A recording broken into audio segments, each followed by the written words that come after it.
You have 68 wins. You cannot 69 Nina.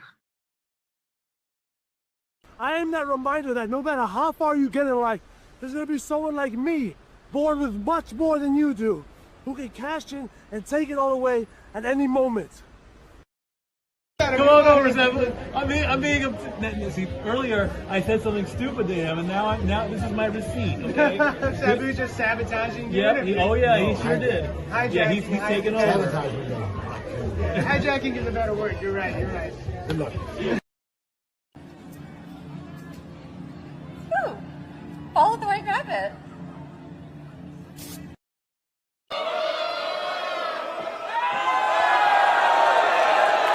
The mask has been removed, but I tell you what, he's still the same pro wrestler, whether he's wearing a mask or not.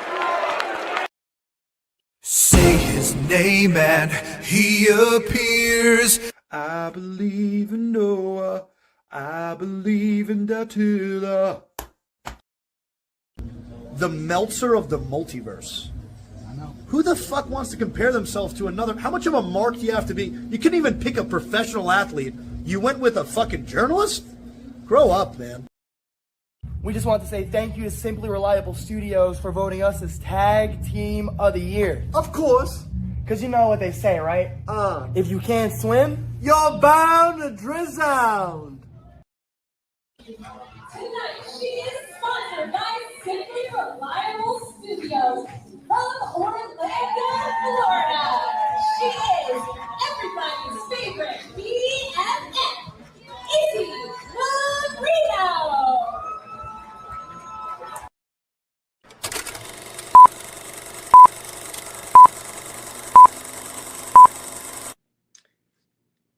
Heyo, this is Jack Cartwheel. You are watching Simply Reliable Studios. get it? Got it.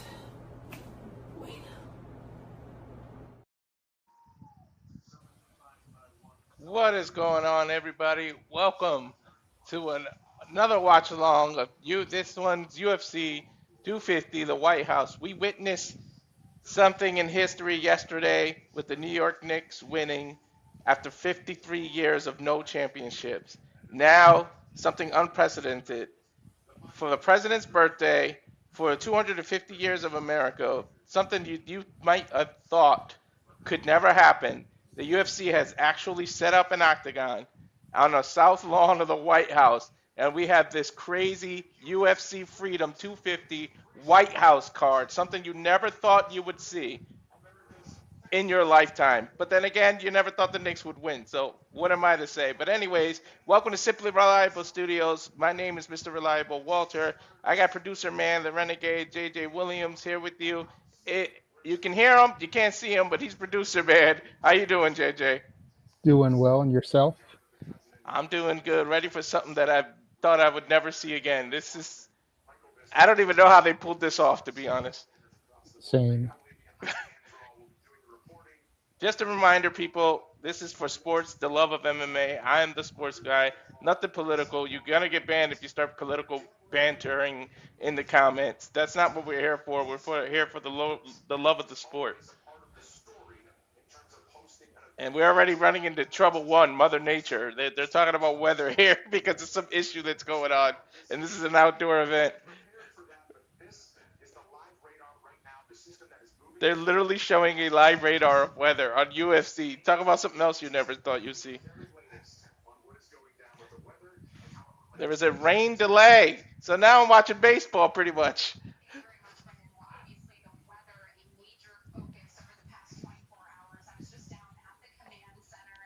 So they are in a command center, literally in the White House. This is crazy to just see random fighters in the White House. They're all, even opponents are just together in one of the lawns due to a rain delay. I wish they mentioned that and started this later, but whatever. We're here.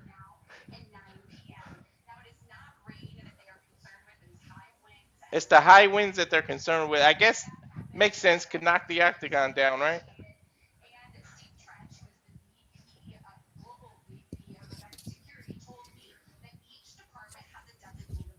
Anyways, let me get into the card. Give me a second here to bring stuff up. I can't believe they did this. Rain delay. Don't say that. That's why.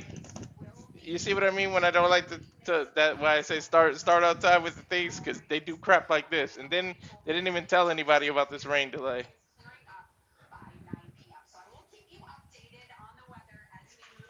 Sorry for the quietness. I'm trying to hear this what this reporter is saying. She's trying to keep every.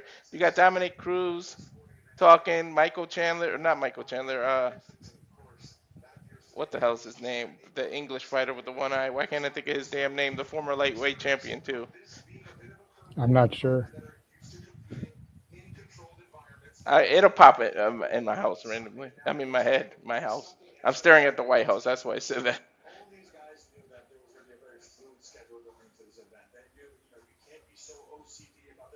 You can't be OCD about the times, they're saying.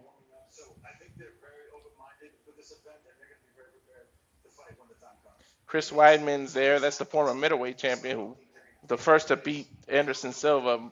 That still is a sore spot for me in the UFC.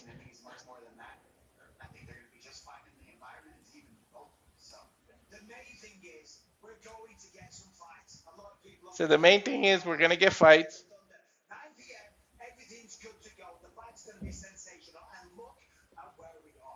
We should be able to get fights. I guess they're gonna do a bunch of procrastination.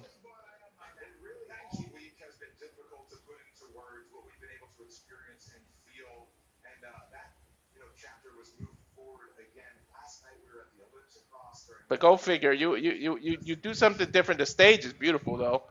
The way they got it set up with the American flag and the underneath, and you know they didn't even charge. Oh, only it's by invite anyways. But the UFC did this for free for the people that are there. They literally have an American bald eagle trainer being like on the stage, and the trainers and the skydiver with the American flag right now. Huge too. Like, you ever been to an outdoor concert? Get these huge screens out there. Dude, the setup is awesome. I didn't think I'd see something like this after the last big UFC thing, the dome that they did. That was something different. And now this. I know I'm glad I didn't have to pay $80 for this pay-per-view. The Paramount Plus deal with UFC helped me. It used to cost you over $400 to be a UFC fan if you ordered every pay-per-view. You believe that? Mm-hmm.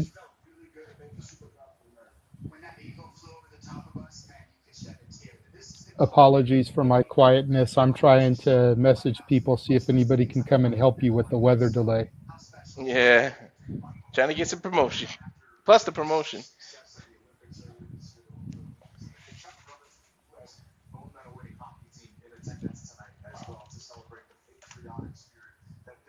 This already jumped to 94 people. I'd like to thank you and remind to subscribe. Rage of Wrestling. You got Casa de 18 Studios. It might as well, while we're there, start plugging, so I don't have to do it at the end. We could just plug and delay here if you want.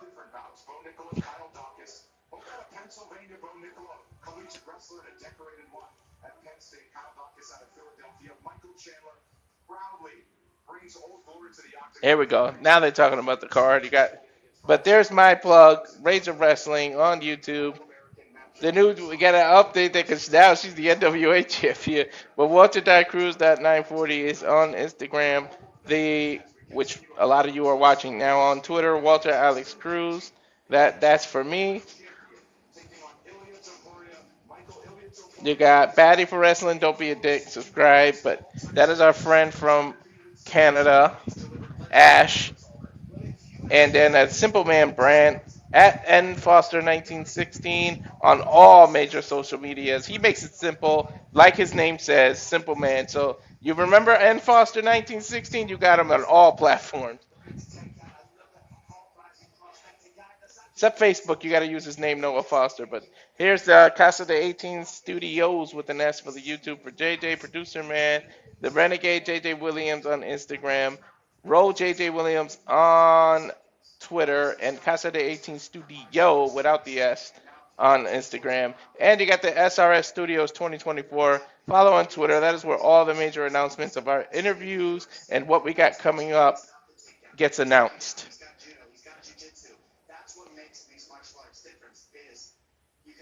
Now they're talking about the card, the main event, obviously the UFC lightweight champion Ilia Topuria versus Justin Gaethje, who's only been an interim champion. He's a plus 350 underdog.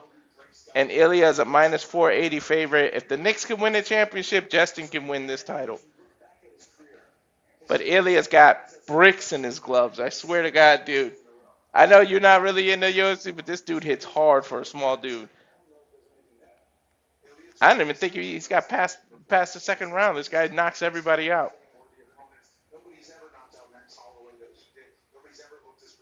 Last opponent, he knocked out Max Holloway, who's nobody's ever knocked him out in the UFC.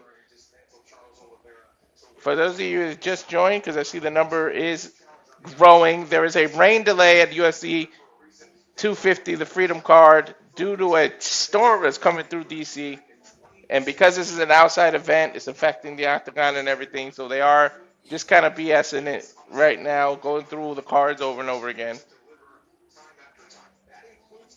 But some info on Justin Gaethje. He has the most in UFC knockout histories, so 15 performance awards. That's $50,000 each time he gets that award. So you guys can do the math. I'm not a math major. Two-time interim UFC lightweight champion, 27-5 record. Dude punches. He also has bricks in his hand.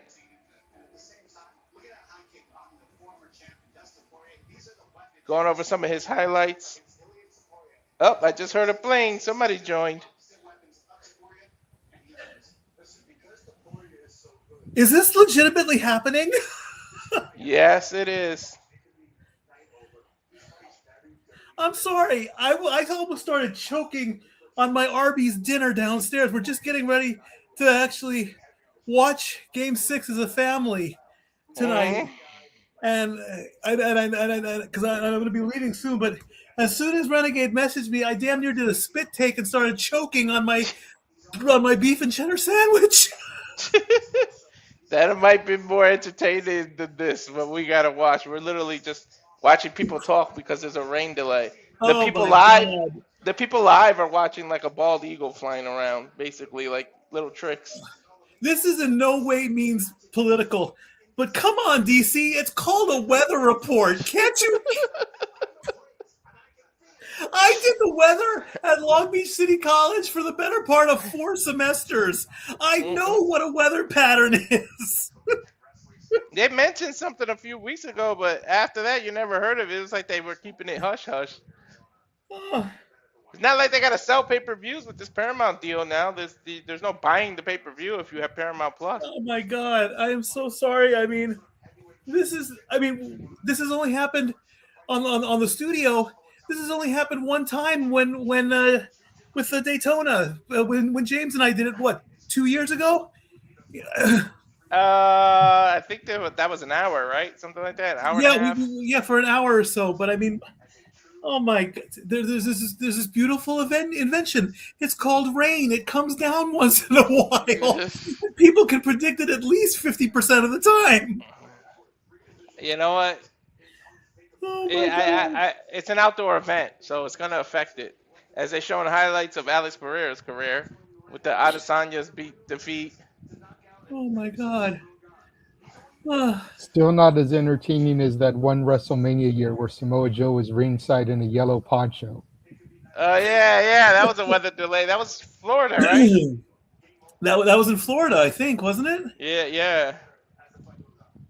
And luckily I think it was 37. I think it was the year that Bianca and Sasha fought.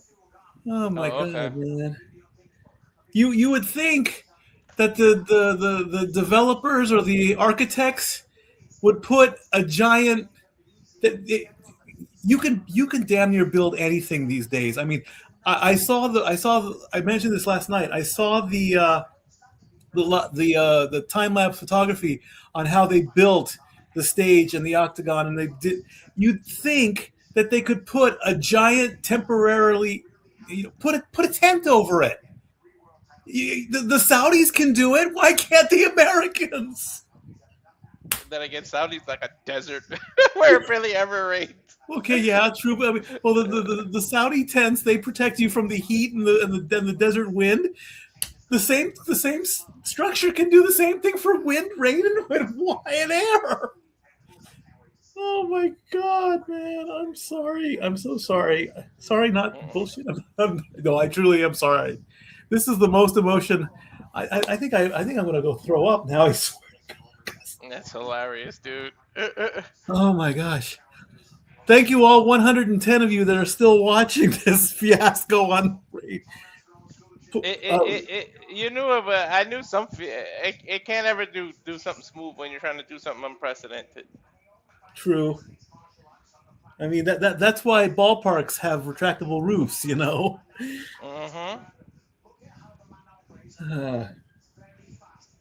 Oh my God. Okay, I'm breathing now. You would think what they would do is like kind of like show old fights or something to cover it up, but. And I said that I did read a story. It was a true story on ESPN. There was some kind of like attempted lawsuit or whatever that did get struck down. Some lawmakers tried to claim that it wasn't like in the proper the paperwork wasn't put together, or there was some way to try and stop this. Well, the biggest lawmaker in the world in the sky has decided otherwise. Even he thinks it's a bad idea. But now that they show it live, I don't really see the stuff. I think it's more about the wind, they were saying. Oh yeah, you don't want to have a 250-pound fighter blown out of the octagon. Imagine that. Oh my God. They could show the best of Ronda Rousey, kill about 10 minutes. Right? Yeah. It is a spectacle, though. Holy shit. To see that. Oh, my God.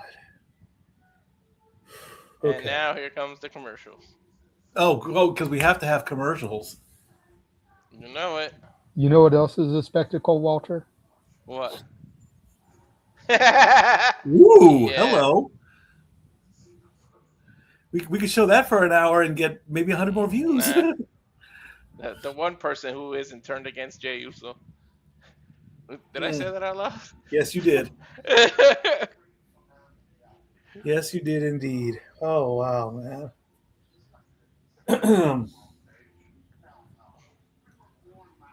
And now Dana White has a commercial that's for the Ram truck or something. It is what, 8? It's almost 8:20 here on the East Coast. I mean, I don't know what the legalities or the permits say. I mean, you can't reschedule this. I mean, you're not gonna put the time and the effort to tear it all down and just build it back up again. Exactly. Why are they showing a Mike Tyson punch out? What is this? What commercial was this? I've never seen this. I don't know. I don't have Paramount Plus right now.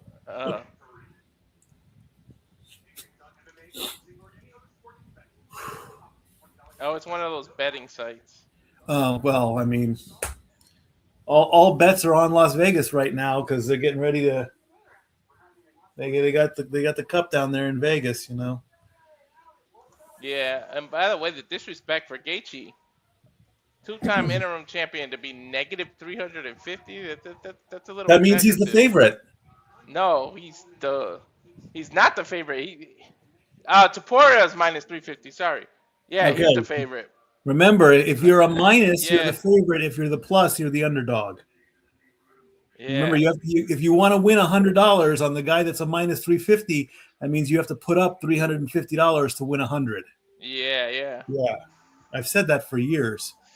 No, I know how it works. I was just thinking of the wrong guy when I said it. I got you. That's why the underdogs pay the most. 6. Like the Cubs in Back to the Future 2. Oh boy, I wish I could have put some money on the Cubs. 50-1 shot to win the World Series. Wait, the year they took it, that was the odds? Well, that was from the movie. Oh. I don't remember what year they actually did win the World Series. The Cubs did win they won in 2016, if I remember correctly. I think so, yeah. A year after it was predicted, because the movie was 2015. Yeah, yeah. We were still in college in that when that happened. The movie got a lot right though. Like, I mean, we didn't get like floating skateboards, but we got hoverboards, pretty much the same thing, just not as high up. Yeah, we're still waiting on the flying car. We do have video chat. We got the cars that open like. Yeah, we got the gold wing doors. Yeah. Instant pizza. I mean, microwave technology was already there, just not the hydro stuff. Yeah, you know, I'm still waiting on the flying car though. Now we kind of have the hydro with the Instapot. Yeah. Yeah. I remember when I was little, I used to think 2000, the year 2000 was the future in flying cars and everything. Look what we got. Remember the Y2K scare? Oh God, do I remember that? Yeah. And then that morning, I think it was like January 1st, 2000 or January 2nd, I remember KTLA Morning News. He's like, welcome to the KTLA Morning News. It's January 1st, 2000, and we're all here.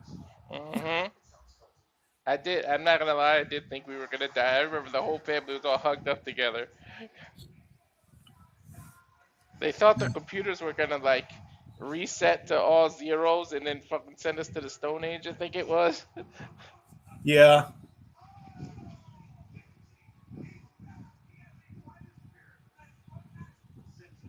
They're going to play the same commercial over and over again now. Well, remember in Terminator, Judgment Day was supposed to be August of '97. Yep.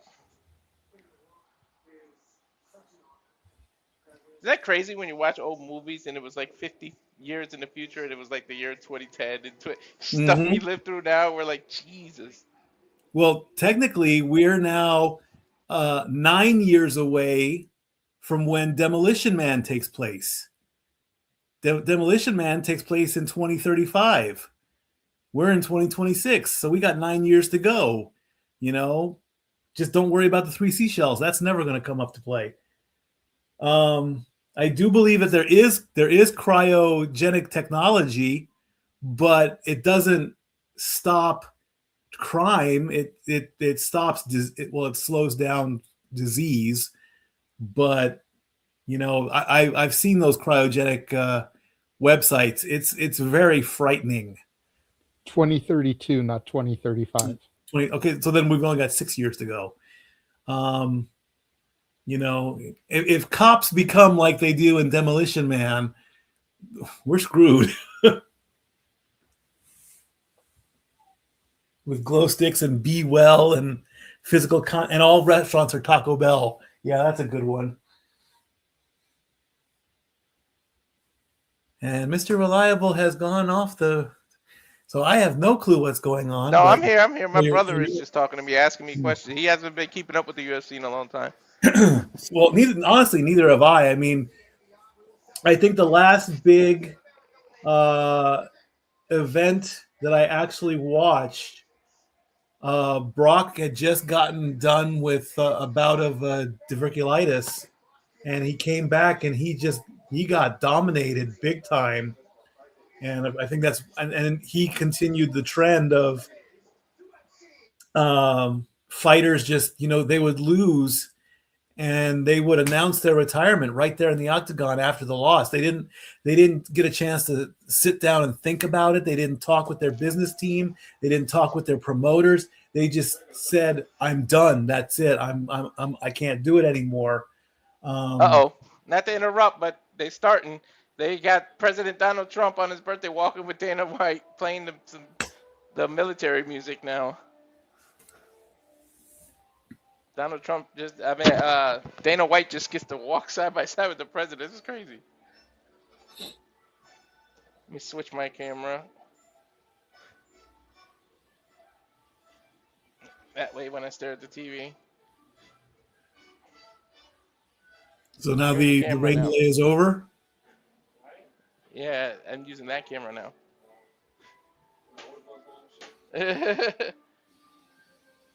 Hey, gardening is hard work.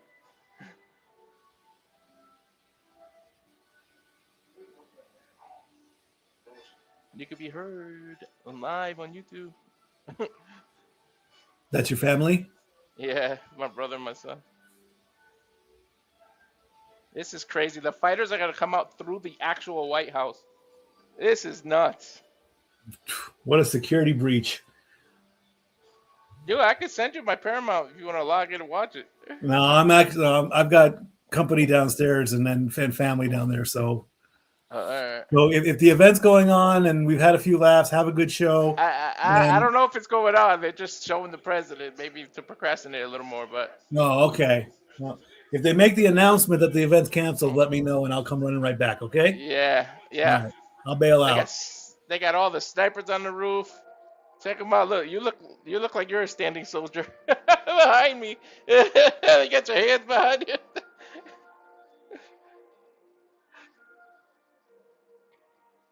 What a spectacle.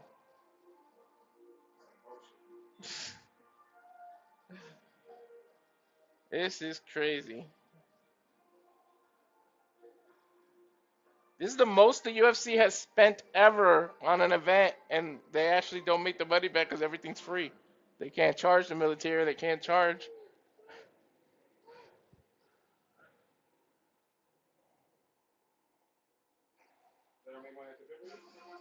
It's on Paramount Plus now. No pay-per-views.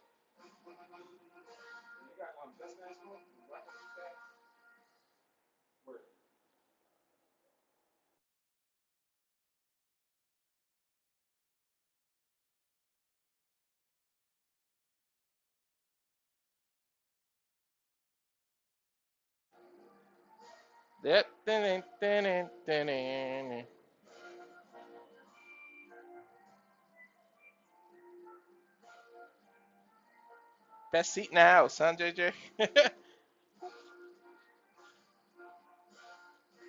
This is Yes, nuts. sir. This is reality, people. There is literally a UFC cage at the White House. Two things you never thought you'd see: this and the Knicks winning a championship in your lifetime. Both happened on the same weekend.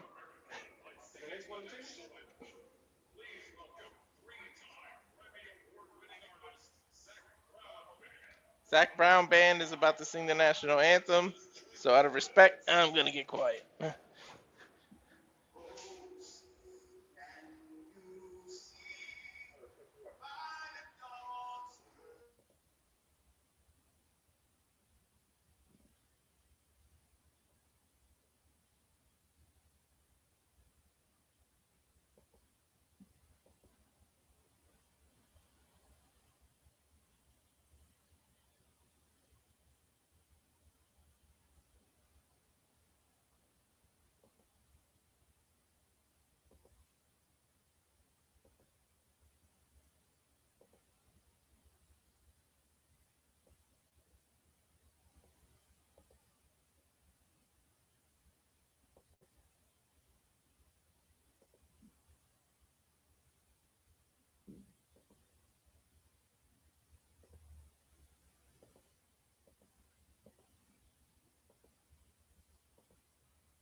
USA chants, of course, are gonna break out.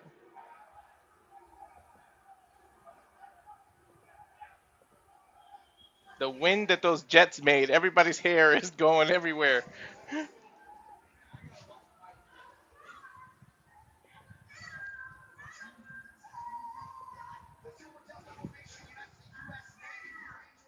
The United States, U.S. Navy, Blue Angels, and U.S. Air Force Thunderbirds were what the jets that flew by.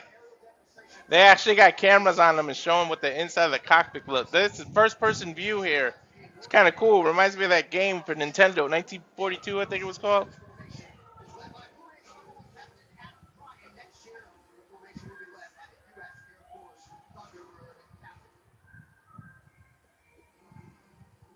The president made his way down the steps.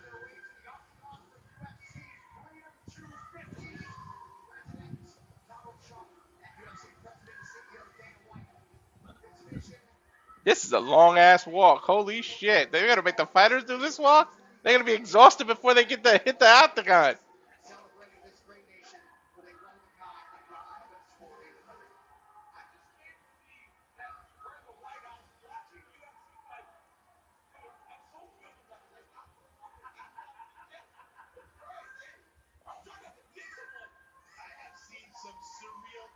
This is surreal, dude.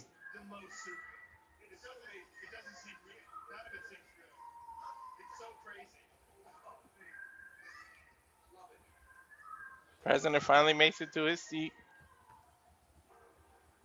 The seats are decorated with the U.S. flag. This is crazy. Now, can he stay awake for the whole show? Right? That's going to be the question, if he can stay awake for the show. They're showing other things that happen on the lighthouse lawn, like Easter hunts and the soldiers getting their medals, but nothing like this, man.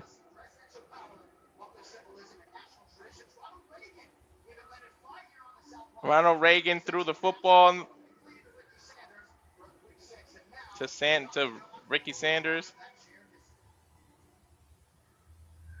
I think I was just born when that happened. Reagan was the president when I was born, so.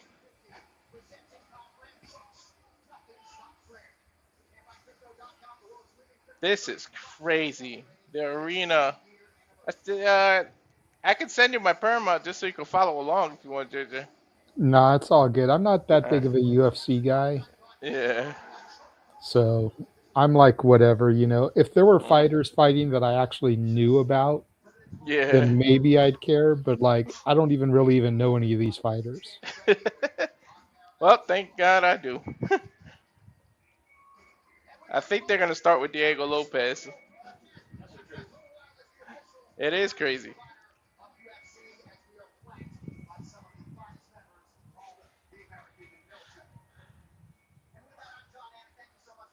There's John Ain talking. They still haven't made a fight. You would think with the procrastination, just start a fight.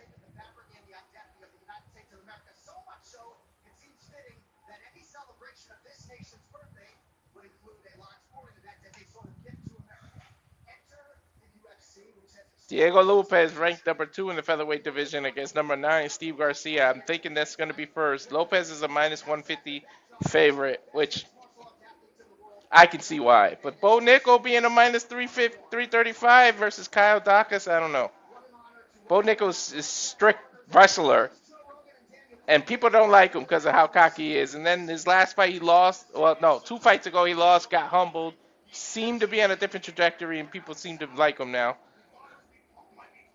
I'm looking forward to Derrick Lewis and Josh Hokit because Derrick Lewis can shock the hell out of you. And Derrick Lewis is actually the underdog, plus 320. I should have betted on him.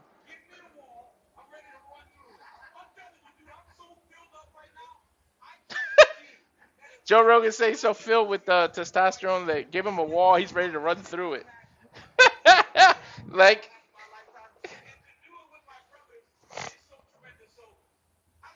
oh, sorry, that was DC that said that. Now they're hugging it out. Let's go. Let's first fight, please. Main event's going to be Ilia Topuria versus Justin Gaethje. Stop showing that. Show the first fight. Let's go. We know what the main event's going to be. Jesus Christ. Vegas controls everything because all they're talking about is betting and betting and betting. They're literally showing the same highlight video they showed at the beginning during the rain delay. Showing how Ilia destroyed Max Holloway, which I didn't think he would do that.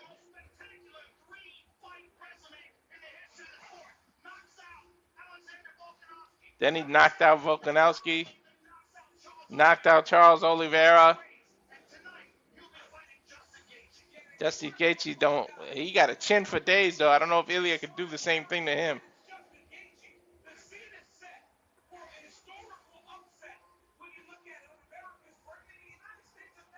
Stat Boy popped back in. Yay. No, not Stat Boy. What One half of the Canadian connection is here. Oh, what's up? What's up, Nick? We're at the Stat Boy Sports Bar without the Stat Boy. we commented that. Oh my God! Hold on. I didn't know you had Paramount.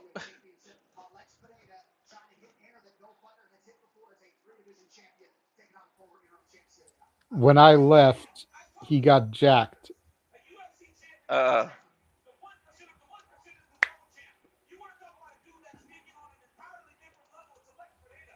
He's doing that thing. Is it? We're good? Yeah. I don't know. Can you hear us? I can hear you guys. Can you hear me? Yeah. Okay. Yeah. We actually heard you the first time. Well, see, no, but like I said, what happened is because I'm playing producer guy. When I brought him in, I left, and that immediately screwed it up for Nick. Because whenever someone comes in or leaves, it messes it up for him. The worst. I wonder what that's about. It's that Canadian service, man. No, it's StreamYard's fault. Did you see the tweet I put out?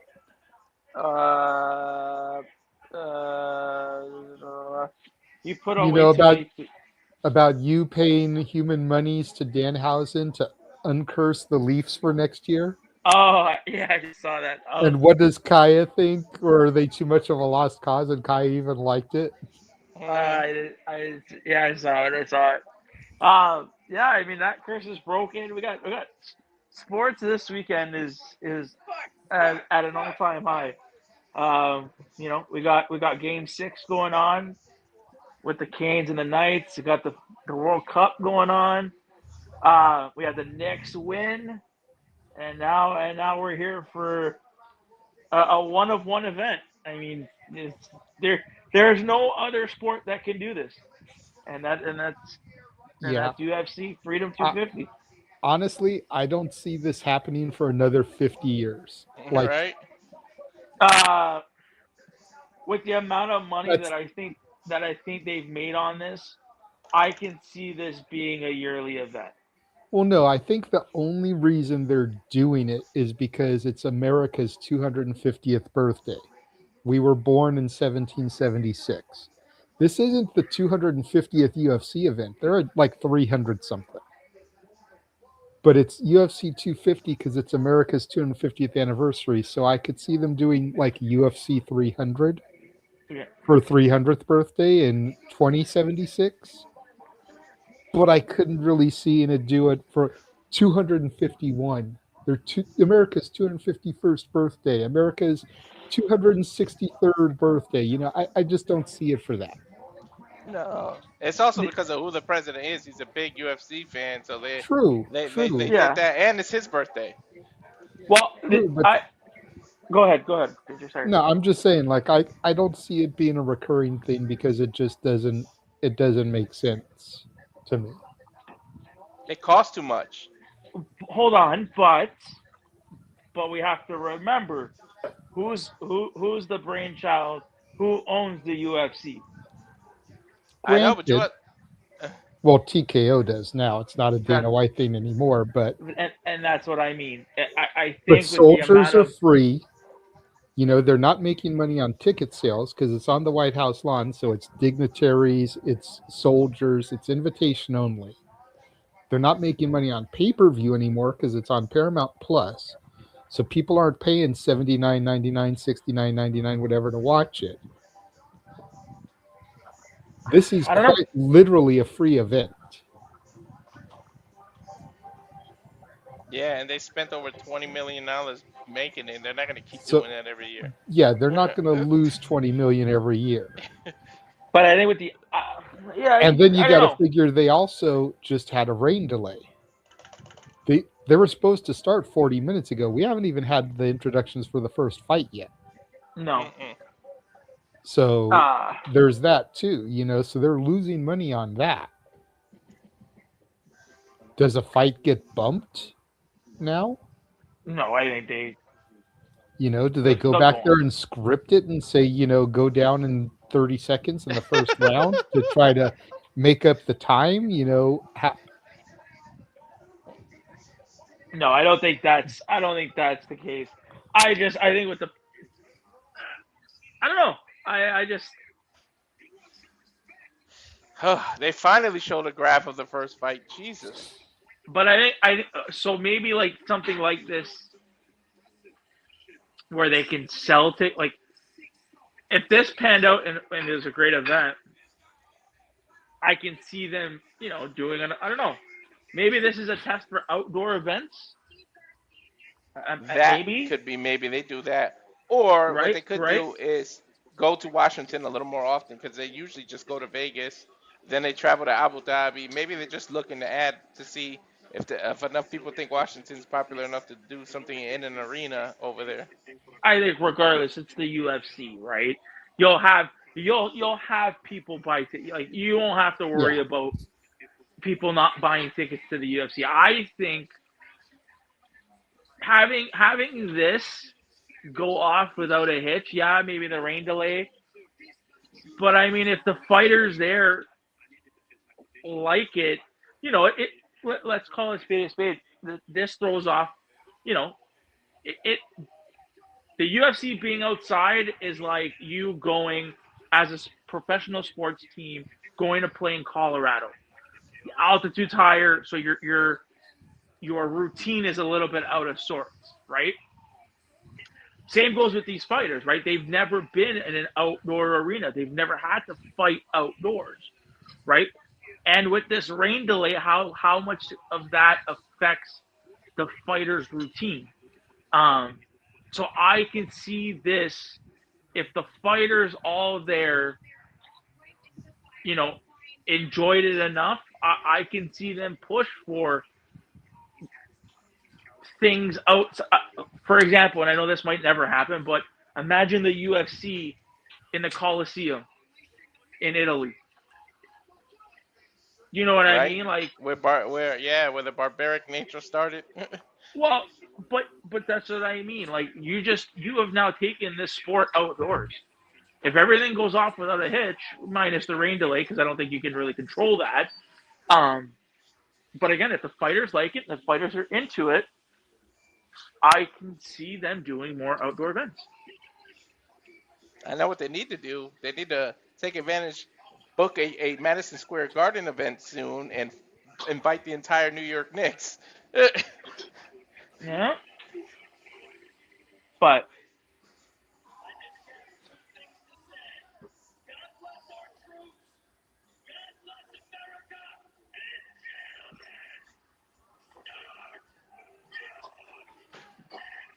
am I ahead of you? Because I'm still in the highlights.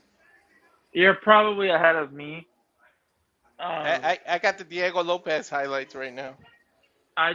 They're playing something. I don't know. I'm looking at the White House. I'm looking at the White House now, too. I hear your feet.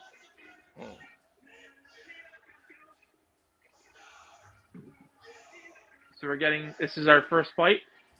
Start your engines. There we go. No. Turn my feet down before we get hit for the music, because they come out the music. Yeah. So Garcia coming out first. So yep, I was right. It's the Lopes versus Garcia fight that's first. All right, Nick. I hate to do this to you, but I'm gonna leave and then come back for the fights. So I'm gonna bounce out. You're gonna have to leave and come back in, and then he already dipped, and then I'll come back after the fight is over. All right.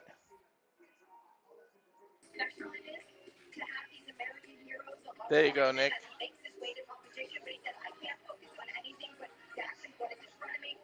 Yeah, you definitely got to turn your feed down. They can hear your. Oh, Albuquerque, New Mexico. Steve Garcia's from.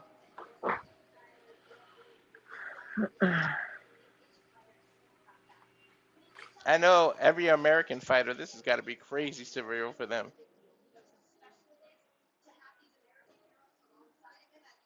And he's an American hero, former military. Look at that, or detective. Okay, we're back. There you go.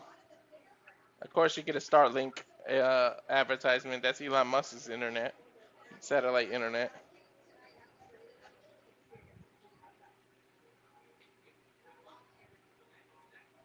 Can't wait. They get to set it off. Lopes and Garcia get to do something special. They get to be the first fight on something this crazy. Yep. Yep. They get to set the pace. Turn your feed down a little. Is my feed? Yeah. So, guys, Garcia's second longest active win streak. 7th fight UFC win streak. Yep. So now, Walter, would this have who's the featherweight champion? The Volkanovski got it back. Okay. So now would this match have those title implications? Like where are these fighters? Yeah, ranked because right now? Diego Lopes is ranked number 2. This is number 2 versus number 9. So, okay. And he's number 9. This guy. Sorry, Garcia. Yeah. Garcia's 9.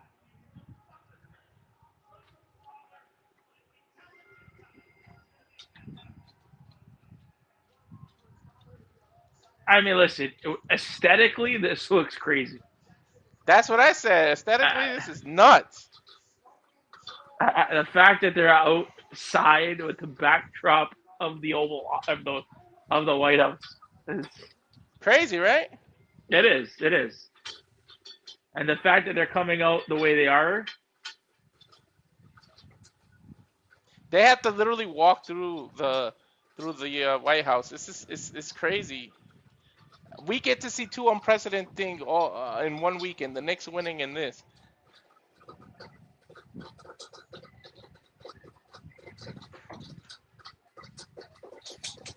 They're walking out. Yeah, they literally come out of the White House.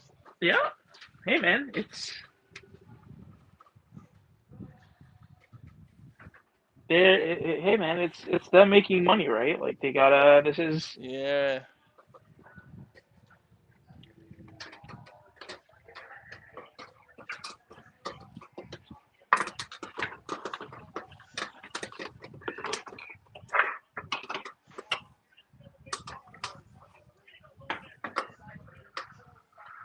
Alrighty.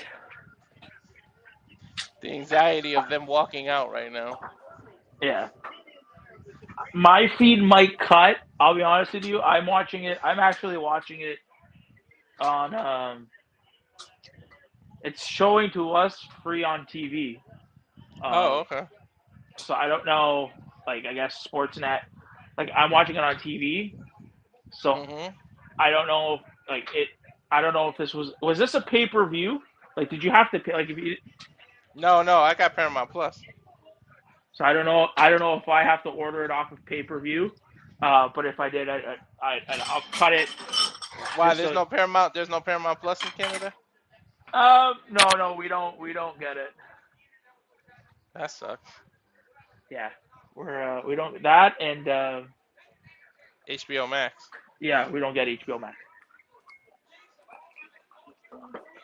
Nope.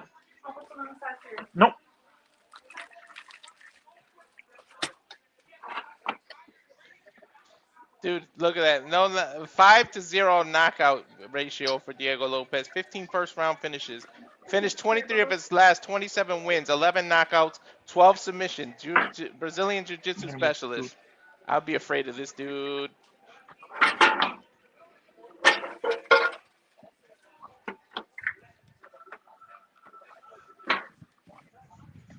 Let's get it on. I don't know if Okay, What? with Garcia being a wrestler and Lopez being a second-degree black belt in jiu-jitsu, do you really want to take it to the ground and where he can submit you? Strategy is gonna be real important here. Yeah, I mean, you don't want this. I can say it with a lot of fights. You don't want to take it to the ground. If you're somebody that is prolific in grappling, I mean, that's you don't want it to go to the ground. Jiu-jitsu seems to be wrestling's like kryptonite. Dude, look at that. That's crazy. Yeah, dude, it's like it's the one sad part about the freaking Paramount Plus deal. Now it's all ads. 10, 9. Well, it says I got 10 seconds of ads right now. Yeah, I just came back. So we got Garcia's 19-5 and Lopez is 27-8. Mm-hmm. No, their records are right there. 31-34, 5'11", so 1 inch height advantage for Garcia. They both get weighed the same. 72.5 inch reach, 75 inch, so 2.5 inch reach advantage for Garcia. Yeah, but they're relatively the same. They relatively have the same build. I mean, they're both in the same division, right? Yep. 145 is the limit when you're fighting for a title, but they give you 5 pounds when it's a non-title fight. So we talked about, we said that probably dignitaries and they didn't pay for tickets. I get that. No one did. No one did. They didn't charge for this event. What? Even the guys outside that are sitting out there? Yeah. Okay. They even rent. They got like some kind of watch party across the street though. Yeah, you probably had to pay for that.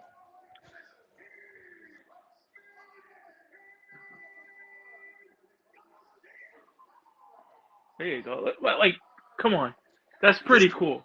That dude is my height. He is 145. That is crazy. The way they have to like dehydrate themselves to get and the weight cuts.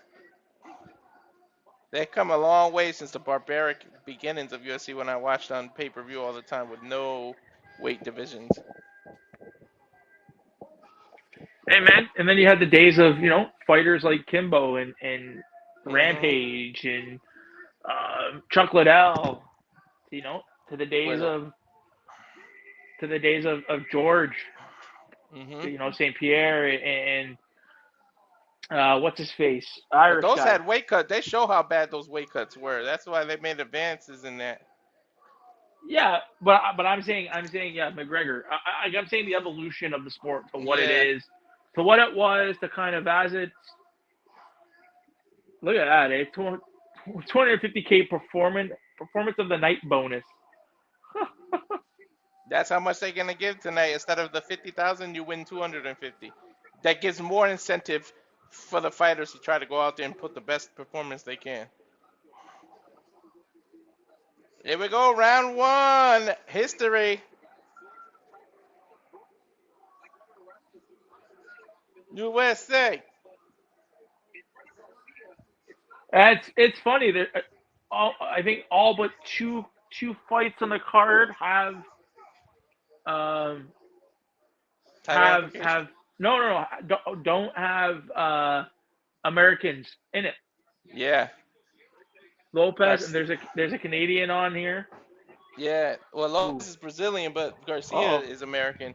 As they're starting out boxing, filling each other out. Look, even the gloves are different. Red and blue. Not to represent the corners, but to represent the U.S. And by the way, there's 370 people watching already. The UFC just draws numbers, man. Nice right hook by Garcia. Garcia's boxing Lopez down right down the middle with a jab. Front kick to the stomach. Lopez answered back and rocked Garcia. Nice leg kicks. Lopez fakes a takedown and then follows by a right hook. They're really feeling each other. They're feeling each other out right now. There's not really a big bomb that's been thrown.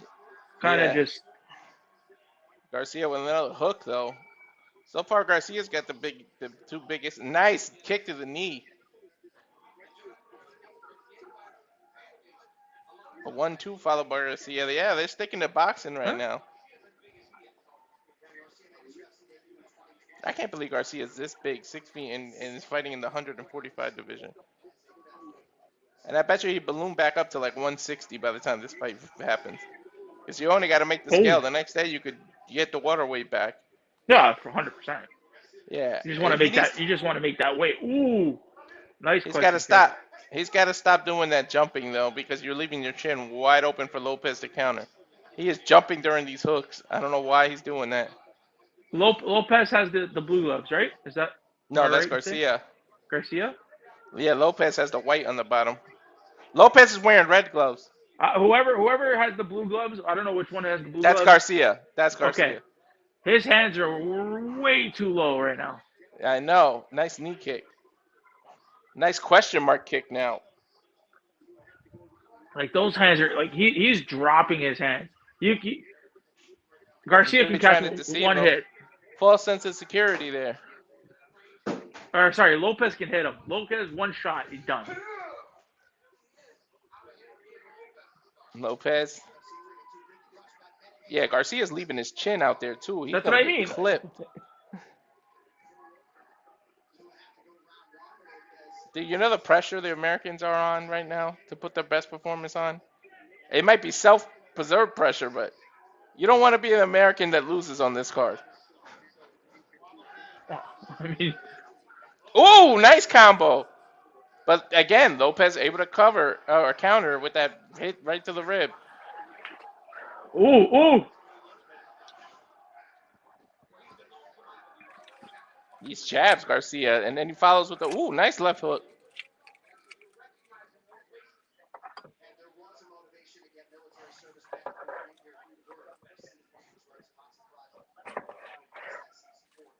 Lopes missed that kick to the face, that front kick, but that would have hit. Woof. Oh! Garcia went down for a second, but he popped right back up. That's what I said. He's leaving his hands. Listen, I don't know. I'm not a fight. I don't watch UFC religiously. Mm-hmm. I don't. But from what I'm seeing, Garcia's like he's leaving that head wide open. Like I know he's bobbing and weaving, but with those hands not up, it's not only that his hands aren't up, his chin is not down. You have to put your chin down and tuck to be able to take the punches. When you don't have your chin down, that's it. Your chin you're gonna get clocked. I don't know why Lopes isn't throwing. I would be throwing uppercuts all day. Garcia is literally giving you the uppercuts.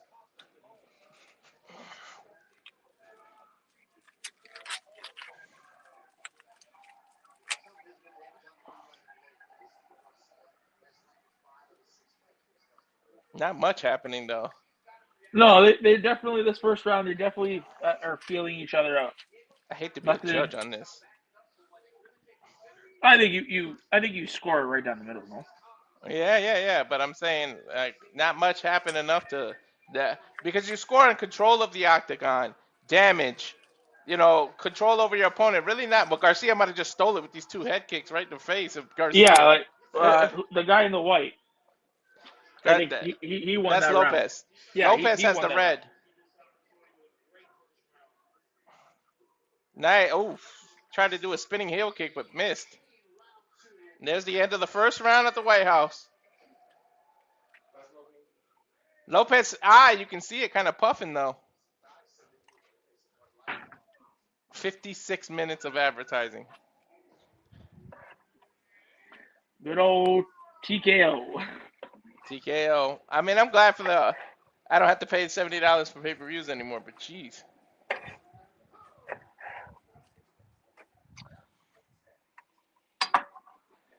UFC and Bud Light. It's all going to be beer commercials. You know how...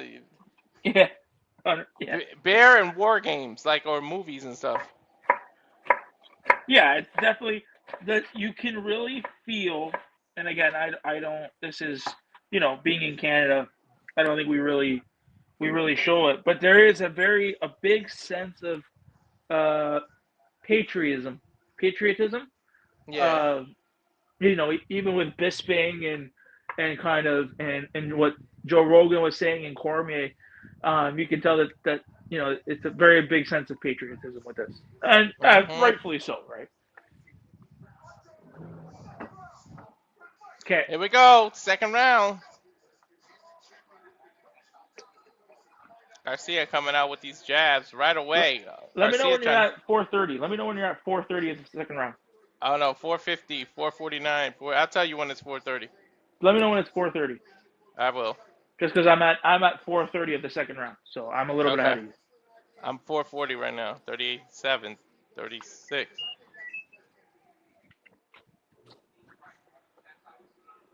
$30. That's the way we're kind of synced up. Yeah. Oof! If Lopez would have connected with that kick, but Garcia's able to dive out of the way. There's Garcia's uppercut. And Diego answers with an uppercut in his own. I've been calling for his uppercut all night because Garcia's been giving it to him. But it's easier to be an observer and yell what you can see than actually being in the octagon. Nice overhand left by Lopez. Well, aren't the trainers right there to yell at them too? Like, yeah.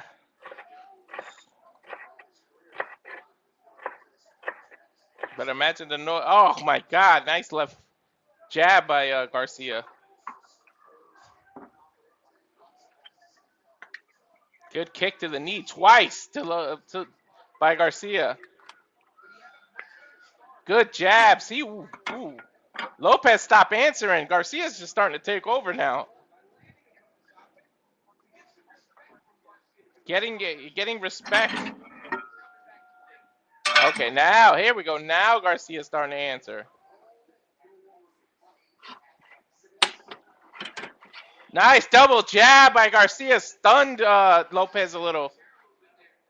Kind of buckled there. And as you can tell, nothing's gone to the ground yet. Nope. That would be Lopez's strong suit. So they're really trying to keep it standing up. They want to win that $250,000 bonus. There's the replay right down the middle. 1-2. I don't know. Lopez not looking. Yeah. Lopez, he took those two jabs right to the face. Yeah. Now he's answering back. Now we're getting a fight. Ooh. Again, right down the middle. Garcia's just ripping it with these jabs. Oh. Lopez. Oh! Hooked. Knocks Garcia down. Ooh, I told Lopez with another left hook. Set. Knock Lopez down. He's on top. Ground and pound. It's over. I told you. Lopez knocked Garcia out. I told you his chin. He kept leaving his chin. Yeah. That was a comeback, man. Lopez, nice knockout. I think he's getting his title shot. Man, I don't think Garcia knows where he's at. I could hear you all the way downstairs. Hey, the stat boy is here. Holy shit, what a knockout. Lopez said, you want to fight? Come on, bring it. It's like Lopez was waiting for Garcia to engage, and then he just countered. That's a wicked porn stash. Right? 70s porn. Definitely good first fight. But you can tell throughout the fight, his hands, he kept dropping his hands. It was only a matter of time. Look at this. Look at the replay. I kept saying he's leaving his chin too out. See? Chin wasn't tough. Boom. You never do that. That's the number one rule. Protect your chin at all times. Oh, my God. Beautiful right, followed by the left, and Garcia was laid out, man. Look at this.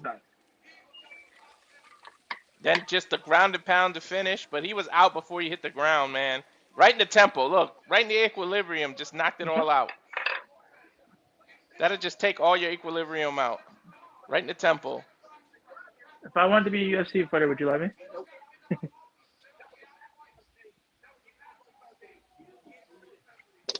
Good first fight.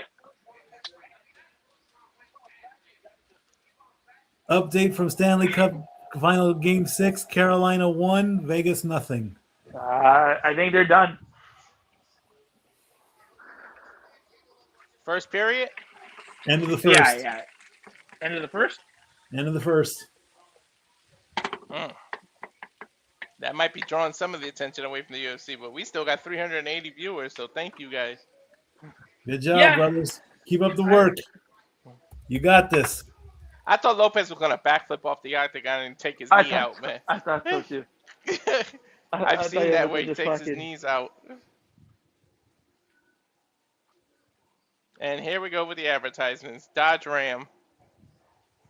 But so I understand. Listen, again, I understand they didn't sell tickets and whatnot. But I mean, listen, I can see this being on par with advertising dollars. You know. Yeah. No, I know what you mean. So like, who knows how much money they've made in advertising dollars, right? Yeah, of course. So I mean, that might offset and might put them in the green for this show, right? Maybe.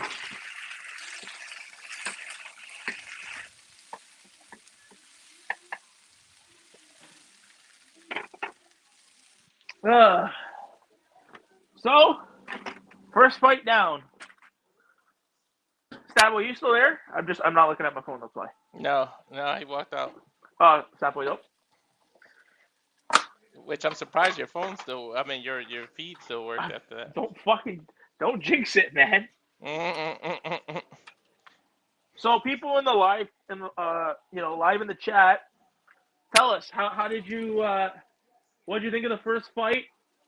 What do you guys think of the aesthetics of kind of how it looks out there? I think they really did a good job with how it all came together, like the look of it. I think it's dope, dude. Money well spent. What's up, honey? In the other room, watching me supporting. That's what I'm talking about. My wife's supporting me too. Right, Look honey? at that. Look at that. All the cans are even American flags. All those monster cans are just holders for like something that's inside. They're really drinking water. Advertising, buddy. Advertising. I know. If you ever notice, they're always empty. They don't drink that shit. These UFC fighters in the shape they're in, they ain't drinking that kind of shit. Oh yeah. Well, They're asking Lopes, what does it feel like? How crazy is this? He said, I can't believe this happened, but yeah. I get to fight in the White House. I'm the first guy to get a knockout. And I hope I satisfied everyone. Dude, and he now has 12 knockouts and 12 submissions. Dead even with how he has finished. He has finished 24 out of his 28 wins. And what's his ranking? Number 2. He might get a title shot now. The fact that he did this in the White House. I was going to say, give the guy a title shot. Mm-hmm. You got to reward fighters for that, right?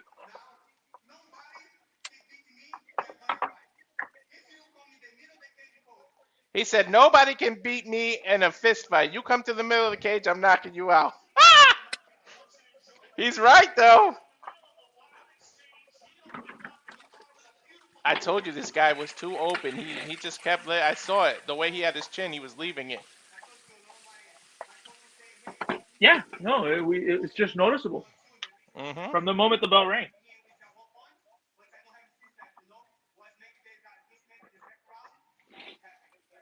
From the moment the bell rang, you kind of knew where it was headed. First man to win at the White House. Congratulations, Joe Rogan told him. Damn.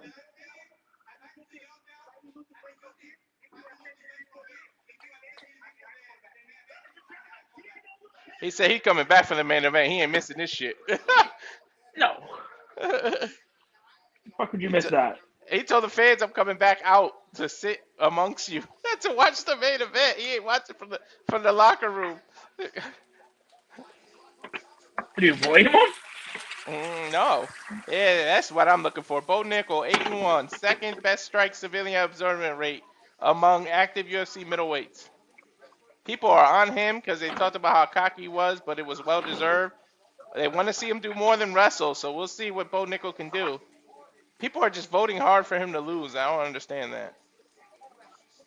They're fighting Kyle Daukaus. Well, they're both American here. Yeah. Six fastest submission in UFC middleweight history. 50 seconds. Bo Nickal's got a whole career ahead of him. He's only 8-1, so we'll see. He's got to be the favorite.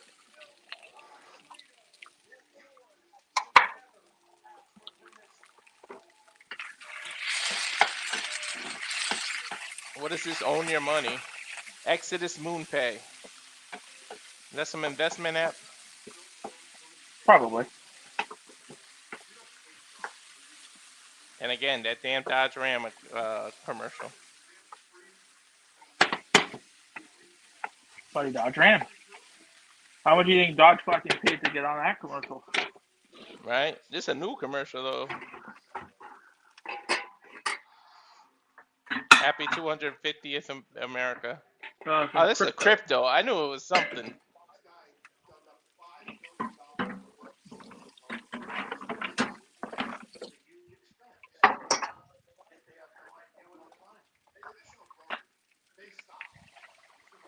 Now here we go with broker's insurance stuff. Roman Reigns is there? Holy shit.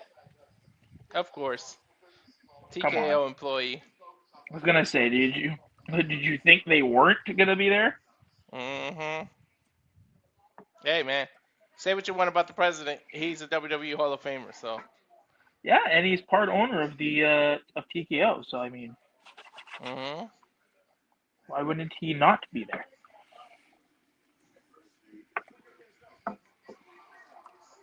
Oh my god, this Bet365 commercial. They're going to show the same ones over and over again.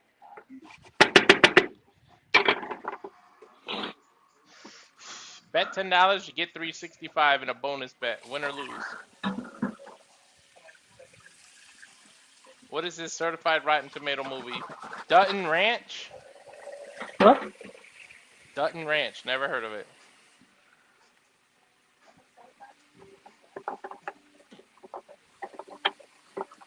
Dutton Ranch.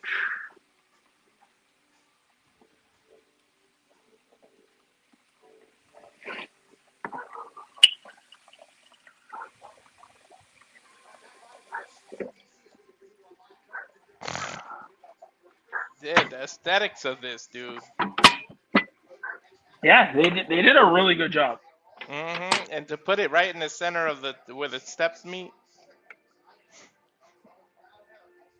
Well, they're putting it right outside of the South Lawn. Right outside the South Lawn, right? So. Yep. Here we go. Bo Nickal's Kyle Daukaus, who's 17-4 and won no contest. Bo Nickal 18-1. 2 fights ago lost his first fight, and everybody gave him hell, but he bounced back. We now have 425 people watching, so thanks to you all. If you turn around, and all of you who aren't subscribed and you watch it on Twitter, click the link to @Rage of Wrestling on YouTube. Subscribe, please. But damn, 425. Thank you. I mean, I'd love to hear from the 425. Tell us a little bit about what fight you're looking forward to. Yeah, what fight you're looking forward to, right? This is this is something that again is unprecedented, and we'd kind of love to hear from you. So, I'm looking for Derrick Lewis's fight. Aside from the main event in the co, I really want to see Derrick. He's one of my favorites. He doesn't go. It's just how real he is. Yeah. I mean, the last time they asked him who was his next opponent, he said, "My wife. I'm getting on her." That shit was hilarious. Who's your next fight? My wife. He said, "My wife's gonna get this ground and pound." That shit was hilarious.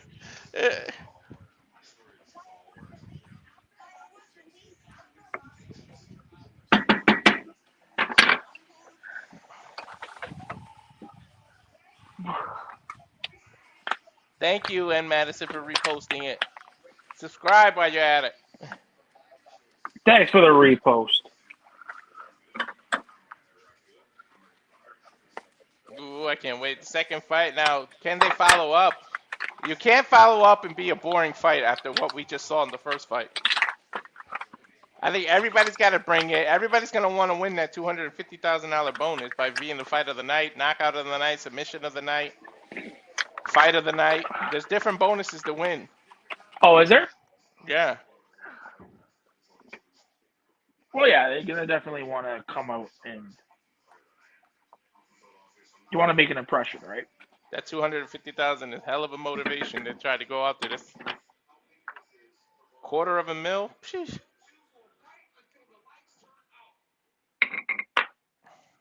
I don't know what the hell everybody's problem with Bo Nickal is. Why? What is he? I guess it's cockiness, and people just think he's to be as a young in his career and to be as confident as he is. People have an issue, but if you got something to be confident about, be confident. Yeah, 100%. Right? If you've got the skill, nobody should be saying anything, right? My only criticism is rely less on the wrestling. You got to learn all aspects of MMA. There's a reason they call it mixed martial arts.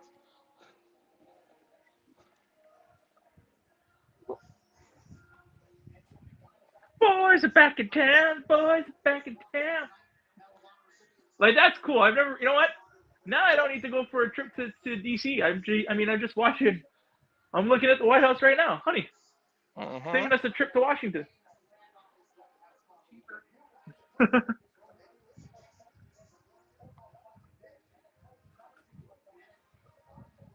Like, these walkouts are cool.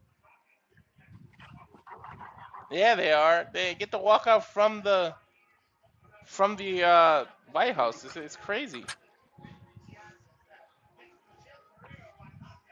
No shit. You know what? I forgot to put the banner up when I was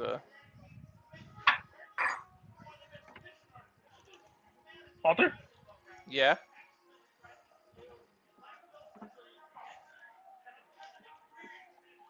You can't hear me? You might have to come in and out.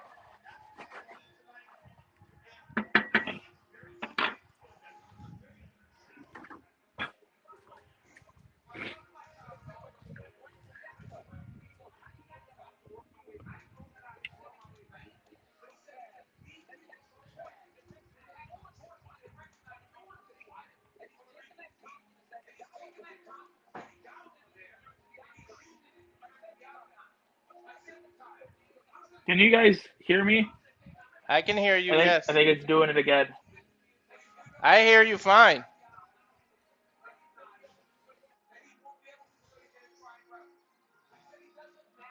Bro, we just jumped to 690 people in an instant. One tweet later. People, we appreciate it. 690 people now. Please subscribe to the YouTube channel as well. Yes. We don't bring everything. We do all the wrestling. We do the UFC. We do sports, but not everything is always on Twitter. So please subscribe to the @RageOfWrestling YouTube as well, and to everybody on YouTube now. Dude, that just jumped. It was 400 and it jumped to 700 in like an instant. Yeah, well, I'm glad that people are enjoying us and finding our content. Subscribe to Rage of Wrestling. Subscribe to Casa de 18 Studios. And just subscribe to us in general at Simply Reliable Studios. We do mostly wrestling, but we're gonna try to do more sports.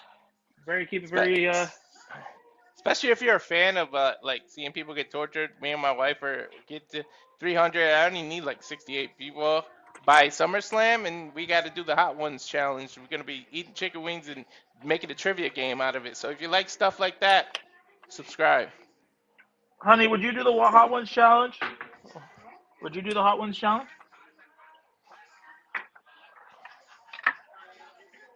Dude, this is crazy to walk out. You talk about butterflies in your stomach. Do you know what these people got to be feeling to walk through the White House and do all this?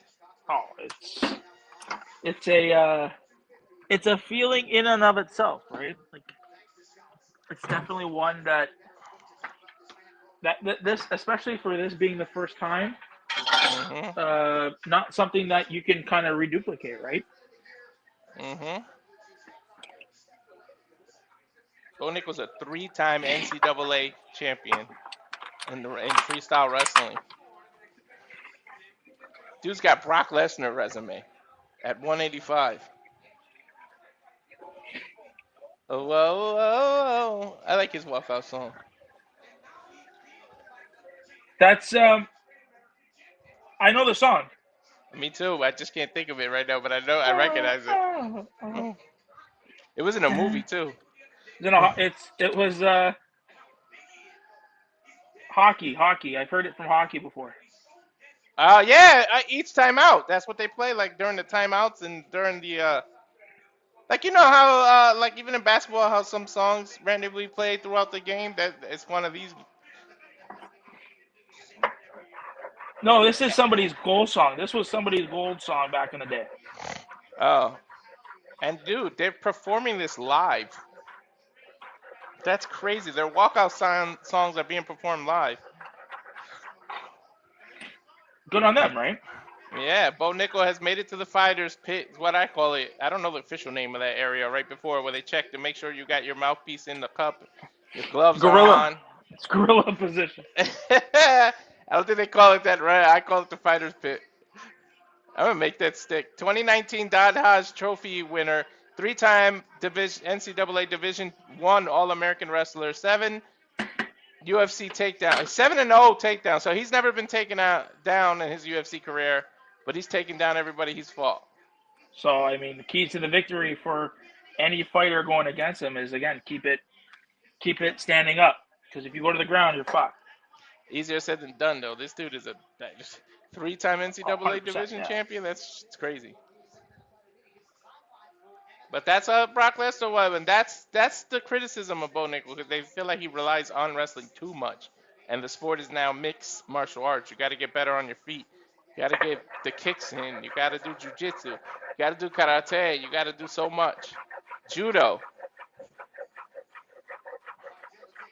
But the dude's only 30 years old. He's got a whole career ahead of him. He's 8-1. 30 years old, 6'1", 186 pounds, 76-inch reach is identical. Three years the senior is Kyle. He's an inch taller, and they came in at the same weight. They're pretty much identical. Let's see who ragdolls who as we go to Bruce Buffer for the introductions. Huh? 3 rounds this one. What?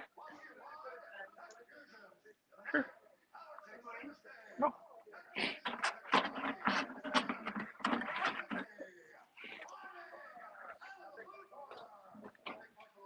Out of the blue corner.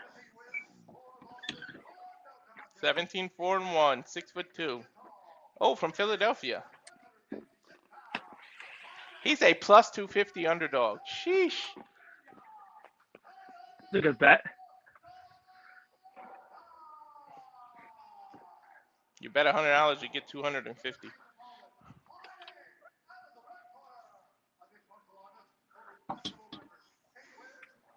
Bo Nickal minus 335. That means you have to bet 335 just to win 100. State College, Pennsylvania.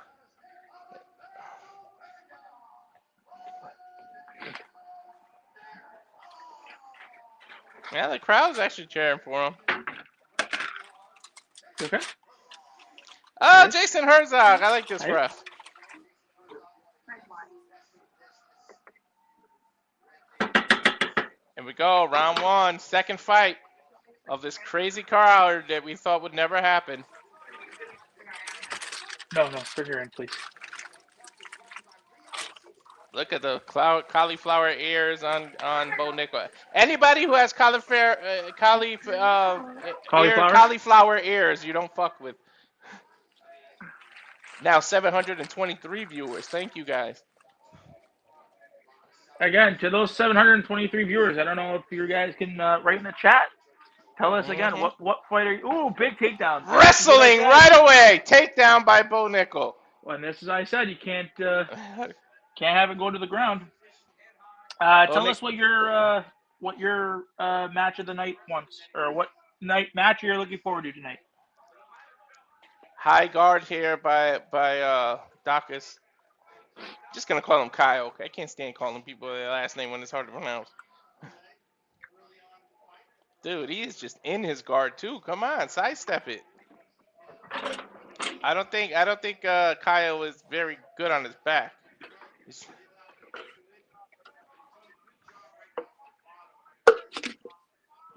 Bo Nickal just on top. Octagon controls, big part of what the judges score.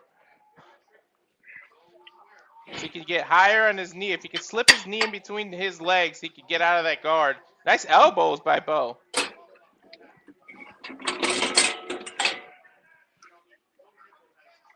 Going high. Yeah, he might be setting up for a Darce choke here.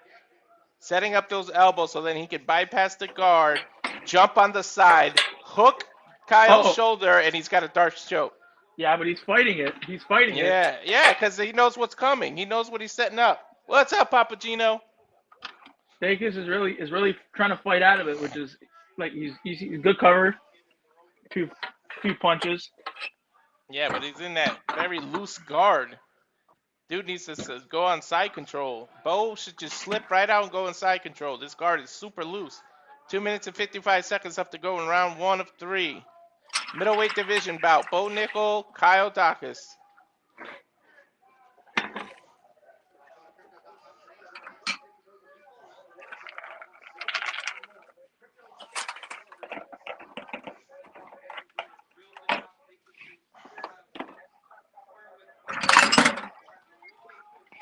Oof. Nice body shot. Bo's doing just enough to not get stand up. And good defense by Kyle, hugging the neck. Keeping the pressure down, not allowing him to elevate so he can get ground and pound. He's keeping his face at his chest. Hard to break that. He got trying to go, looks like a triangle. No. No, nah, he's too low on the triangle. You got to be way higher to try to get the triangle. There you go. Now he switched his guard. I wouldn't be content trying to get in the bag. Go, slide. Slide his weight towards the cage to get up. But Bo just controlling from the top here. This is what Bo wanted. This knockout, drag out, ugly wrestling style. This favors Bo. Well, and this is why I said, right? You didn't want to take it to the ground, because if you took it to the ground, you're fucked. And it looks to be that way. There's no real Daukaus is kind of They stood him up. Wasn't doing enough on the ground. I don't know if I agree with that though. No, what do you mean? It was true. It really weren't doing anything. Yeah, but he was doing enough to hitting and slapping. You don't need to stand him up. You left him on the ground for 4 minutes. There's literally a minute left. I don't know about that, but whatever. I'm not the ref. Back to the feet. Nice jab by Daukaus. Bo walked right into that too. But see the difference. Look, Bo has his chin down, hands high. Yeah, he's in a well. Nice leg kick by Daukaus. Bo's he still has his hands kind of down, but when he's going in, he does raise them. Yeah, he tucks his chin. Nice front kick to the face. Ooh. Oh! Right hook gets right through the Kyle. Ground and pound with the elbow. It's over. Bo follows Lopez's knockout with his own. 2 knockouts, 2 fights. One was in the first round. One was in the second. Bo might be ranked in the top 15 now after that. Where was Moved he up to already? 9-1. He wasn't ranked yet. He wasn't ranked. He's only 9. This will be 9-1. Oh well. I mean, how many? What was this? One win in his last how many fights? Like, has he won? He's won every fight. 2 fights ago he lost, and then he won again, and now there's 2 wins in a row. As 767 people have joined now. I say, producer, after they announce who won, we should probably run the trailer for all these new people that joined so they can see what this channel is all about for the people that just joined, what Simply Reliable Studios is all about. 100%. Definitely. Look at the replay. Look at the replay. Front kick to the face, caught him in the side of the head. You could tell that and it just came in, that left. That was beautiful. It was that left-right combination. Then these ground and pound elbows to the ear, man. You can tell that front kick must have rocked him. Mm-hmm. Might have caught him somewhere. It caught him in the ear. But that's up in balance. And then that right hand just It was over, dude. I think it was over before the elbows, if you want me to be honest. 2 back-to-back knockouts. UFC is doing what they got to do. Godsmack. It's red, white, and blue they playing now. Way to start it out. 2 knockouts back to back. This is beautiful. We're going to go to Bruce Buffer for the official word, but they went to commercial. 75 seconds of advertising. The same Bud Light commercial. And in the words of our lead commentator, Noah Foster, fuck television. 790 now. Yeah. Are you still on commercial? Because I'm on a commercial. Yeah.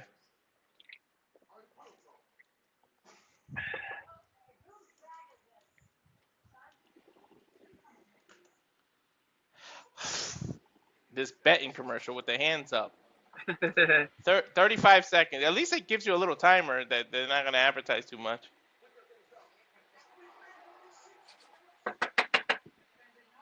I mean, we used to get, what, two and two. Remember that in the talk show? So it was always at least 3 minutes of commercials that we had to deal with when we watched regular TV. So we couldn't be... Your kids now are just spoiled. Their attention span. They can't take a commercial. They want to skip every ad on YouTube. We grew up watching 2-3 minutes of commercials. Commercial after commercial.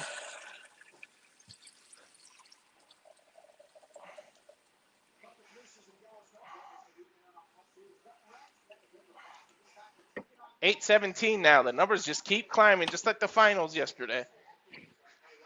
Great weekend here. DSR Studios. I think after Walter, I think after the results for this, we run a little trailer. Is that what we're doing? Yeah. I think so. 3 minutes, 34 seconds of the very first round. The knockout, the winner by TKO, Bo Nickal. They're going to give his interview. See what he has to say. Joe Rogan, it must be hot out there because they all took their jackets off. You notice that? Congratulations. Bo, I know how patriotic you are. Got to tell me how important it was for you to be on this card. Oh, 4 minutes and 34 seconds. Sorry. Feels amazing. Got to thank President Trump. Thank you, Dana. This is unbelievable. Takes a special person to be able to have an event like this.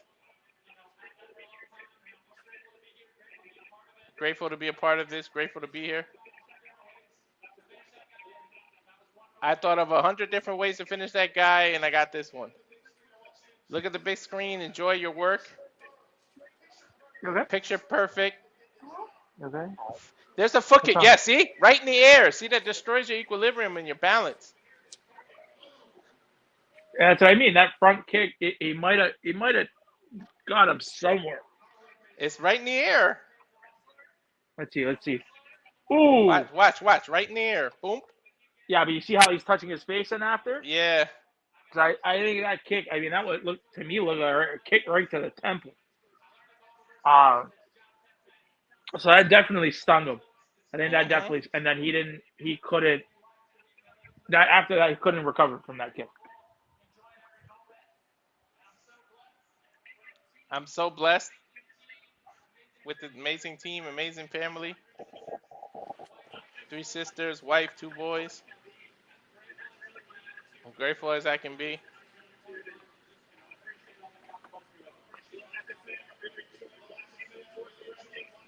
As a fan, I enjoy watching you move.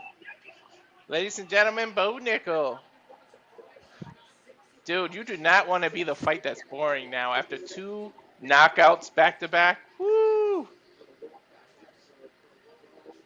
There you go. Now they're going to take their picture. Mm-hmm. So, I mean, we jumped from like 400 to like 836. We almost doubled it.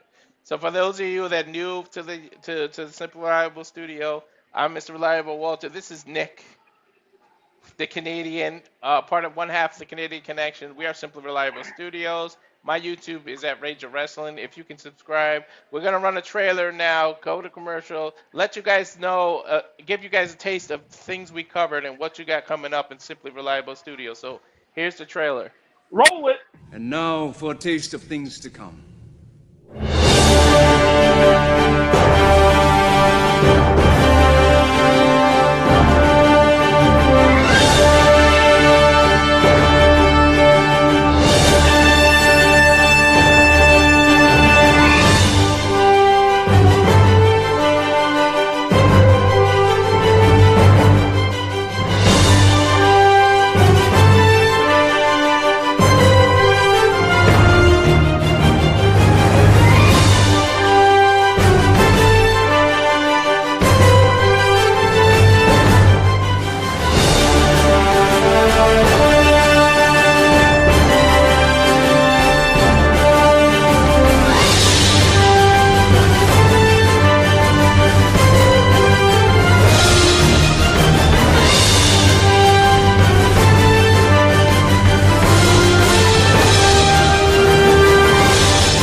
That is right. All the professional wrestling, sports, UFC, and more can be seen here at the SRS Studios, Super Reliable Studios. Please subscribe to Rage of Wrestling. Thank you to the almost 900 of you now watching. Numbers just keep growing. We're here covering UFC Freedom 250. Something you thought you would never see at a UFC event on the South Lawn of a White House. Plus, you get a free concert. Oh, that's cool. Mm-hmm. So what do we, you know, for those people in the chat, for those people watching it live, what are we, two fights in or 3 fights in? We're 2 fights in, right? 2 fights in, and both ended by knockout. So 2 fights in. How does everybody feeling? How are you guys liking it? Again, you know, it's 2 fights in. The crowd's not a bad crowd. Everybody's into it. Again, the weather's holding up. Aesthetically, it looks amazing. So far, so good. So far, so good with this. What do you think, Walter? How are you taking? Awesome, dude. I'm thinking it's a spectacle. And to end both fights with a knockout, I just feel bad if any of the fights become boring or anything, because it's like you don't want to be that fight. You know what I mean? No, but it happens, right? Like, I mean, this isn't scripted. This is a fight. You know, we talk about it with wrestling. You know, it's predetermined. You know, real athletes, predetermined results. There is no predetermined results. You're training you're training for a fight, and if you get in there, you win. Right. Up next should be Ruffy and Chandler. I love me some Chandler. That man. I always say the one thing that you can't measure is heart. That motherfucker just goes, and he puts on. Yeah. He don't care how much taller you are than him, how much better you are. That motherfucker puts on a fight. I love Chandler. He doesn't have the best record, but goddamn it, he does what he has to do.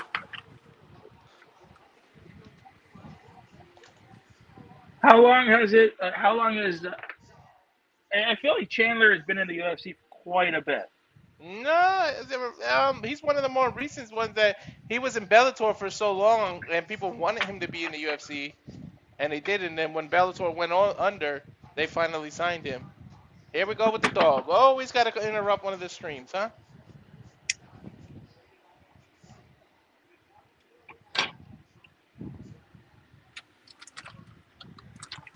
The dog knows, buddy. The dog knows.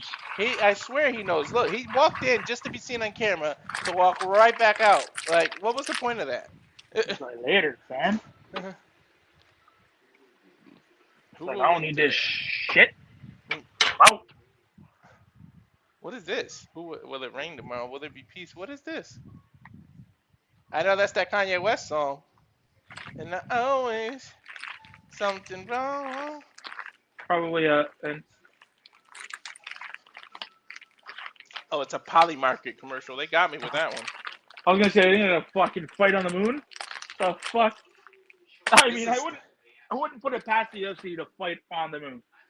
Right? When Elon Musk makes it live on the Mars, they're gonna do a UFC event on Mars. Martian mixed martial arts. They are definitely advertising that damn Starlink. That's Elon Musk's satellite internet. It's really popular out here. Yeah. So what do you got out going here in on Cali, so far? Where I live in the rural areas, a lot of people have satellite internet because it's hard to get internet out of here.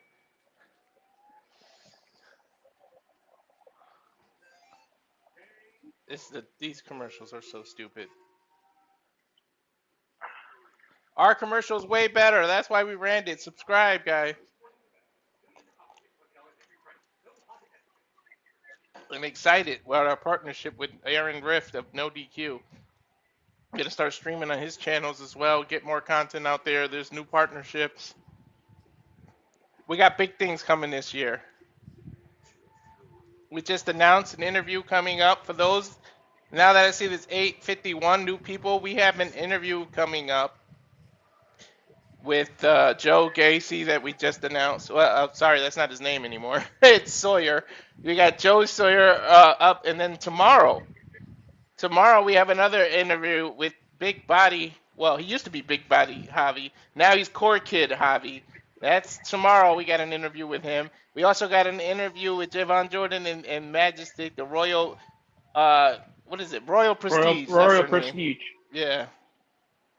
So we Yeah, got boys out big there. interviews coming up. These are all our past interviews there that you can see. You can catch us on Spotify there. La Leona, Dr. Redacted, Jack Cartwheel, and more. Yep. Catch Yeah, us on Spotify where you can catch other podcasts. Big things coming. So I believe that does it for me. Think I am. You about to stuff your fat face? No, I'm kidding. I heard you cooking. I am cooking. Too bad we can't smell what the Nick is cooking. No, you cannot do that. One day in the future, maybe. Maybe in the future. No, I think I'm done. I'm gonna try to see. I don't even think this event's gonna be that long. That's why they started it early. It was 6. Well, we got 2 down, 4 to go then, because it's 6 total. You know what I just noticed? What? This is the first UFC event without preliminary matches. Like, they usually do something before, and then you get into the pay-per-view. This was just straight. There was no preliminary matches. It was just straight White House card. You're right, but I think. Give me a sec. Uh-oh. Me too. Let me see if I They're can making a get it. painting come to life. Who's making a painting come to life? UFC. About the founders, because it's 250 birthday for America, so it's like they're doing this video. Looked like it was made by AI.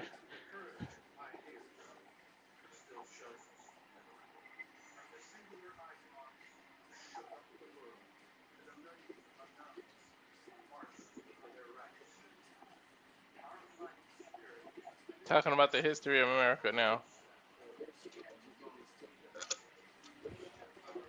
Dude, it's so hot. Look how quick this ice melted. Jeez, it's hot in here. I You're just had a hot, cup buddy. of ice. I had a cup of ice, and the juice just melted it immediately. I think it's like 92 degrees. We just passed 950, by the way. It's 967. We just ran a trailer for you that don't know what we do here in Simple Reliable Studios. We cover all the major wrestling events, special UFCs, special sporting events like finals and championships of all the major sports. Your one-stop shop. Here we go. This should be, based on who's left, this has to be the Rufio fight and Chandler.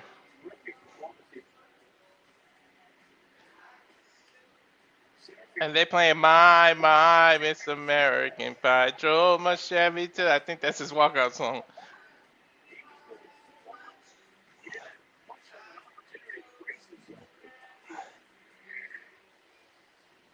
Who's coming out to this?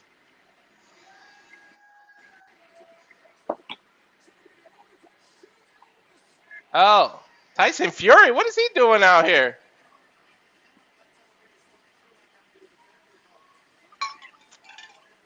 All right, the great heavyweight boxer, Tyson Fury. I think he just recently came out of retirement, too.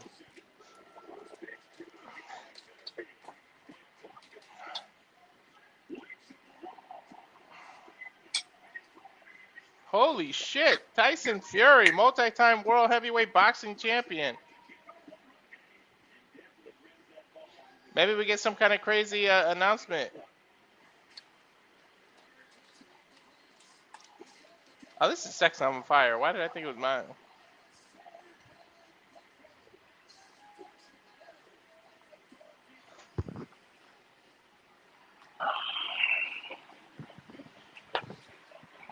What is he doing out here? Got his own special ring. They must be announcing some kind of Dana White's boxing that he was trying to get into. Maybe there's an announcement here.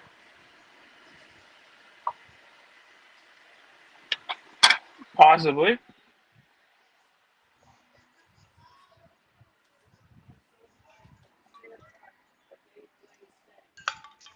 Is he just making his way to his seat, or he's making his way to D.C. to Joe?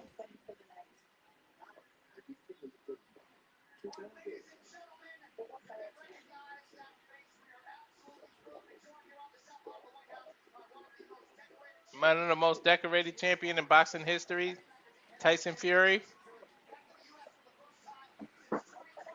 Back in the U.S. since 2021. Been a long time. I'm happy to be here.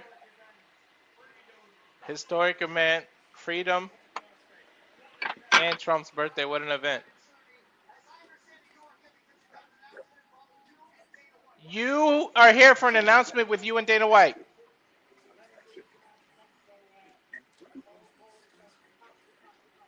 Massive announcement.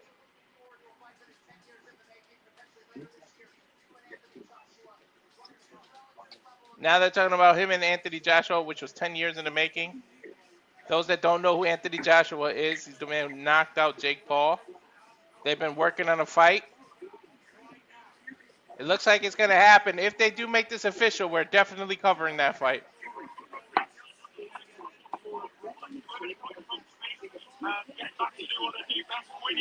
Dana White might have some involvement in it.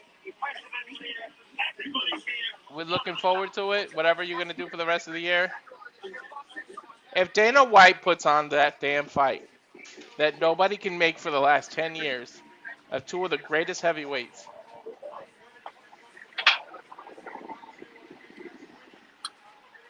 I think the water boiling over, brother.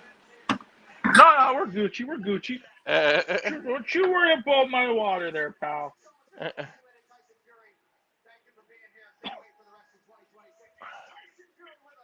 Tyson Fury. Oh, shit. Dana White might have put the Anthony Joshua Tyson Fury fight together. Yeah, but for when, though? I don't know. I mean, that's interesting that Dana would put that on, but... Well, he's been talking about getting into boxing. They're honoring the first responders. Thank you, everyone, for the service. I'm sure out of the 998 of you watching, some are service members, and we thank you. We do. You know what? I'm from Canada. But I can tell you, I know, that you guys do a lot. And, thank you. Well, you guys are our allies. Yeah. But, thank you for the work that you do. It doesn't go unnoticed. All the freedoms. You guys fight so that we can have stuff like this UFC event here. I mean, again, UFC Freedom 250, right? Mm-hmm. Honoring America's heroes, remembering their sacrifice, and supporting the military. I cannot wait to this main event, though. I'm so looking forward to this shit. Main event for the ages. Hell yeah, it's Pereira and Gaethje. Don't blink. That's all I'm going to say. They both have rocks for hands.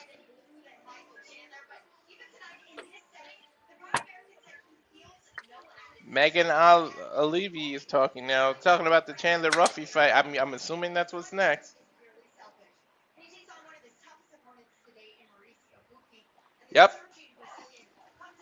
Mauricio Ruffy is 13-2. Chandler 23-10. Of course, Chandler the American. Ruffy is from Brazil, the number 9th rank against the number 13th rank. They're going into a hype package now from the song is Monster. There's Michael Chandler, proud American. The fact that it's America's birthday and the fact that it's on the White House lawn, he can't explain what it means to him. Dude, I love me some Chandler. I don't give a shit that people hate on him and say Why do people hate on him? Because he doesn't fight. He fights with his heart, not his brain. So he gets knocked out a lot. He does different. But it's because he's so excited. He just goes. He doesn't give a shit. Look at these highlights. They're just a lot of people saying he was more hyped than what he was, you know. But the dude can wrestle. He can punch. He can knock you out. He can.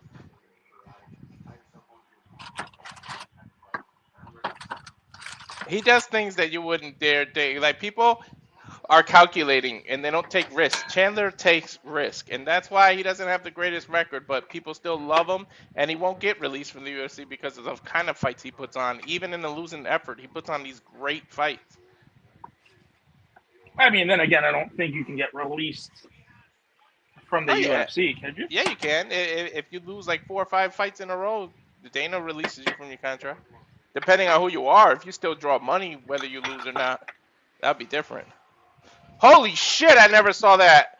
Ruffy, they showing his highlight. The dude faked a hook with his arm and then turned around with a high kick and knocked this dude out. Holy shit. That was a nice trick. And you gotta be crafty in there, right? Yeah, Chandler's one of those cauliflower ear people, so that's sort of a warning not to mess with somebody. And they get those, wrestlers get those from the kind of the headphones that they have to wear. And we are now at 1,000 people watching us. Thank you to those 1,000. Well, yeah, Josh Alexander, he wears that traditional wrestling style headband.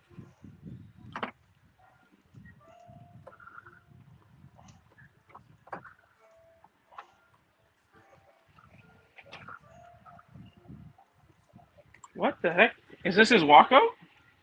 Mm-hmm. It usually doesn't come out to that. But remember that the White House band is out there or something. They're playing all this music live. There's a Zero Sugar Monster? Yeah, right. It's probably with all that fake shit in it.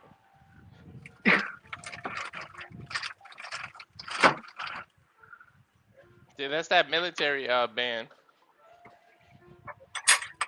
I can't even tell what song this is gonna be. I can't either. There's Chandler.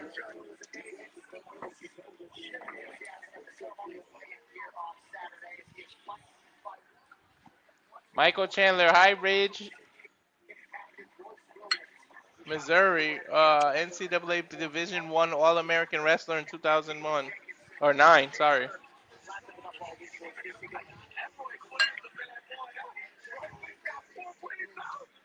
Chandler with an American hero, Captain Royce William, Medical of Honor recipient, Captain David Arlington County. From what you say? 101 years old, that guy.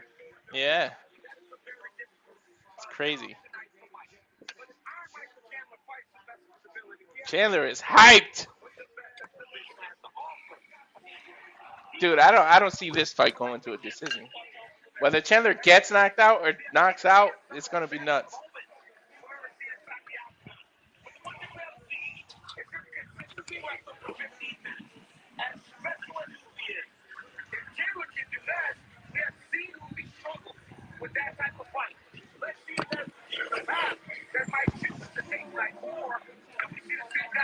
Well, let's see how Michael Chandler does. Yeah, he was seconds away from being a UFC light champion when he fought Charles Oliveira, but Oliveira caught him in the submission.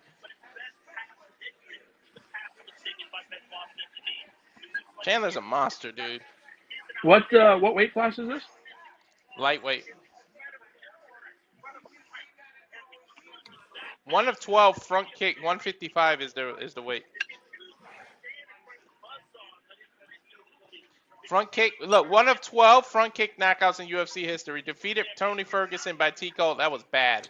in UFC 274. Finished 18 to 23 wins, 11 knockouts, 7 submissions for Michael Chandler.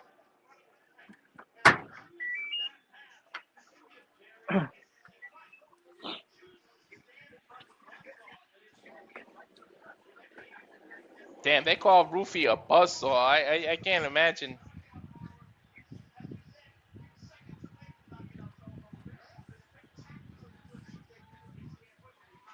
There's his typical stomp. That dude Chandler, he might get too excited and try to look out for the knockout for the U.S. that he might make a mistake and get caught, but we'll see.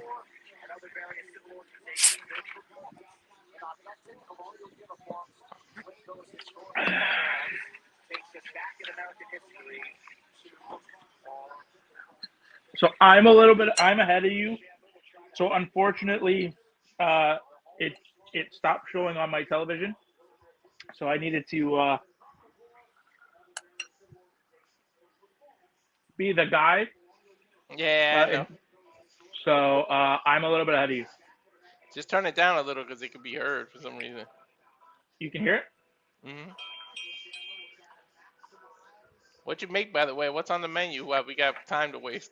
Oh fuck, buddy! I made a just a pasta, just some fusilli with rosé sauce. That's it. Nothing. Yeah. Pasta's my favorite. That's what the fuck this big ass gut came from. Too much pasta, man. You'd think I was Italian with the way I eat that shit. Oh, buddy, my wife is swearing off pasta for the foreseeable future because I eat a lot of pasta. Yeah, I've got to, man. There's some healthier options like chickpea pasta and stuff, but I can't even do that because my son's allergic to chickpeas. Now listen, you don't substitute pasta. Not in my house. Okay. My wife knows. I take pasta very, very seriously in this household.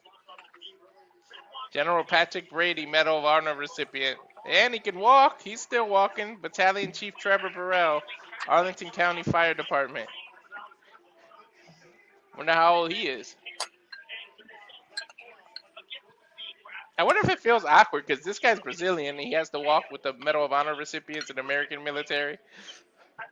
No, I don't think. I mean, they're honored to be there, right? Yeah.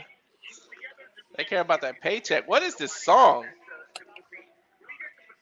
I can't even tell what he's coming out to. It's a Brazilian song. So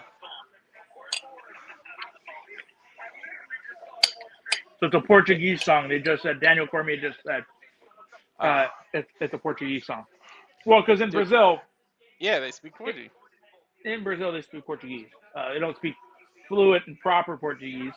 I think he's part of American Top Team. Not to interrupt you, but I can see Volkanovski there. Okay. That's the lightweight champion.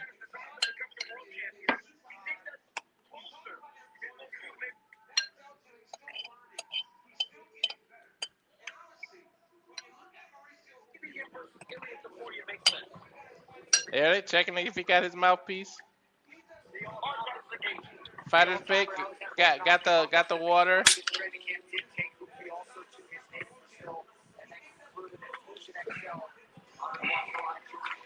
Mauricio Ruffy, he is one of 16 wheel kick knockouts in UFC history. Defeated Kevin Green by first round TKO at UFC 313, which was in March of last year. 4-0 UFC knockout ratio. So he's never been knocked out. So Chandler might make history. Cup, mouthpiece in check, and he's working his way into the octagon. Well, we get Bruce Buffer on the. I haven't gotten to Bruce Buffer yet. Carolina's up 2-0. Second intermission. I was literally just about to say that. That's okay. I wanted to get a check in before I officially leave my house. Congratulations, family. You're over 1,000 viewers. Keep up the good work. Love you guys. The cup comes home to Carolina in about 25, 35 more minutes of gameplay. Love you guys. Step boy out. Oh, Carolina wins the cup if they win today? Yeah. Oh, I didn't know they were up 3-2. Yeah, yeah. They it was game one, game two. The first four games were real back and forth, but game I don't know five. why I thought it was 2-2. No, game five. Carolina really put stepped on the throats. Excuse me. Of Here's Proof Buffer. I'm ahead of you, dude. Dude, look at Really the put the age throat on. difference. Yeah, who's older? Well, Chandler's older, no? Chandler, he's 40, yeah. But what were you saying? They put their throats on him? I mean, their They neck on stepped their on their throats? throats. Yeah, like they took it to them in game five. What was now the score? Right now, I can't. I'll tell you. You want me? Hold on. When you need Stat Boy.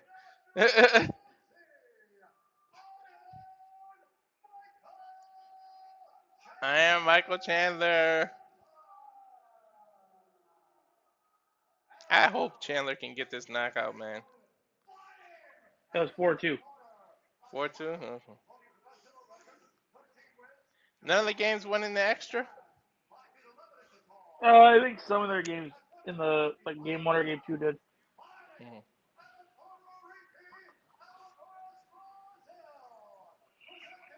Dude, on looks alone, Ruffy looks dangerous.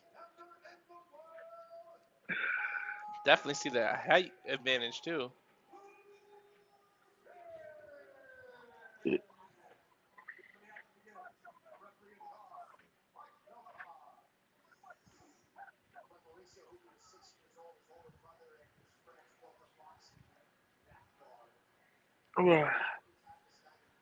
So I got the fight started already. Fighters, are you ready? You ready? Let's go! Now they just started doing touch the gloves. This is the first match where they touch the gloves. UFC chant starting. They're really they're definitely feeling each other out. Yeah. Ooh, nice kick. Nice low kick by Chandler. Damn, look at the height difference. Whew. I'm at 4 minutes and 35 seconds. Well, I'm at 4 minutes and 10 seconds. I'm ahead of you. I'm ahead of you. I don't know if I can. Look at you. You don't. You'll mess up the feed. Whatever you're watching, Yeah. It's okay. It's okay. You're good. We're good. Look, that's the good thing about Chandler. How low he fights to the ground. He can take you down so easy. Yeah, you can tell that he's really a good base. Yeah, low center of gravity. Oh, nice low kick by Ruffy. Damn, he almost took Chandler out. And Chandler got some thick ass thighs and legs. He never skips leg day. Tell you that much.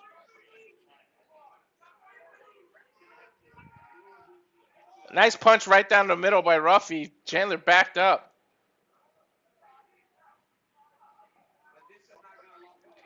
Ruffy with a good overhand right. Ruffy got his hands down too. Yeah.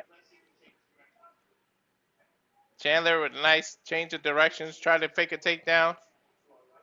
The height difference might work for Chandler because the fact that Ruffy has to punch down to punch him, so he might be able to see these punches coming. Well, and Chandler's got to punch up, right? Yeah. What's your time in the fight? 3:16. Oof. Austin 3:16. Well, 3:11 now. Okay. Yeah. But no, you can tell that Chandler's. You had that worry that Chandler was gonna come in here and be really energetic. You can tell that he's keeping pace. He's not overcommitting. There's not really any nerves, right? He's moving. He's not staying stagnant. He's on the balls of his feet. What the fuck's the other guy's name? Ruffy. He's walking around with his hands down. Ooh. But that's because he's trying to bait.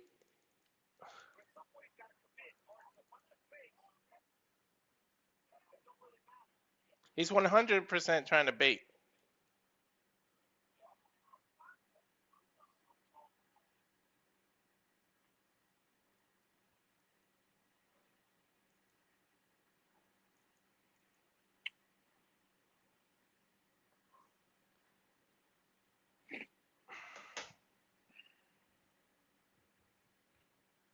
Uh-oh. What the hell happened to my feed here? Feed troubles. Technical difficulties.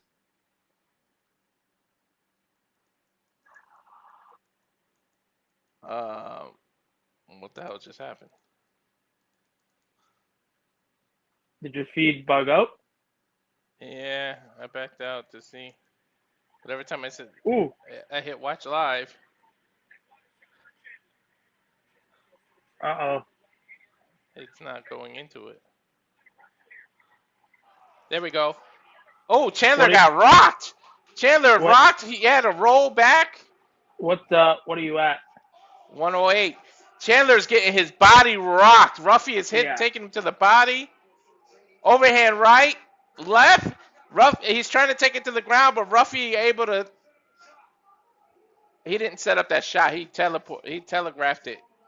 Damn, Chandler looked hurt. What the hell happened? He dropped his hand. Chandler might be the first American to lose tonight. Oh my God! Spinning heel kick by Ruffy! Knocks Chandler down! Chandler backs up. It's over. It's over. It's over. Stop it. Mercy. Chandler was in another time zone. He didn't know where he was at.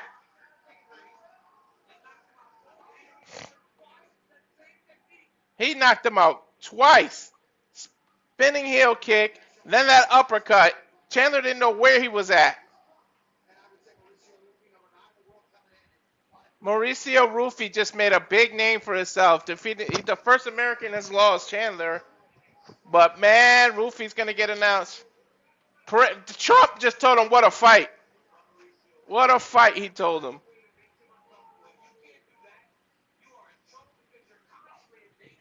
What a fight. Holy shit. That big spinning heel kick. Now he has two. There has been 19 spinning heel kicks in the UFC history, and this dude has two of them. Take a look at the replay. Spinning heel kick right to the temple. It just takes away. Look, see, he couldn't stand. His body didn't know what to do. Then he caught him coming in with an uppercut. He defended a takedown and generated power, and then here, that body shot. Left to the body shot. Holy shit, that took all the air. And there's the other spinning heel kick. And then Chandler did not block on the way down, and Rufio just ended it. Yeah, it wasn't even close. Holy shit, this guy got so many ways to beat you. He tore them out. That was crazy. He kicked the shit out of him, dude.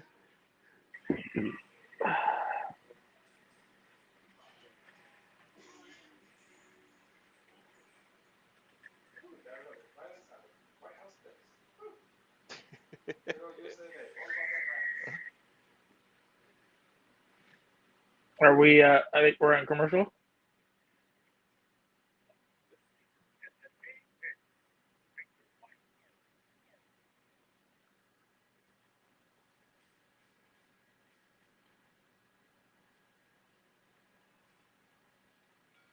So I don't know.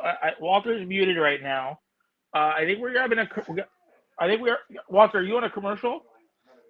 I'm on a commercial, but you know they're about to announce the winner. But I saw the chat. I'm gonna throw it up after they make this official.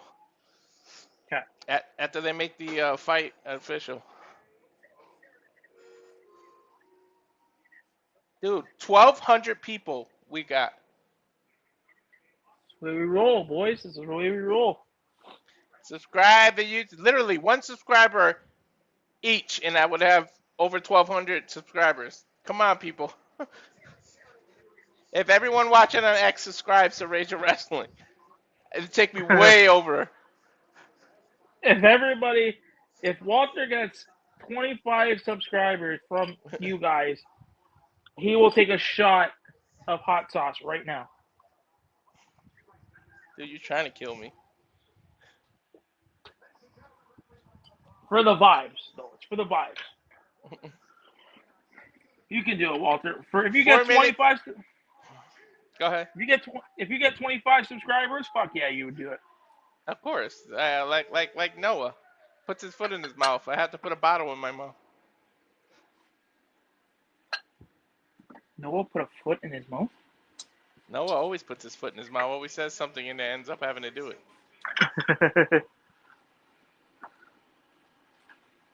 Mauricio shaking everybody's hand. They're gonna need a translator because of course he speaks Portuguese. You delivered on your promise. How happy are you with the results? Listen, Dude, to those people. he has 14 wins and 13 of them are knockouts.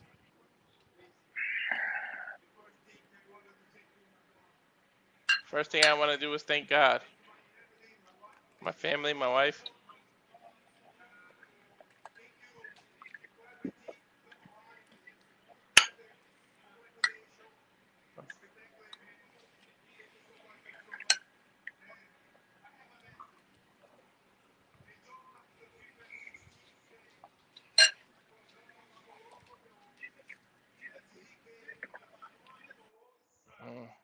And now he's quoting Bibles.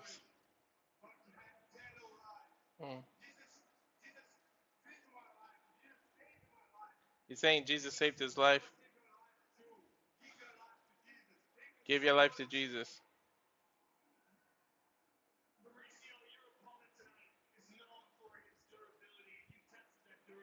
So your opponent is known for his durability, but you short tested it.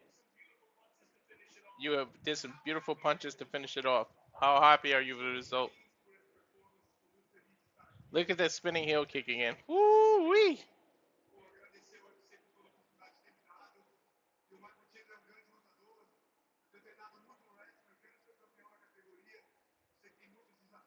It's crazy because I can understand, because I speak Spanish, I can understand a lot of Portuguese. Like, I understood what he just said.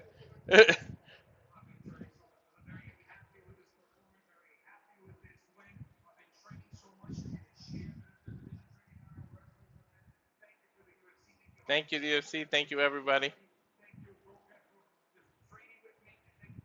Thank you, Volkanovski, for training, and thank you to my team.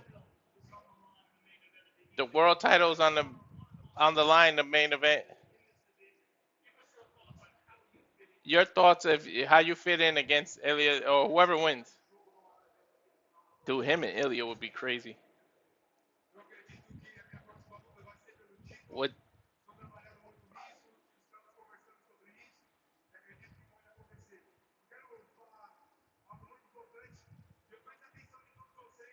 He just said repent.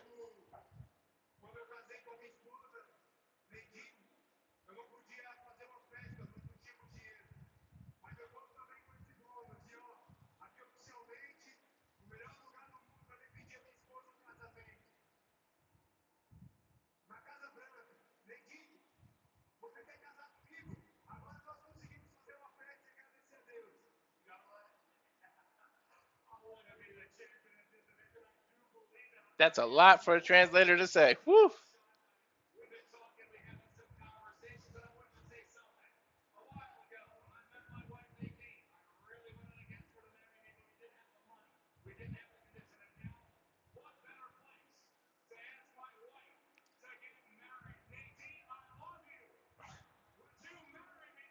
He just proposed to his wife on the White House.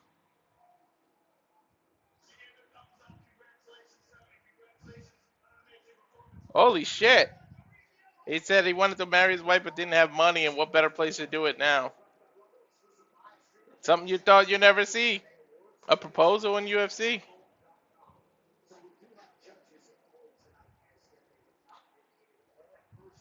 They have judges tonight, but none of them were needed, dude. 3 fights and 3 knockouts. Believe that, Nick? Oh God, No, Tony Hinchcliffe. I do believe it. They don't want these fights to go to judges' court. Of course They not. want they want to make these fights happen, right? Mm-hmm. Well, while they set up for the next fight, we have a very special video that producer man wants to show. So I'm gonna throw it up to him. So stay tuned. We'll be right back. Thank you to all 1,258 of you. So stay tuned for this special video. Yes, we get it! Danhausen's the king of New York now! Oh, yes, they'll get a statue of Danhausen, and a mural of Danhausen, and Danhausen on the side of Times Square, the side of Madison Square Garden, but of course, congratulations to the Nickshausens, because you did all the work. It was a little team effort. Danhausen uncursed you. He cursed a couple of your opponents, which he really didn't have to do. He just wanted to get a little extra human money on the side there, extort the billionaire Stephen A. Smith. But, nevertheless, we get it, and now the mayor has to give Danhausen a parade of his own and a statue or whatever I said. I don't know, some big balloon animal floating in between Snoopy and Garfield. We can have Danhausen Day, we can have the Knicks Day, and we can celebrate that you are the NBA 2026 champions, and you are uncursed.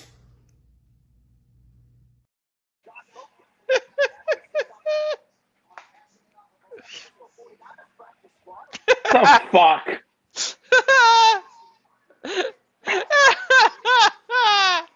They uncursed. This is what I'm looking forward to now. They're showing Josh Hokit versus Derrick Lewis, two big American heavyweights, knockout artists. 9-0, finished 8 of 9 opponents, 5 knockouts, 3 submissions. Derrick Lewis has the second most knockouts in UFC heavyweight history. But what do you think of that video, though, Nick?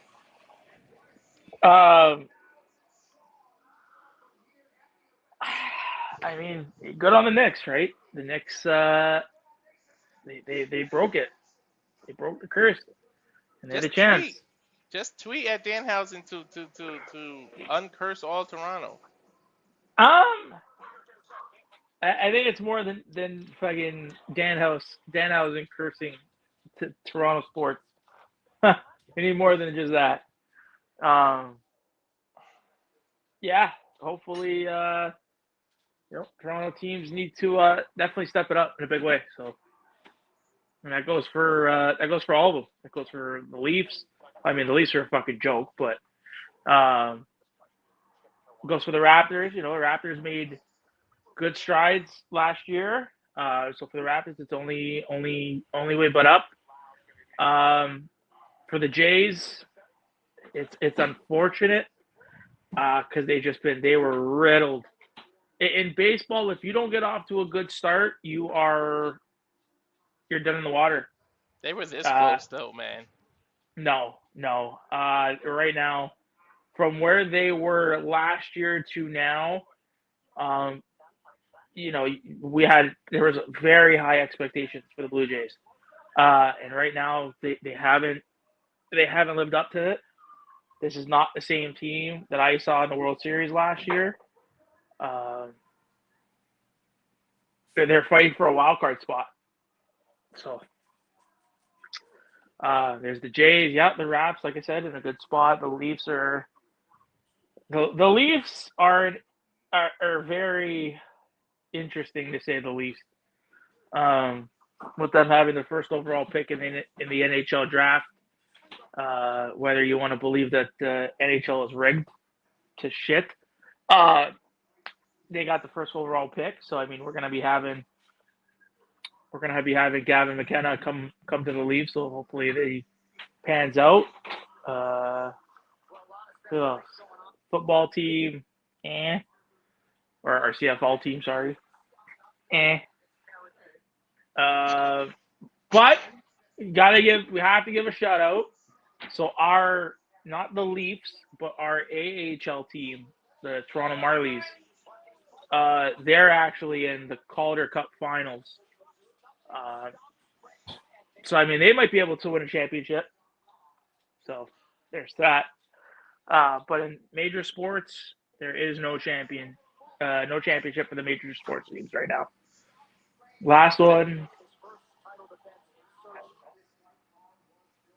The last big championship that we won was 2019, the Raptors.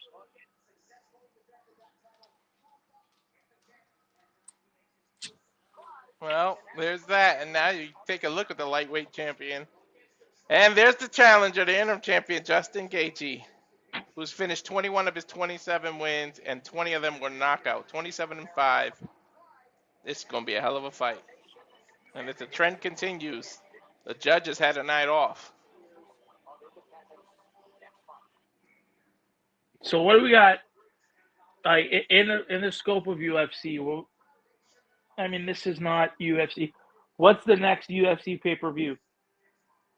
3. They haven't announced it yet. No. Mm-mm. They No, usually no, do no. that on Tuesdays. After a major event like this, they'll announce it on Tuesday. Maybe Wednesday yeah. now.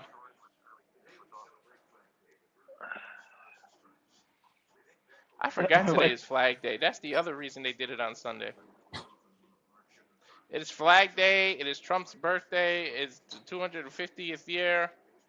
That's why UFC never does anything on Sundays. They usually do it on Saturdays, but that's why.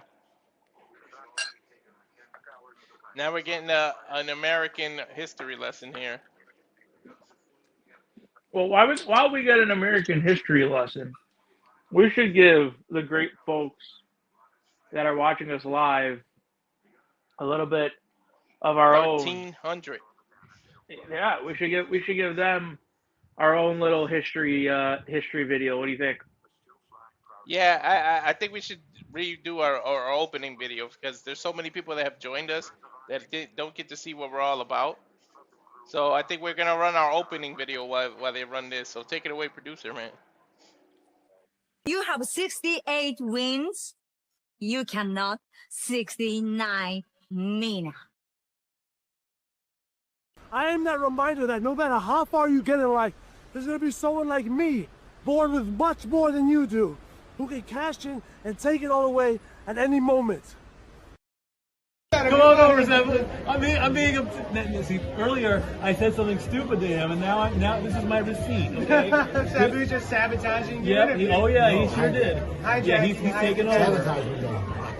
Hijacking is a better word. You're right. Good luck. Ooh, follow the white rabbit.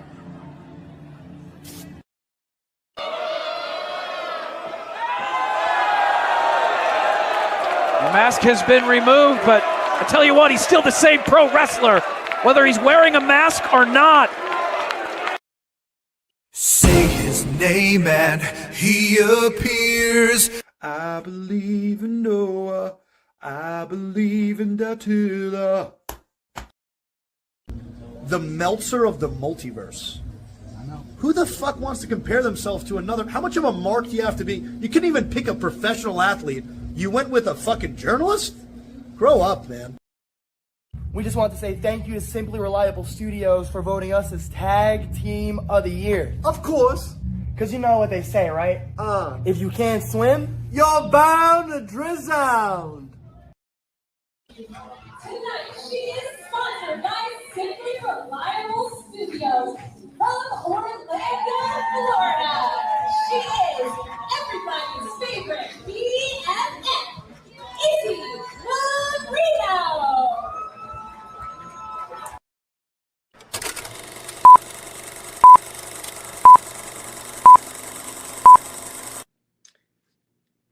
Heyo, this is Jack Cartwheel. You are watching Simply Reliable Studios.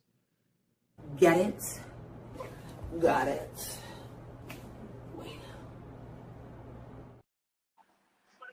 Yep. That's what we're all about there. Halfway point, man. Through this historic event, 3 fights up, 3 fights down, all knockout. Yep. And I can't wait for Hokit to fight Derrick Lewis. I cannot wait till these two touch. This might be a don't blink. I would be surprised if this fight lasts longer than 2 minutes.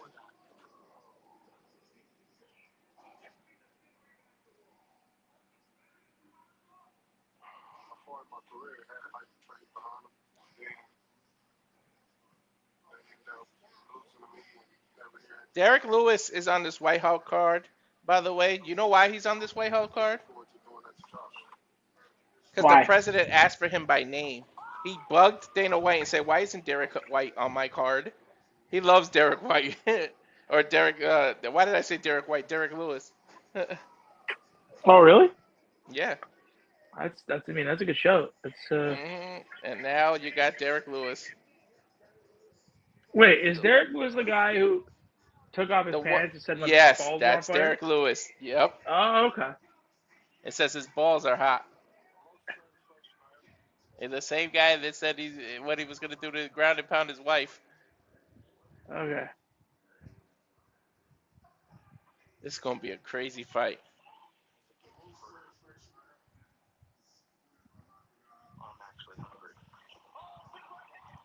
He said the most satisfaction he gets is when he knocks somebody out. This is gonna be nuts.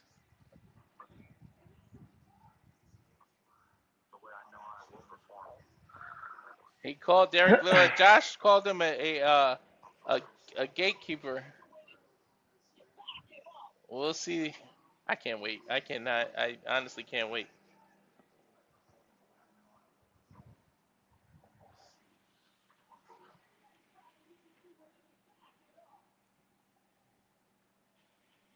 Here we go. I'm hyped for this one. Oh, excuse me.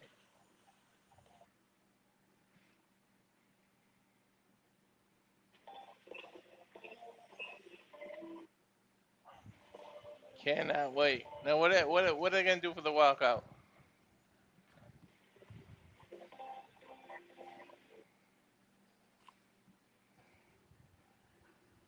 Derrick Lewis gets it out first.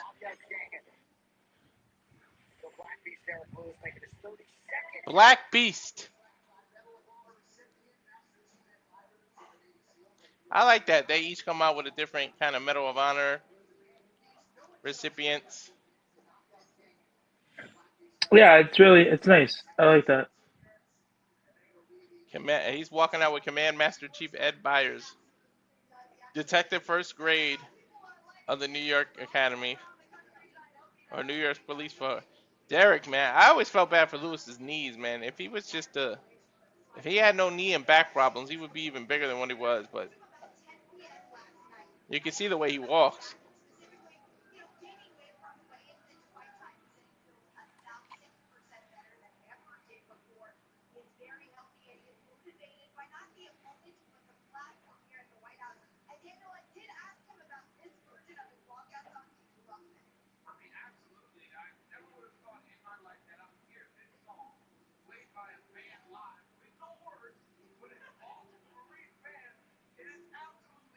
Derrick Lewis does look better than he's ever looked, though. The shape he got in.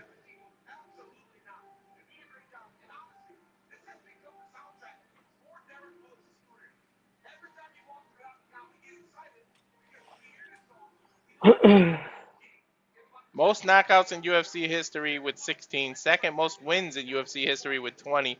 He has finished 25 of 29 wins, 24 of them by knockout. That's crazy. Black Beast Derrick Lewis.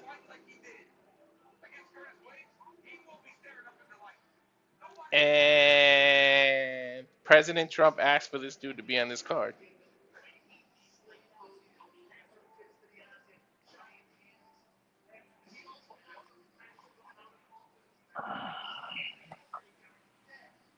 Derrick Lewis brain. He's been on a bit of a losing streak though his last few fights.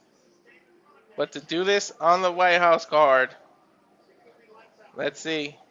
Somebody going to sleep. I can almost guarantee this ain't going to the judges. The president's own U.S. Marine Band playing all the walkout music.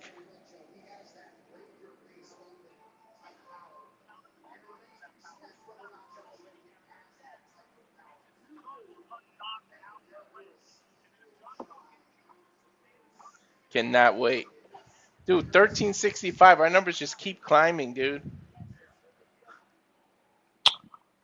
Yes. Just hold on, I'm just switching up the feed. Here's Josh Hokit. He is coming out with Hulk Hogan's theme song, Real American. They are playing Real American live on the U.S. Marine Band. Can you believe that? You hear this? That is crazy. Yeah, I never heard this theme song like this on a band.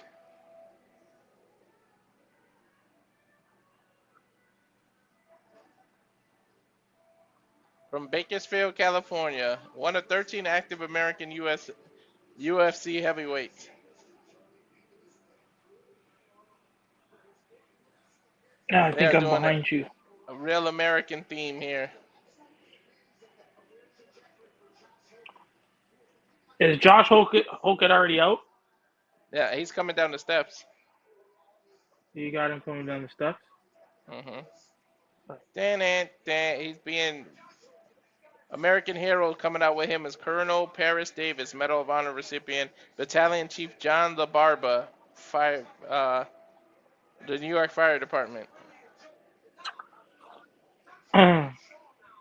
I've never heard this song like this. This is actually kind of cool.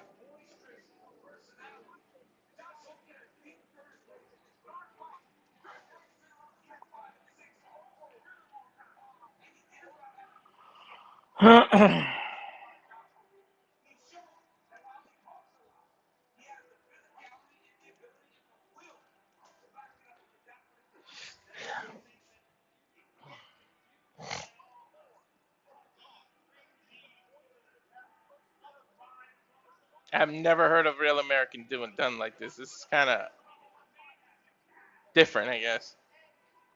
Made his way to the fighter pit.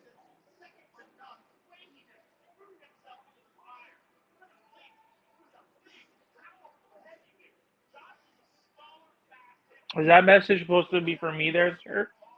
Yeah. It's difficult to use that, though, because a lot of pop-ups came, and you got to be quick to take it off.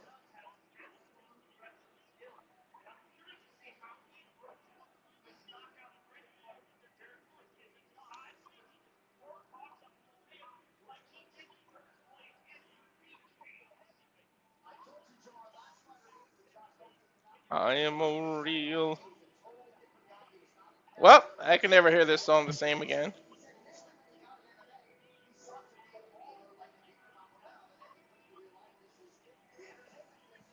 Josh Hokit, undefeated, 9-0, most significant strikes in a 3-round UFC heavyweight fight with 177. Defeated Curtis Blades by unanimous decision at UFC 327, which was April 11th of this year.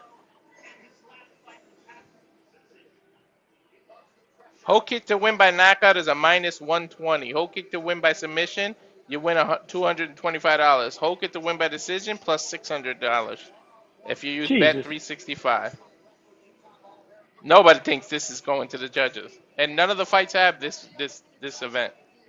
No.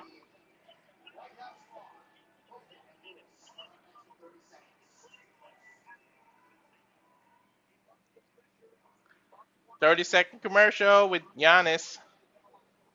The trade rumors on this man, huh? Oh yeah, he's good. He's good as gone. He better not come to Boston. I do not want to give up J. Brown for him. Give up that youth that we have on the Celtics. You better not give it up. You give up way too much for Giannis. Yeah, you're definitely don't want to do that. Jaylen Brown's what, 29, some shit like that? I would not give it. I think he's younger than that. Then you got Tatum. They're gonna be the both in the league for the next more than 10 years. I'm not giving up that youth for Giannis. Giannis isn't old, but he's a veteran, and then he's a big man. Big men tend to get hurt a lot, especially later in their career. I wouldn't give that up. What's his contract status? I don't know, but there's a lot of... I think he's trying to force Milwaukee to trade him. As we go to Bruce Buffer for the announcement.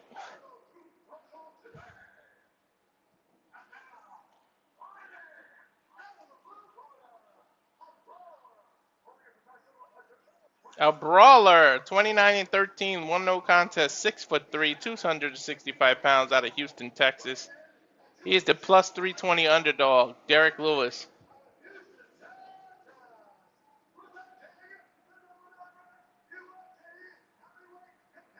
What's going on, Matt?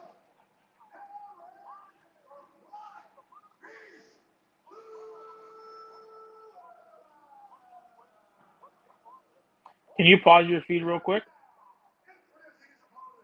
I'll wait till the clock comes so that I can. Okay. Yeah. Just because I can hear your feed and that's why. Albuquerque, New Mexico. I'll turn it down. No. Don't turn it down so I can.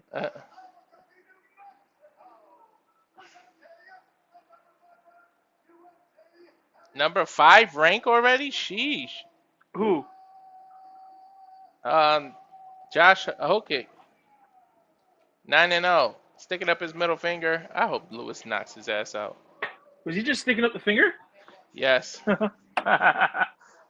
He does that to everybody to get under his skin. Like, he's a classic asshole. But he just does it for attention, you know, to get under people's skin. Yeah. He's one of those people that want you to hate him. All right, fight started. You tell me when to... Don't. You keep watching. I'm not sitting down right now. Okay. 4 minutes and 55 seconds. Nobody has swung. You keep watching. Right. Oh, nice kick by Hokit right to the chest. Hokit with another kick. I think he's just showboating in here. Come on, Derrick, catch him. These light little kicks by Hokit just to get on Derrick Lewis's nerve. Derrick Lewis not falling for the trap. Spinning heel kick. Completely misses by Hokit. A push kick to the stomach of Lewis. Lewis has yet to swing.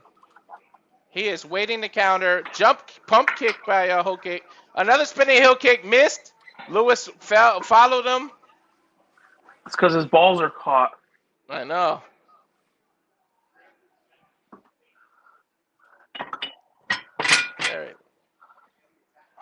Hokit playing around in here, trying to bait Lewis into making a mistake. Lewis hasn't even swung once. Push kick by Hokit. Derrick Lewis fakes an overhand right.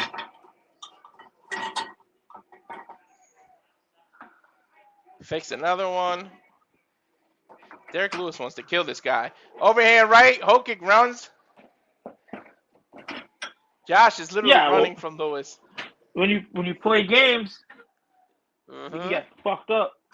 Nice kick by Derrick Lewis. Overhand by Josh now. Hokit is just trying to bait him in because he's fast. And he's trying to counter Lewis. Lewis being slow and methodical. He's just waiting to counter. Another pump kick by Josh. Slow and steady wins the race. He took Lewis down. Now ground and pound. Lewis trying to fight off his back. That's Derrick Lewis's kryptonite. Wrestlers. That came out of nowhere too, that attack. Lewis able to... Hokit not doing much from the top though. He is connected with some of these punches, but Lewis is trying to do wrist control. Hokit just pulled. Now he's laying down on Lewis.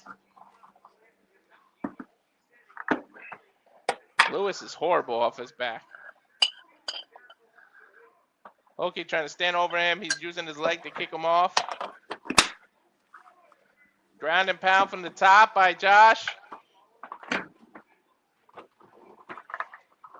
Be careful with your balls. Another one. Now an elbow. 2 minutes left. Derrick trying to get up. Josh not letting him. Misses an elbow. Derrick's got the chance to get up. He's up against the cage. Use the cage to get up. And is he going to get up? He got up, but Josh took him back down. But Lewis doing what you should do when you're on your back, and he's gaining wrist control. Oh, but he gave up his back. That you shouldn't have did, and he's bleeding off the side of his head. Usually when you're on your back, there's only one thing you can really do. Hey, honey? Yeah. I said when you're lying on your back, there's only really one thing you can be doing. A knee by Hokit. Derrick Lewis is exposing himself by turning his back to try to get up. He's trying to get up, but Hokit just on top of him. It's the game plan, right? It's the game plan when he got there. Nice elbow by Hokit. Hokit's all over. He got all the octagon control. This might be a 10-8 round. Lewis back to his feet though. And Hokit takes him right back down, rolls him back over.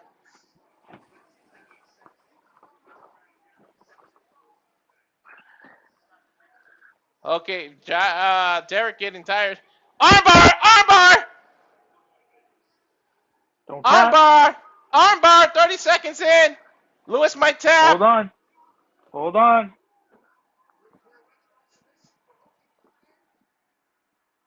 I don't know how Derrick isn't tapping. 18 seconds left. You gotta hold on. 14, 13, 12, 11, the clap. You better hold on for dear 8, life. 7, 6, 5, 4, 3, 2. Derrick made it out of the round. I don't know how. There you go. How the hell did he make it out of the first round? This guy did not know how to finish the armbar. That is so crazy. Is that your oven? What the hell is that beeping noise? Sorry. I was trying to figure out that dishwasher or an oven making that noise.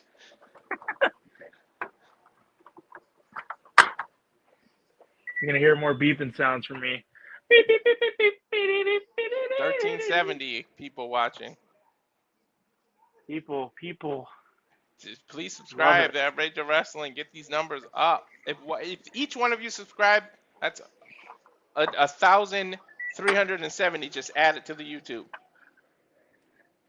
Look at this. Oh my man, look at that deep gash in Derrick Lewis. Yeah, added for the people that have come in. If you subscribe, make us look good. Shout out to all the three. You enough of you subscribe. My wife and I will do the Hot Ones challenge live. Here we go, round 2. Just take him down again, okay? So you have all 5 minutes to work with. Over a nice couple of jabs by Derrick Lewis. Are you into the fight? Yeah, 4 minutes Okay. and 40 seconds. So pause it, and I'll let you know when I'm. For what, round 2? Yeah. I paused it at 4:30. 4:30? Okay. Yeah, because I'm just getting into the second round. All right. I'm at 4:48. We got 5 minutes. 5 minutes left in the Vegas Carolina game as well. It was almost a head kick right at 4:30. Okay, go. Okay. Derrick Lewis with an overhand right misses. You can tell There he's he tired, goes. though. Single leg takedown again, but Derrick fighting, bouncing on that other leg. And now with these uppercuts, caught Josh. Josh backed up. Josh didn't like those hits. Derrick Lewis just got pissed that he tried to take him down again. Nice uppercut combination. Ooh. Dude, Lewis is trying to run Josh Hokit out. The whole crowd screaming for Lewis now.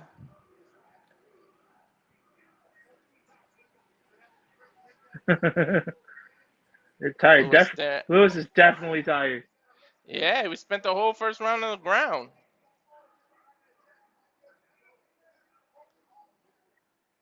Ooh, Hokit rushed in on Derrick. Derrick trying to fight him off. Pushing him against the cage. Nope, he turned before he can get him to the cage. He tried to trip him. They're in a wrestling pattern. Uh-oh. Couple of double jabs by Derrick.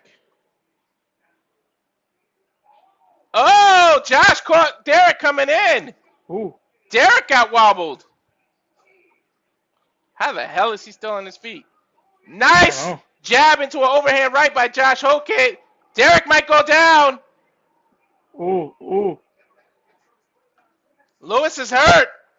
Josh not taking advantage because he knows the counters. Derrick trying to counter now. Trying to throw that one big shot. You can see Lewis is trying to throw that one big shot. Lewis is getting hurt right now. Josh taking it, one body shot. Just body shot. Just take his knee. Use the knees to body shot and it'll be over. Lewis is exhausted. Now uppercuts coming from underneath. One knee is all it's going to take. Oh, they both went for the knee at the same time. Lewis with an overhand left to get out. Oh, Lewis is on his way out. Josh with a 1-2 punch straight down the middle.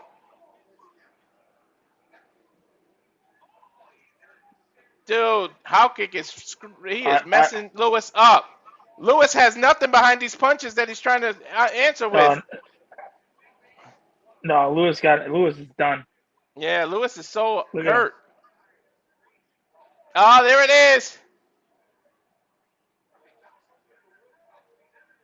But Hokit is a little nervous because he knows that Lewis has that one. Oh, he needs that one. Nice elbow.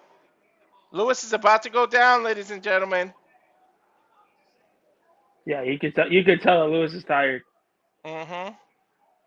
I don't think they make it out of this round. 1 minute 25 seconds left. Oh, beautiful elbow by Hokit and followed by an uppercut.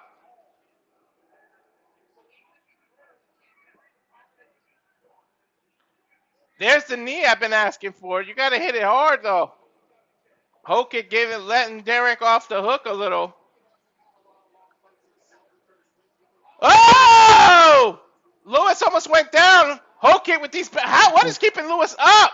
I don't know. There it is. Now it's over. Now it's over.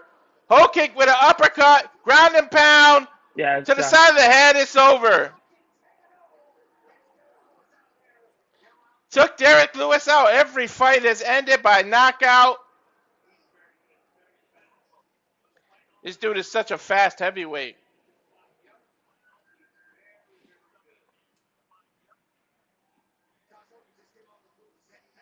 Lewis is a tank, dude. I don't know why it took him so long to go down. I don't know. And he looks conscious. He looked like he just kind of gave up.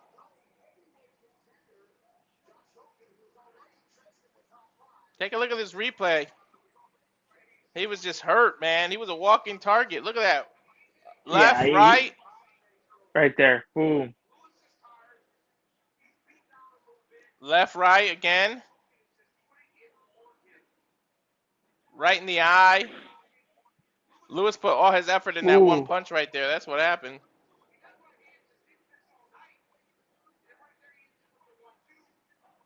Nice 1-2. Derrick stepped back. That's the one when he bent down like that, you knew it was over for him. Yeah, it was. He had nothing else left. It was just sheer exhaustion.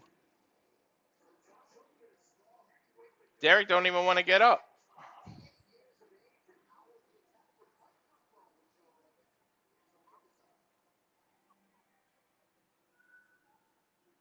Hokit coming out. I think he's giving his chain to the president. Yeah. What is that? Some kind of chain. Is that his phone connected?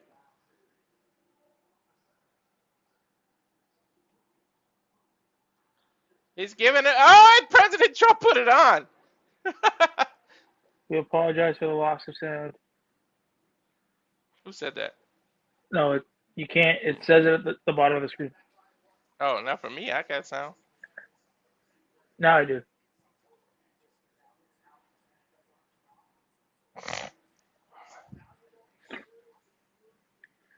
This dude is only 10-0. This is 10th fight. He is going places. 1376 now.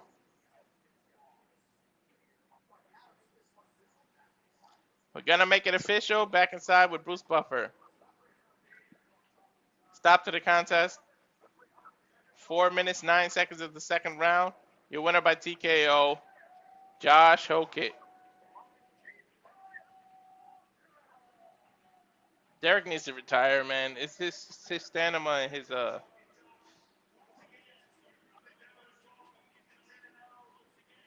his cardio.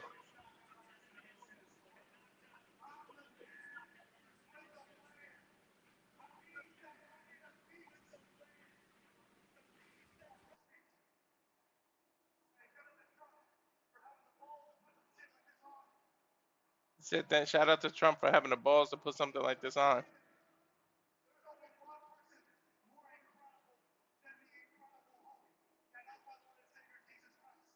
Only one person that's more incredible than Incredible Hulk, and that's Jesus Christ. Alex Pereira. I want a shama on your mama.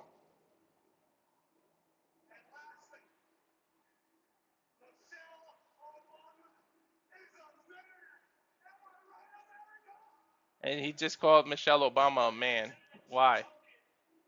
Like, that's, come on. Yeah, that was unnecessary, dude.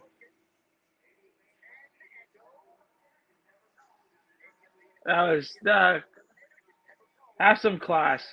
There's Roman Reigns. There's Triple H.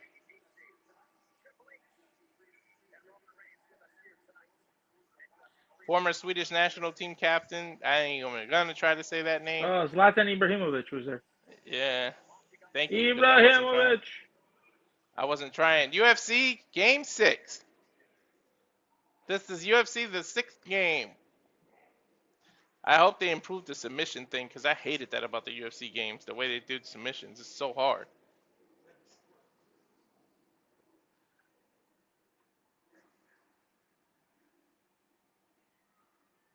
You got awesome, a commercial? Though. I got split screen and they're showing UFC 6. Oh, okay. No, I keep seeing the overhead, the camera, the drone camera. That's what they're showing now. It's gonna be hard to pick a $250,000 fight of the night bonus because every fight has delivered.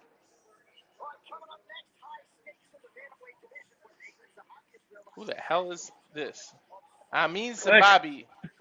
Canadian. He's your Canadian. Well, I know who you're going for. Let's go, Zahabi. He's gonna go against Sugar Shane O'Malley, rainbow haired and crazy. Dude, he's got 8 first-round finishes. 7 within 3 minutes and 5 seconds. That's fucking nuts for this dude. So I do want to point out, and I want to let everybody know, it is 2-0 Carolina, and you have 1 minute and 20 seconds left until it's over. And then we get the champions. Yep. Tim Welch, Sean O'Malley's head coach, is talking. Dude, we got 1,500 people watching us. That is nuts. Thank you. Oh. Thank you, everyone. Please don't just watch on Twitter, though. We have our YouTube channels. Subscribe to @Rage of Wrestling, guys. Please. Sean O'Malley's coach is talking now. Definitely subscribe. You know, the more people that get involved with this, you know, sky's the limit, right? We definitely were in the talks of maybe doing a World Cup game. Sports, you know, we are wrestling first, but if we can do sports, why not, right? And plenty of interviews. Over. What's over? The Carolina Hurricanes have iced it. It is 3-0 Carolina with 1:08 to go in the third. That wraps it up for the Stanley Cup Finals. Not officially, though. It's official, so it's over. It's over. There's only a minute left. Yeah, and the way that Carolina is playing, it's all but done. It's all but done.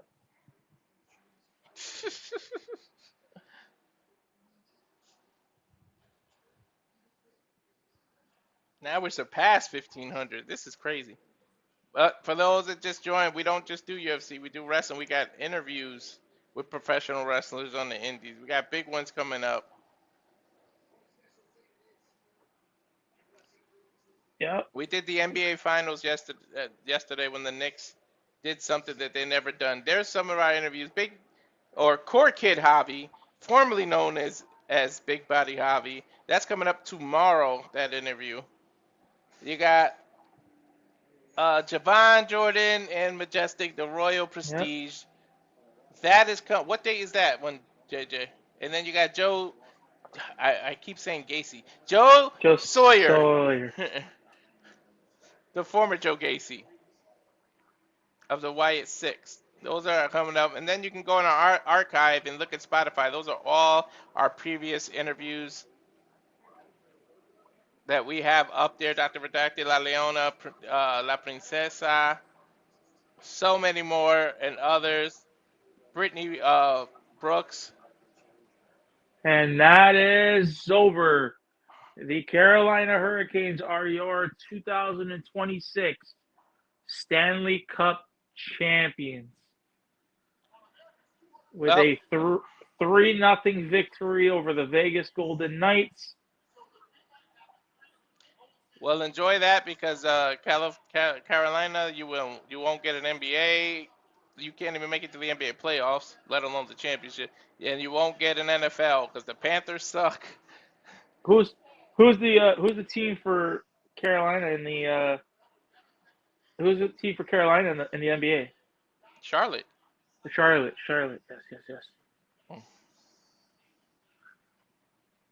Now, Carolina Panthers, do they represent North and South Carolina together, or?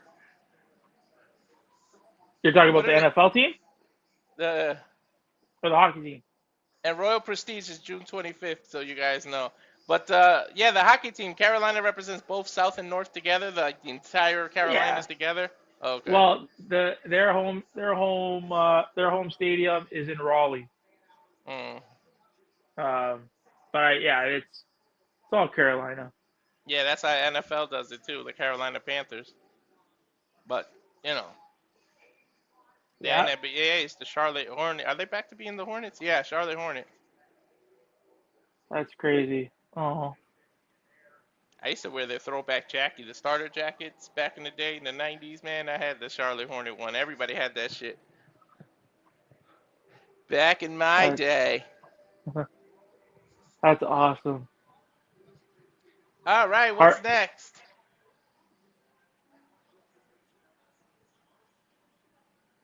I don't know.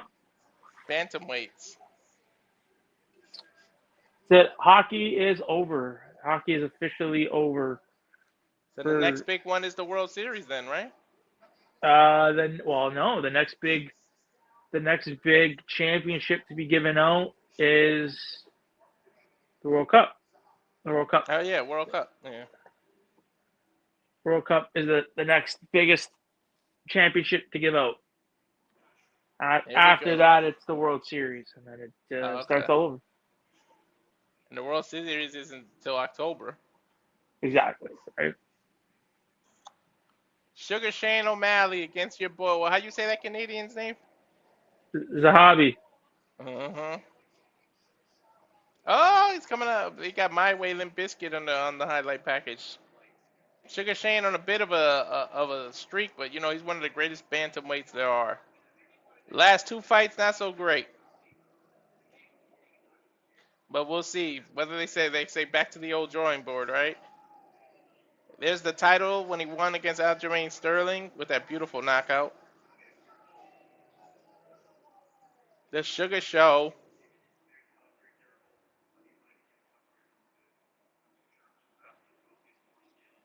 That dude is too. I think he should move up to 145. I just feel like that 135 is just too. He's too big for this division. Move to featherweight, Sugar.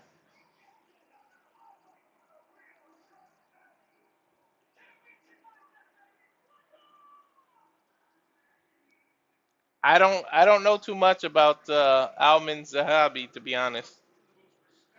Me neither. But he's Zahabi, so he's Canadian. You have to default, right?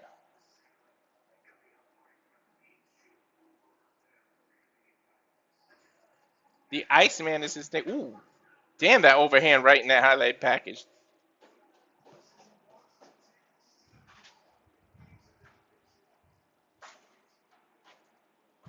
That overhand right in that package was crazy.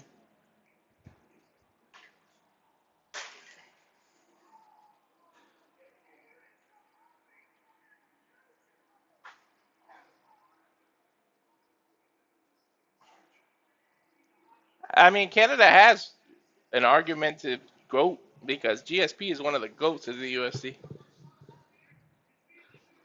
So you got that. He's not from Toronto, but he's still a Canadian. So you got GSP, who's widely considered a lot of people's GOAT. Yeah, 100%.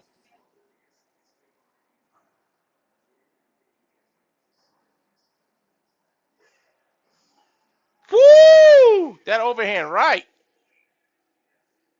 I'ma stand up and shout. I'ma do things I like this highlight package. This just got me hyped for this fight.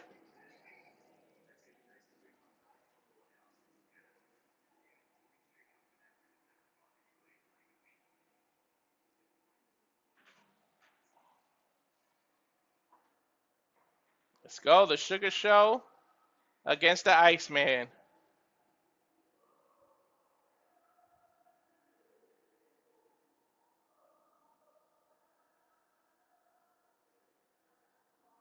Are they singing the Canadian national anthem? Okay. You hear this? Oh, Canada. From Laval, Quebec, Canada. That's where GSP is from, Montreal, now that I thought about it.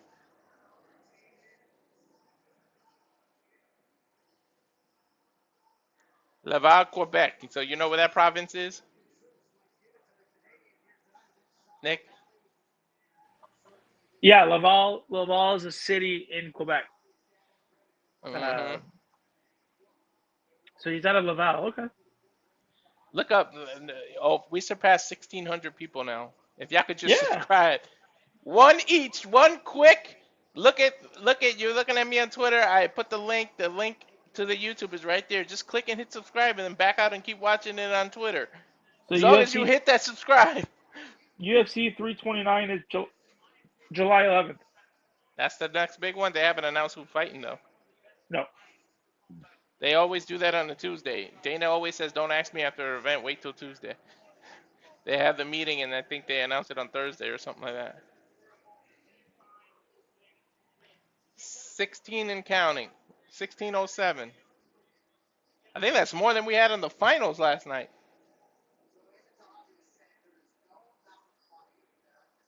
Zahabi. Longest active win streak in UFC Bantamweight division. He has won 6 in a row. He's the 7th fight win UFC overall streak. Highest significant strike defense in UFC Bantamweight history.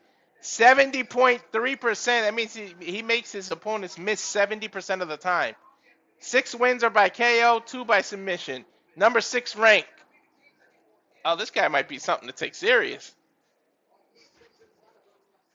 If you didn't know who he was, you probably will at the end of this. DC's keys to victory. Use all your weapons. Be patient and do not chase. Yeah, you never want to chase Sugar Shane because he will put. This man knows how to put traps on you.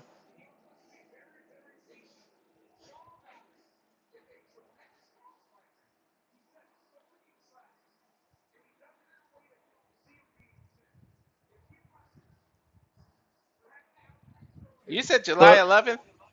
July 11th or 13th. Oh, because 11th is also the PW Sympathy show. Yes. It's funny. You got both major championships on the East Coast. Right? Carolina and New York? Yep. Both big championships are in the on the East Coast. Sugar Show, the pink Ferrari.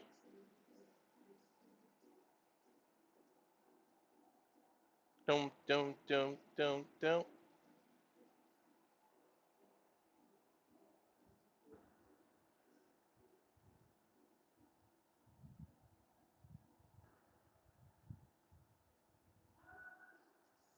You are a superstar.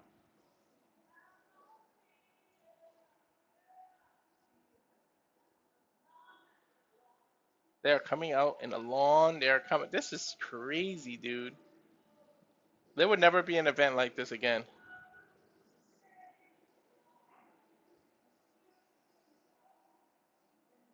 Sean O'Malley, born in Helena, Montana.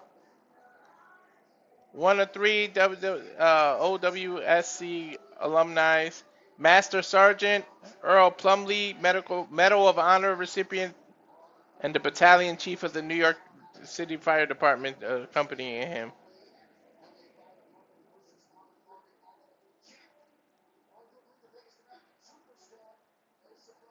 Sugar making his way down the steps.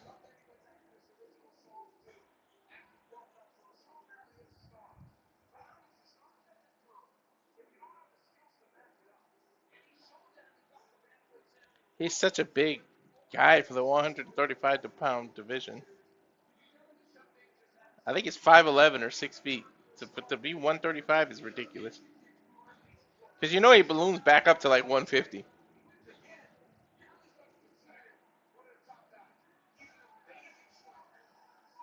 Sugar trying to turn his fate around. He's on a 3-fight skid.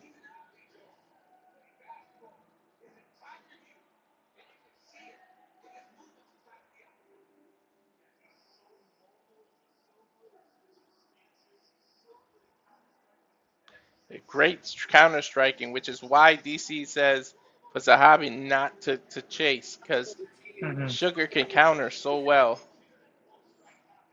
Former UFC Bantamweight champ, highest significant strike accuracy. Dude's got a 61% accuracy in punches. Awarded the UFC contract on Dana White's Contender Series. That's what that stood for, the alumni.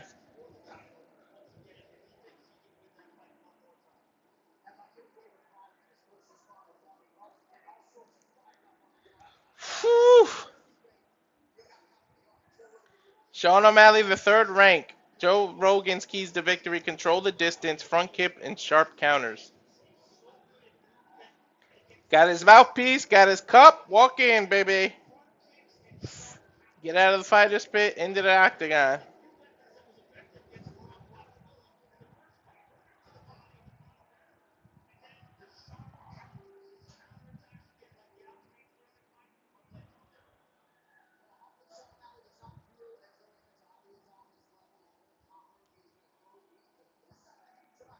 You are what you say you are, a superstar.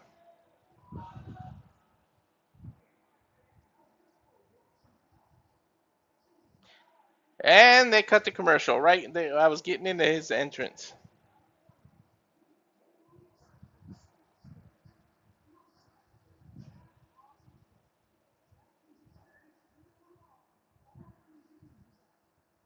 DraftKings is allowed in California now? Because they wouldn't let me do it. Yes, they are. Oh, shit. Back to the octagon. That's still an awesome setup, dude. Here we go. 31 years old. Told you he was 5'11". Look, I know Sugar Shane's stat. 31, 5'11", 135 and a half, 72-inch reach. Look at that, to 68 and a half. 135 for Zahabi. He's 5'8", 38 years old. 14-2, plus 350 underdog. As we go to Bruce Buffer for the introductions.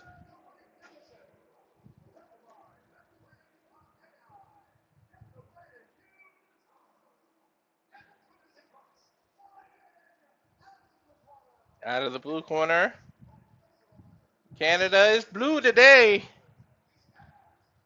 That's a great record, though. It's 14-0. Now he's fighting out of Montreal, Canada.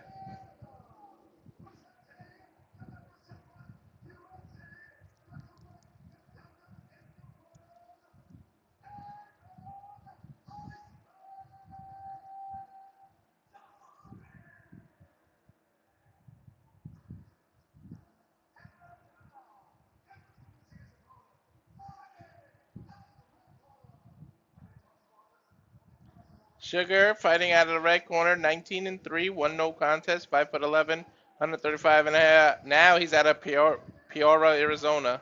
Minus 480 favorite. Gosh, darn, that's a lot. That means they giving Zahabi like no chance.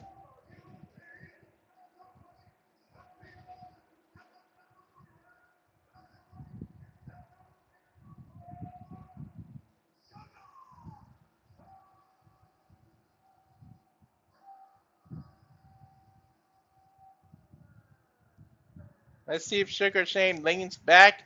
Let Zahabi make a mistake. Come to him. Jason Herzog, second fight of the night for him. And go round one. Everybody chanting USA. We've had one person representing the United States lose only so far.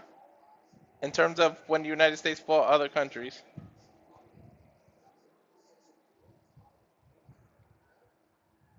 Sugar Shane walking Zahabi back. I can already see the speed. Ooh. O'Malley just switched to southpaw. Nice body shot by O'Malley. You right there, Nick? You're on mute anyways. Yeah, I couldn't hear you. I don't know why. 4 minutes, 22 seconds left. Nice front kick by O'Malley. Right to the breadbasket of Zahabi. Do not rush Zahabi. That's what O'Malley wants. That's why he keeps switching to southpaw. Back and forth. Orthodox to southpaw. He's lethal with both hands. O'Malley faking takedowns. In a karate stance. That's what he do. He puts that lead foot in front and then kicks from the back foot. You don't see it coming. It's crazy how he does his push kick. Nice body jab by O'Malley.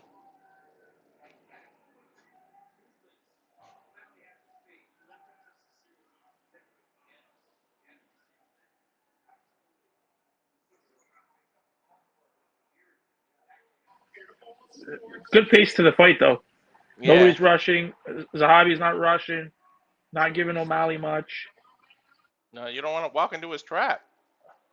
O'Malley is constantly switching stance, so you don't know where he's coming from. Oh, nice overhand right. Damn. Zahabi felt that one. Now the body shot. That's what you don't see enough in the UFC. You don't see people wearing out your body. You got to fight 3 rounds. Wear that body out. Oh, Zahabi's on his heel now too, because every little thing that O'Malley fakes, Zahabi's falling for. Switch back to unorthodox. Nice body shot again. Zahabi chasing with a nice kick to the body. Show him back. Counter with the right hand. Nice jab with the left. Zahabi rushed in and then an inside leg kick to the thigh of O'Malley. Look how much O'Malley switches, man. It's so confusing. You can never get his pattern down. Look at that. He switched in the middle of throwing punches. How many people can do that? Another body shot.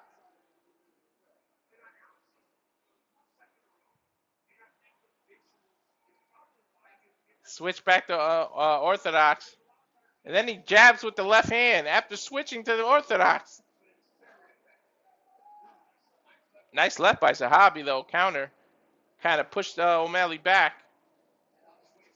Push kick, body. Oh, okay. Zahabi starting to come in and rush with these kicks.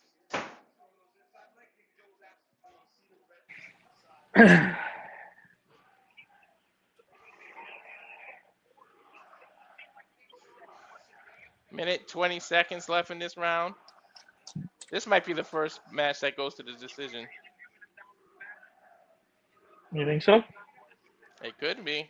Because they're not looking for the knockout. And O'Malley doesn't really look for it. He lets it come to him, which is smart. But nice switch back to southpaw. Zahabi is rushing in. He's kind of making that mistake. That's why he's getting countered. O'Malley rushed in with a nice jab to the face and then right to the body.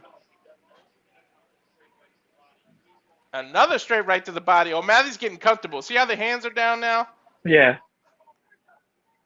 Yeah, he's waiting. O'Malley, there's no urgency right now. He's waiting. No. Right. Rushed by Zahabi and then fakes the kick at the end. A lot of feints thrown by O'Malley. He's always known for that. Overhand right. Ooh, almost caught Zahabi. Got him with that one, and then a left straight. Rock Zahabi. Zahabi's rocking back. Nice counter by O'Malley. I think he just stole the round. If he wasn't winning already, he definitely just cemented it. Oh, left-right overhand combination. End of the round here. We're in round 2. Nice flurry at the end by O'Malley. 16-16, baby. 16-16 what? Viewers. Thank you, everybody. But unfortunately, I do have to take my adieu. Work comes early in the morning. All right. How many more fights after this? 1. This is just one more left. Two. Two? Yep. Yeah. Both the heavyweight title and then the main event. 2 titles. 2 title fights. Yeah. Mm-hmm. I'm gonna bid y'all 1,600 of you a good night. Work comes early in the morning, and I should have been in bed an hour ago. Well, tell people where they can follow you. Yeah. Follow me, like I said. My pretty sure my ad is what, Nick B 12. Yeah. Follow me there. Love engaging with people. Just don't be a dick. Yeah, you can catch us again. Catch us for all of our interviews coming up. We got a couple good things rocking and rolling. And again, our not only are we wrestling, but we are sports in general. So I mean, hopefully we can kind of do more sports-centric things. And yeah, the only thing that's it. All right, Nick. Well, thanks for joining. Yep. We'll see you guys later. I can't leave without saying it. Shout out to my fellow Canadians out in Winnipeg, Manitoba, Canada. You guys will never get an AEW pay-per-view ever, and it's unfortunate because Manitoba just isn't that good. So yeah, you know what? Good luck to those Winnipeggers. We're gonna get an angry Ash. I don't know what you're talking about. All right, I'll see you boys later. Now Zahabi coming out the second round. All leg strikes here. 13 leg strikes. He's trying to stop O'Malley from doing the switches. He keeps switching back and forth, left the orthodox to unorthodox to southpaw. He's trying to stop that so he can get more of a read on him. Nice jab by O'Malley. O'Malley's busted Zahabi's nose all up.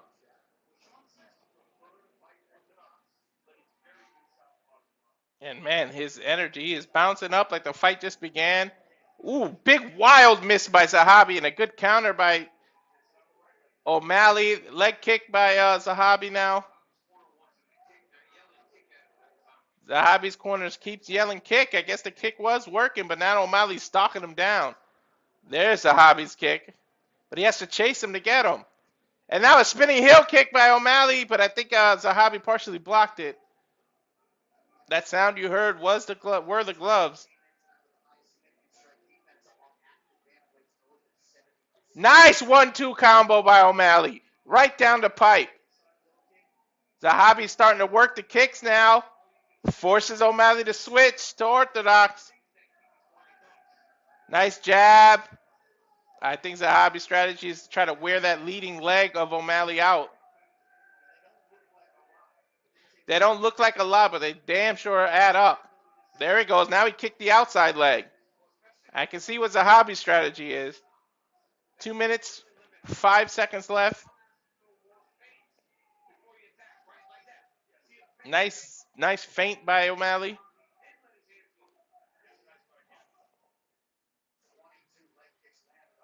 "22 leg kicks have landed by Zahabi.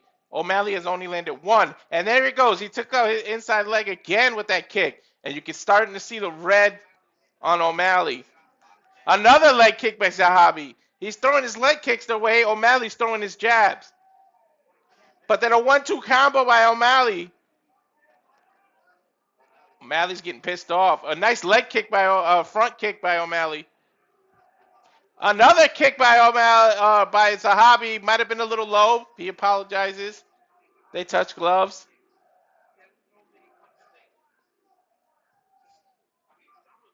Nice 1-2 combo again by O'Malley. Catching Zahabi, rushing to try to get these leg kicks. And he has to because of the height difference. Oh, straight jab to the left. Knocks Zahabi down, and then he falls again, and O'Malley does a walk-away knockout. Holy shit. Like I said, O'Malley lets knockouts come to him. He doesn't go looking for it. It's over in the second round. Not one fight has gone the distance tonight. All knockouts in the White House card. That is crazy. O'Malley out shaking everybody's hand at ringside or octagon side. Sugar Shane back in the W column. President stands up, shakes his hand.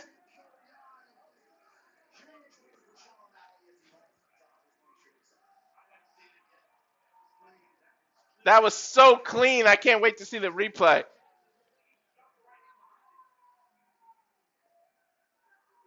Holy hell.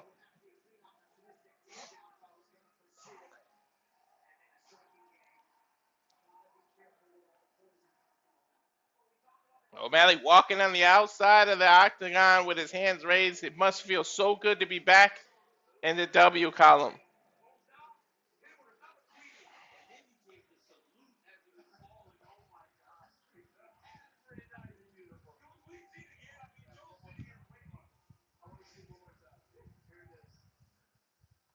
Here's the replay.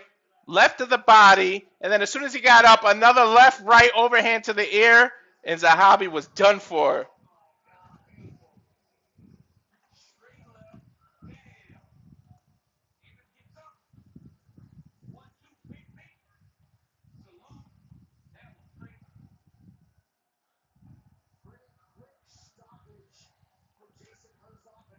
The UFC have gave judges the night off tonight.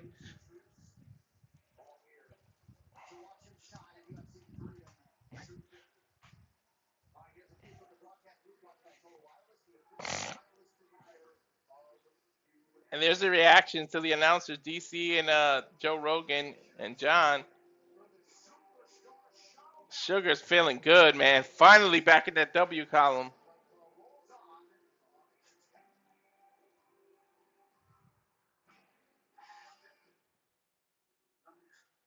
It went to commercial. 55 seconds, and then we'll come back with Bruce Buffer makes it 100% official. Sugar Shane knockout. I believe that was about 3 minutes, 30 seconds in the round number 2. We'll see. We'll get the official word when we come back. I will say this. Paramount doesn't bombard you with the commercials. They give about 50 seconds was the most. So if ESPN can learn from that.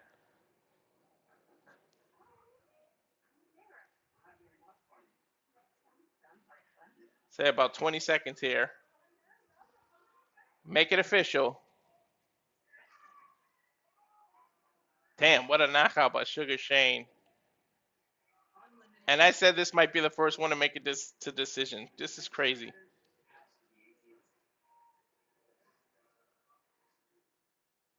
Back here, back to the card. And July 11th. Oh, yeah, McGregor Holloway. That's what he was talking about. I forgot McGregor said he was coming back. UFC 329. The second time these two fight. Conor fought Max when he was a baby back, way back. And he still didn't stop him. Ilia, who's in the main event tonight, is the only man to have actually stopped Max Holloway and knocked him out. Here we go. Official decision. TKO. Sugar Shane O'Malley. I want to get the time because I feel like it was like 3 minutes and 30 seconds, but they didn't show it.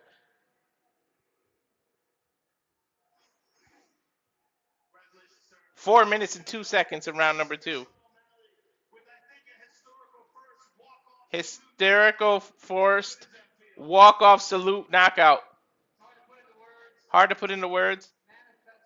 Manifestation is real. I've seen this before. I'm trying to manifest the 1,689 of you that are watching to subscribe to Rage of Wrestling on YouTube. Prove manifestation is real. So you're saying it's out there. I said it. A walk-off knockout. Most wins in UFC Bantamweight history. Sterling has 14. Sean O'Malley 12. Look at Zahabi with the range. Sorry, Nick. Canada just can't win, man. No sports, huh? Hockey, baseball, MMA. Sheesh.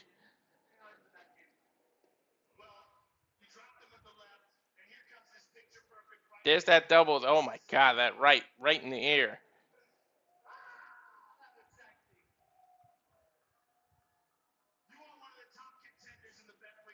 You're one of the top contenders on the bantamweight.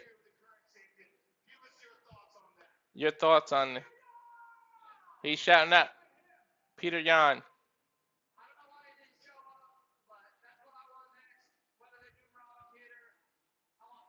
I want Peter Yan next.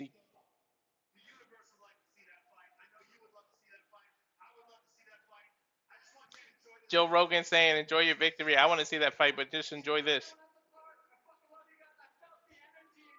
He said, I felt the energy in here. I love you guys. Dana's a gangster.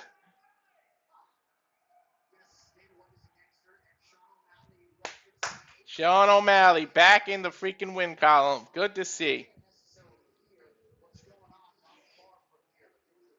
Now the overhead, they're showing the reaction of Washington there. Everybody watching this on the big screens. 80,000 people. That is ridiculous.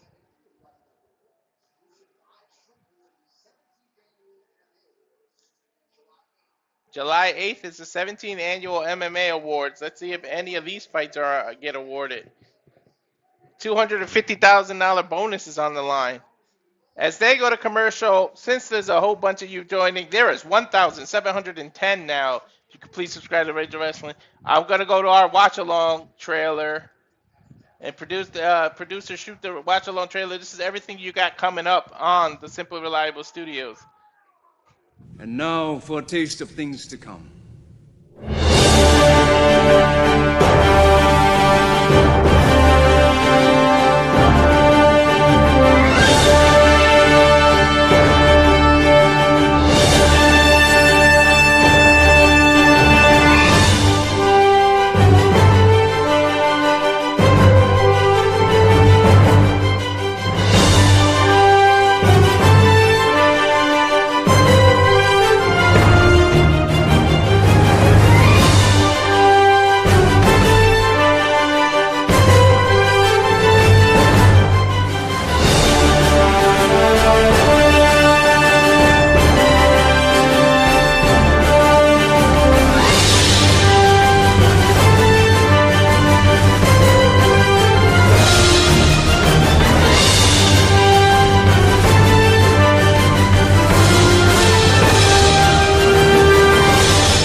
All the professional wrestling, sports, and more, like this special, which 1,712 of you are watching.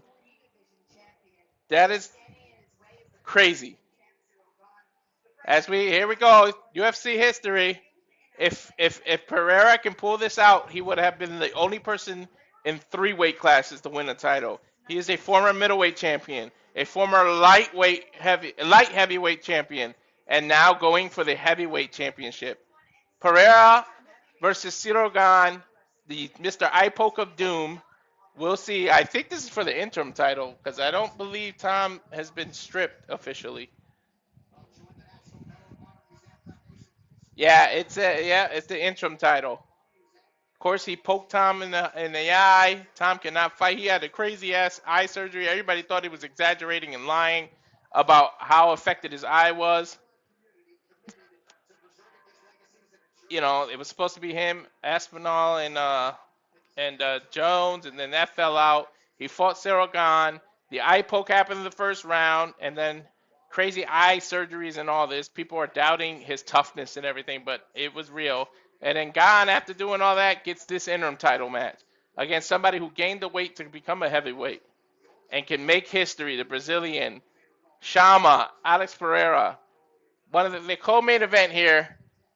You got a heavyweight like this, and then the main event is a lightweight championship. That's crazy. Unprecedented. It's UFC Freedom 250. Something you thought you'd never see in the octagon on the south lawn of the White House. And damn, they pulled it off. Every single fight so far has been a knockout. And you got to assume with two big-ass heavyweights, a knockout is coming. But this is going to be the first UFC White House that is scheduled for 5 rounds because the title was on the line. The first fight tonight that is scheduled for 5. Everything else was 3. Judges so far tonight have had the night off. No need for judges. Although it's interesting to see what they had scored before each of those knockouts. And the numbers keep on climbing. It's 1,753 of you are now watching. Again, thank you so much. If you can click the link, go to the YouTube and just subscribe. It's not a lot of effort, people. And it's free. Best price you can have. And here we go. In Loud We Trust with the Dodge Ram. And they're actually giving one away if you scan the code here. If you're watching on Paramount Plus. And you get a chance to win a 2026 Dodge Ram. Which I doubt. They give away those and then you end up having to pay the taxes on it that you can't afford any damn way. So you never actually get the car. Here's that stupid ass betting commercial again. The bot versus the GOAT. Whoever this GOAT boxer is. It's in the form of Mike Tyson's Punch Out though. Here we go. Come on, give it to us now. Get to the co-main event, the heavyweight title here. What the hell just happened to my feet? Come on. I think it's skipping to catch up.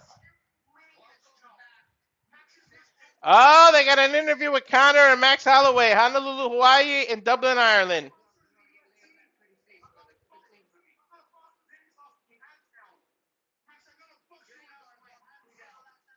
I'm going to box you with my hands down, Conor is telling Max.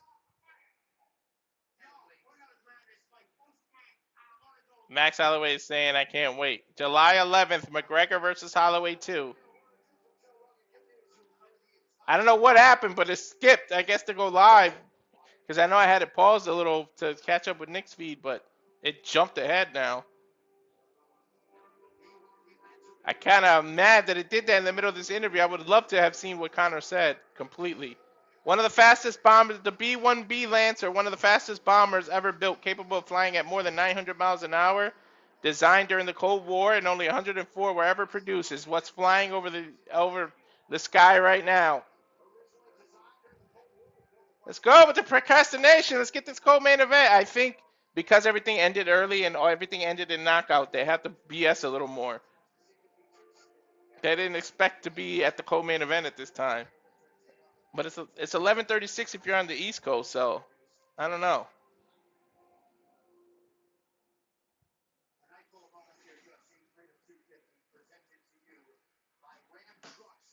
Yeah, it's only 8:36 here, so usually UFC ends around 12:15, so we'll see if they're on track for that. This is everything I've been saying is wrong. 1,777 again. Thank you. This might be the one that goes. I don't expect this to get out of the first round, but if this is the one that goes to decision, it's going to be crazy. And they go to commercial again. Lord have mercy.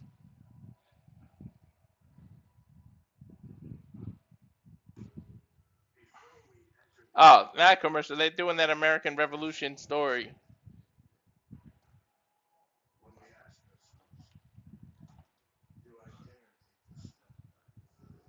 While that video, I'm going to take a minute to plug on X here. So forgive the quietness for a second.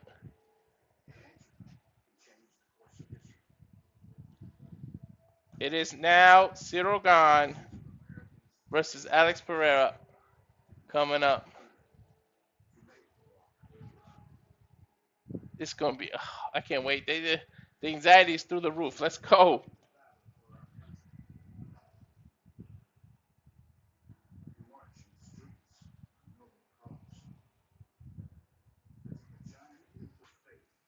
Giant leap of faith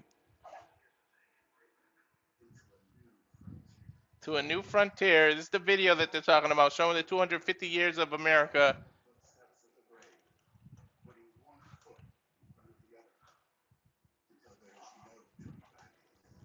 One foot in front of the other until there's no turning back.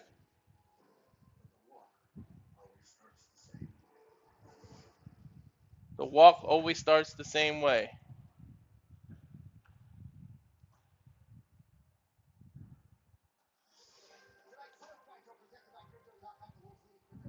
Crypto.com is sponsoring it. All I've heard was crypto. They are showing, oh my God, that belt looks beautiful. They kind of redesigned the title for the USA. That's kind of cool. Red, white, and blue. That's a nice looking title. Holy shit.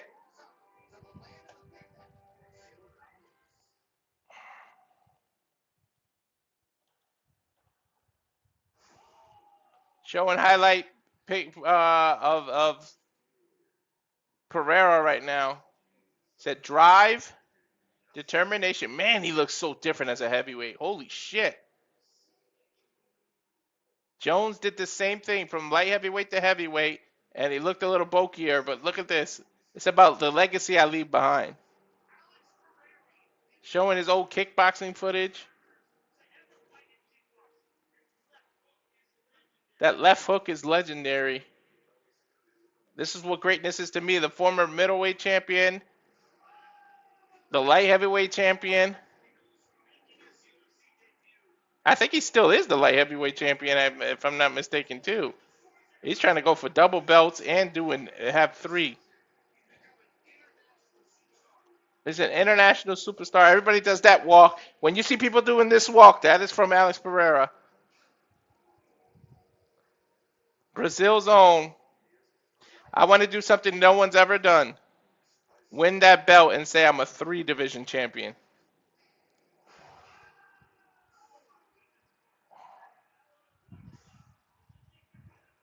This is going to be crazy. The hype video is doing its job because it's making me more hyped.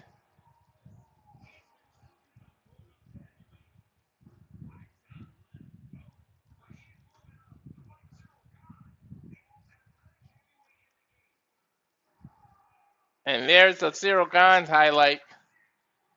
They're showing him against John Jones, but he lost that fight. And made much highlights of that. There's against Derrick Lewis.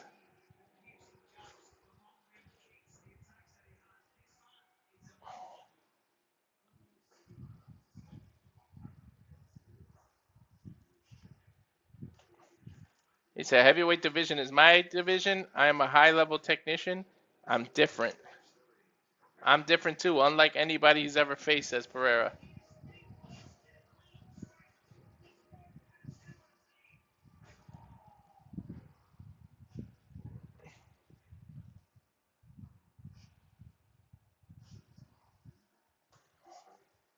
I'm going to win this fight.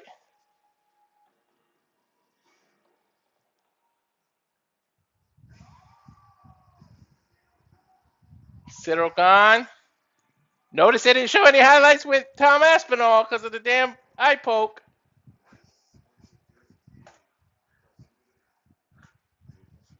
French versus Portuguese. Let's go. I'm making history, Pereira says. The famous bow and arrow pose.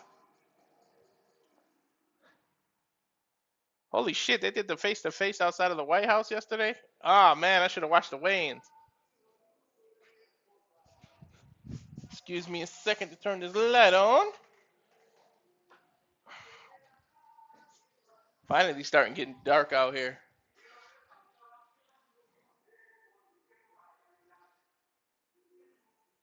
Is this the French national anthem? Like they did Canada earlier? Bongam. Ciryl Gane. That is a big man. Walking through a park, dude. He ain't even coming out of the White House. La Roche-sur-Yon, Vendée, France. Ciryl Gane, one of 10 active French UFC fighters. Oh, there he is. He is in the White House.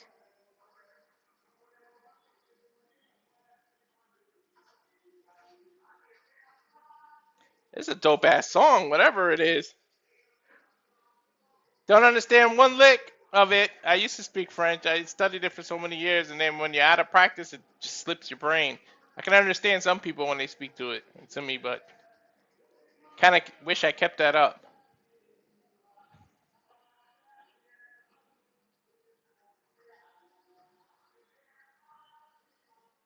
This is a dope ass song for those watching on Paramount. Like a French rap, I guess.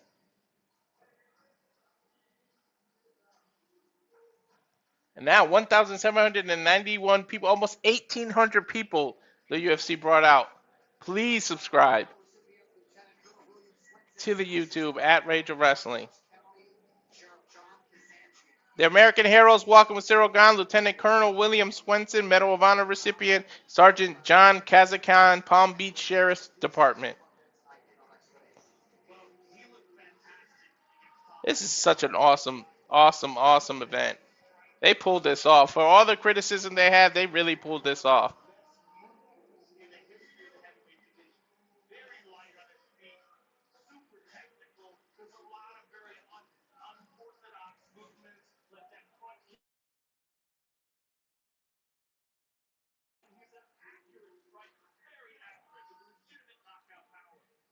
Legit knockout power by this man coming out.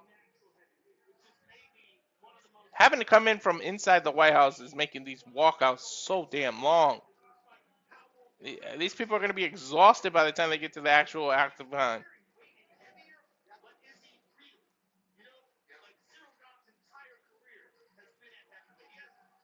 We'll see if the advantage Ciryl Gane can have. He's used to fighting heavyweight. He's used to taking heavyweight blows. He's used to, pause on that, by the way, but he's used to the speed of heavyweight. He's used to the power of heavyweight. He is a natural heavyweight. Alex has come up all the way from 185 to here. He's not going to be used to getting hit by heavyweights.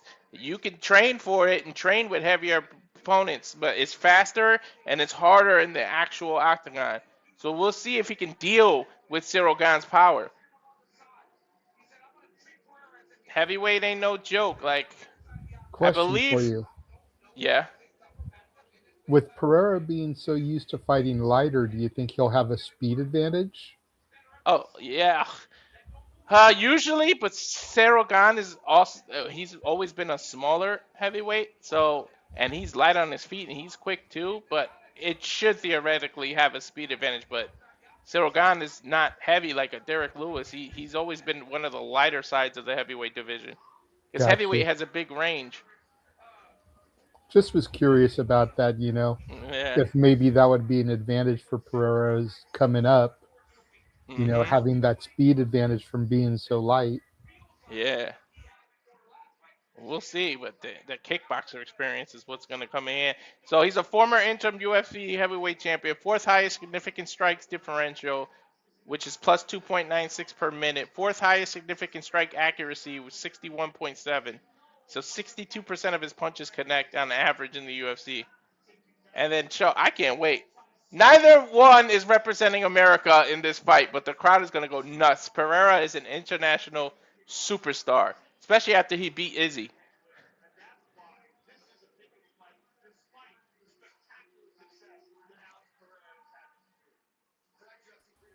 I thought Izzy was everybody's BFF. Different Izzy.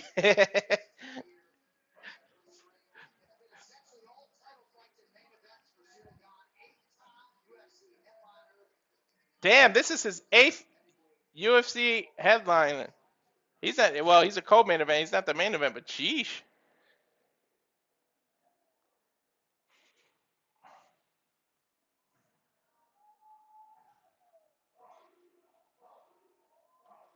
Here we go. Oh, Brazilian music, the Portuguese music. Pereira, I'm waiting for the crowd's reaction. This is crazy.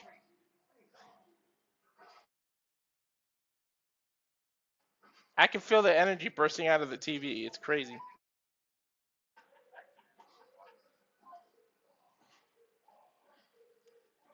Getting the war. Oh my God, he looks crazy as a heavyweight. It looks so different. He looks like a different human. I don't think he gained that much weight, to be honest. I think this might be more of his natural walk around weight before he cuts down to the 205 he was fighting at. Always serious. That man, he has got the poker face. Let's see who he's walking down with. American hero, Captain Flo Groberg, Medal of Honor recipient, and Agent Detective Chad Booth, Palm Beach Sheriff Division. Holy shit! I'm getting scared looking at Alex through the damn TV. That man is staring a hole in the camera.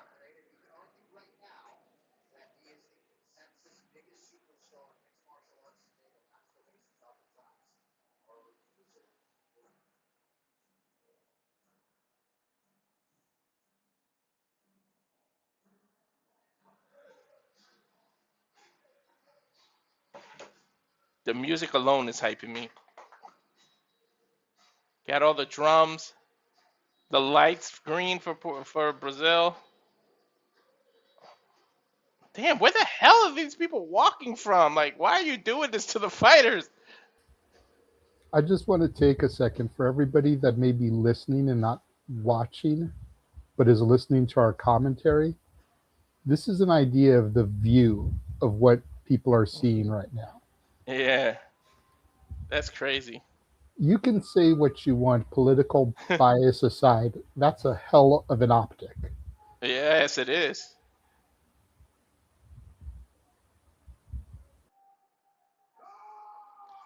There we go, the bow and arrow pose. Fireworks coming off the top. This is bigger than WWE events the way they did this. Holy crap. This feels like a WrestleMania-esque thing.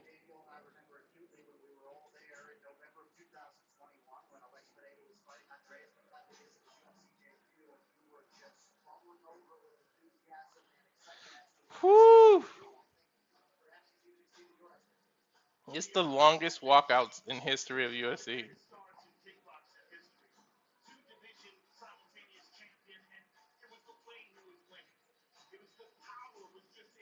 Somebody on Polymarket just put 500,000 on Alex Pereira to beat Ciryl Gane tonight. That's a massive trade. Pays out $1,026,258. That is crazy.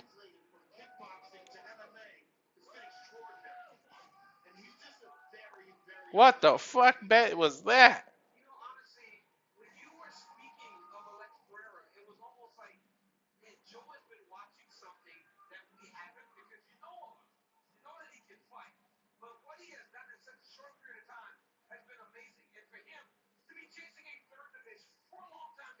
Most people chase 2 divisions. This dude Pereira is trying to do something really crazy. 3 divisions? He's got the height for it. Natural heavyweight. He's 6'4", so it goes. But jeez.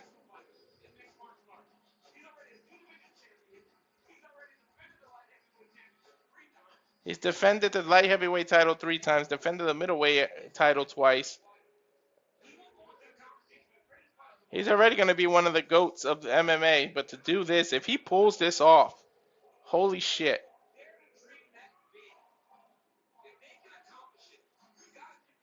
Alex Pereira, one of 11 two-division champions in UFC history. Former 2-time UFC light heavyweight champion, a former UFC middleweight champion. Second most title fight knockouts, which is 6. Third highest significant strike accuracy in UFC, 62%. Pereira to win by KO is a plus 130 in the betting. Gane to win by KO is a plus 300. I want to see how he responds to getting hit by a true heavyweight. That is what I'm interested in. Especially he's usually ripped. His abs are usually there. Right now, his stomach I'm not insulting him, but because he gained the weight, it's not as tight as it usually is. So if Gane can attack his body, I want to see how he reacts. But damn, that man is focused.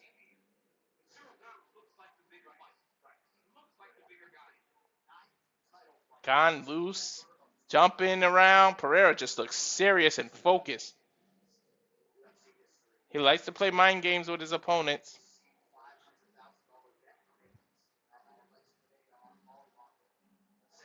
I don't know who the hell had $500,000 to bet on Alex Pereira, but you better hope you're right.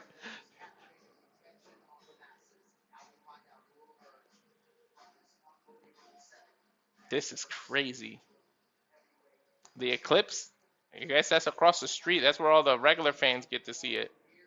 On a big screen for free.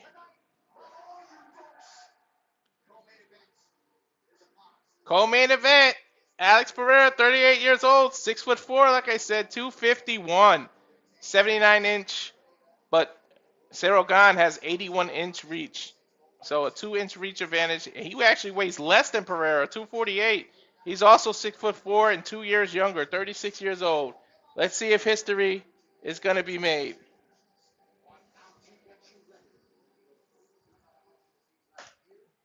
Crazy. Here's Bruce Buffer with the introductions. Your co-main event, the first 5-round fight, well, scheduled for 5 rounds in the White House today.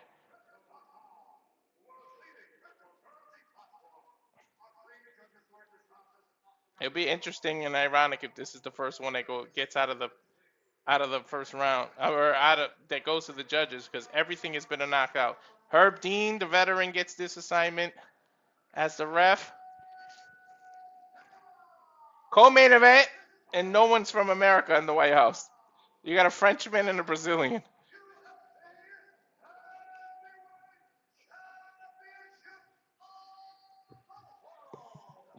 Interim UFC heavyweight on the line. Ciryl Gane introduced first out of the blue corner, 13-2 record, 1 no contest, which is the eye poke of Tom Aspinall, the most recent fight. 6'4", 248 pounds, from Paris, France. A -110 on the betting odds.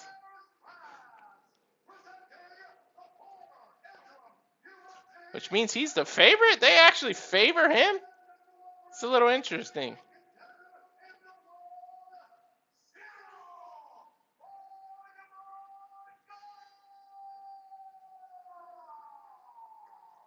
All right, red corner. Alex, the crowd just went crazy when they said out of the red corner. That is ridiculous. Kickboxer, 13-3, 6'4", 251. Danbury, Connecticut. How is he a -110 pick'em odd? They can't both be -110. Graphic mistake.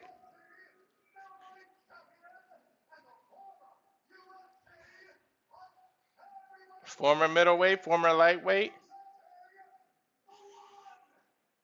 The one, the only.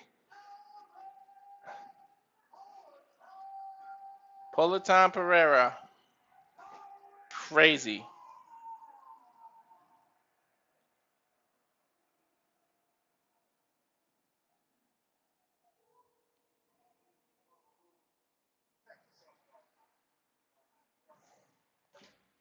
Protect yourself. Follow my instructions. They touch gloves. Get out of the corner. This is a big fight feel. Not that any of the other fights didn't feel like it, but this is crazy.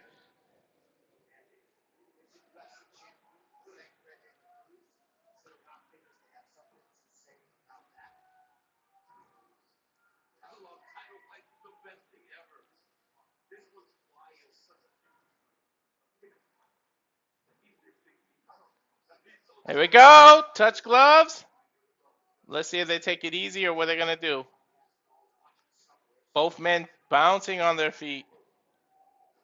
A head kick by Alex Pereira right off the bat. But damn, Gane just took it. Nice left. by Pereira. Then a low kick. There's a kick by Ciryl Gane in response. Ciryl Gane is also a southpaw, and Pereira loves that left hook. So let's see if he negates that. Nice front kick to the thigh by Gane. Another high kick by Pereira. Responded with a kick by Gane. Oh, it's a kickboxing match. The whole crowd is chanting Shaman, which is Alex Pereira's nickname. Gane light on his feet, filling each other out. Another kick by Pereira. This might be a kicking contest. There's a left hook by Gane. Still hasn't really connected. Switches to orthodox. Pereira still in the southpaw. Nice jab by Gane. Caught Pereira right in the jaw. Another jab. A body jab by Pereira now, filling him out. Low leg kick. Another one. Both men doing these kicks. Pereira started fighting, jabbing, and made Gane forget about the kick, and then he did 3 kicks in a row. Mixing it up. Tries to go for a high kick. Gane able to get out of the way. Nice inside leg kick by Gane. Now jabbing. Front kick to the body by Gane. That's what I want to see. Go to Pereira's body. Let's see if his body can handle heavyweight hits. There's a nice jab by Gane. They're just circling each other. I give them credit. They're both in the center of the octagon. Nobody's pushed anybody back. They're swinging. Nice boxing by Ciryl Gane with the double jab from the right hand. Back to orthodox. Or southpaw, I should say. Ciryl Gane went for wrestling. But Pereira fought him off and he didn't complete the takedown.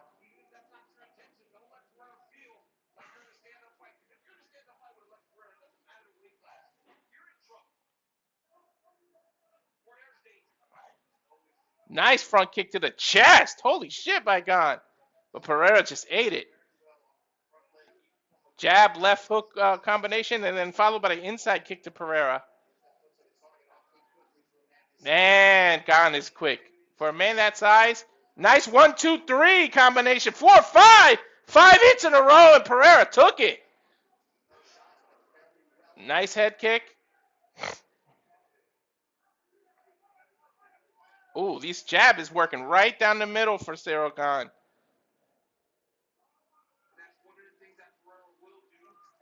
Nice inside leg kick when he switched. Pereira, don't put your hands down, Gane. Gane circling, but put his hands way down. Nice, ducked his head, overhand right, but Pereira able to dodge right out of it. Ciryl Gane is doing what he should do. So light on his feet for a big man. Both of them are. Nice body shot by Ciryl Gane. Oh, left hook. Oh, that caught Pereira, but he ate it. There's the low kicks again. That's what Pereira needs to do. Take that quickness away from Gane by taking his legs out. Both men quick. Shiner starting to develop underneath the left eye of Pereira. Another left kick. They went for the head kick, but Gane able to duck it and then answered with a kick to his body. Oh, nice combination by Gane. Fakes the wrestling and then comes with an overhead, but he feinted.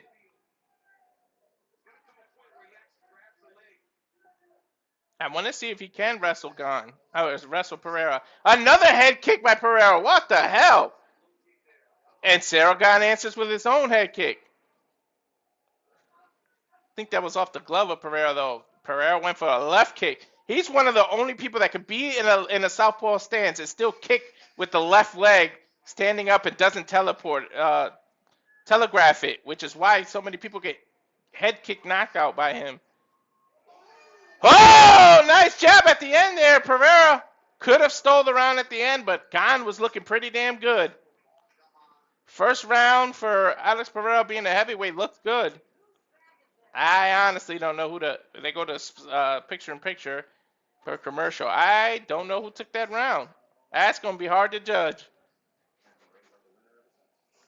And damn near 1,800 of you are up here. Thanks again. This is SRS Studio. If you don't know, my name is Mr. Relaible, Walter Cruz. We do this for all the major UFC events. We do this for all wrestling PLEs, especially the independents. We do interviews and so much more. Subscribe to the channels because not everything is on Twitter. So subscribe to @Rage of Wrestling. Pereira, well, they're speaking Portuguese in this corner. Ooh, that's interesting. He did not sit down on the stool. He stood up the whole time.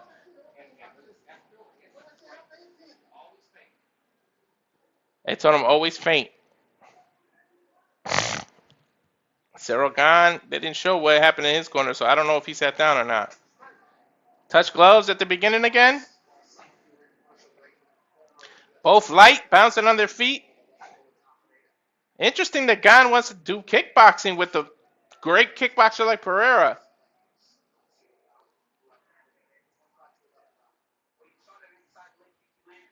Nice inside kick by Gane. And then a head kick by Pereira, but Gane saw it coming and dodged it. Kind of blocked it. Nice overhand by Ciryl Gane. Goes for the takedown. There we go. Some brawling action, but Pereira able to push him off. And then Gane caught Pereira coming in with a right hook. It's over. Gane might get it. Pereira's trying to fight. Pereira trying to take him down. Elbows. Remember, the 12-6 elbows are legal now. Pereira, yeah, see, that's heavyweight now, Pereira. Gane with the kick. Pereira is hurt. Pereira is definitely hurt. Gane backing him up. This is tense. Can he recover? He's almost going down just by walking. Short elbow by Gane, followed by an uppercut, a hook, a right, a left. Oh! Pereira's going to go down. Nice uppercut. Pereira is on wobbly legs. Left, right, left. And he took Pereira out. Ciryl Gane knocked him out. That $500,000 bet you just lost. Oh my God, Pereira doesn't know where he's at. He can't even walk. Ciryl Gane just wiped his blood off for him. Went to go hug him and he stumbled to the corner. Ciryl Gane is your interim heavyweight champion, so the Aspinall rematch is definitely going to happen. Holy shit. Holy shit. Ciryl Gane took him out. Pereira can't be in this weight class. I knew it. He can't handle this. Holy shit.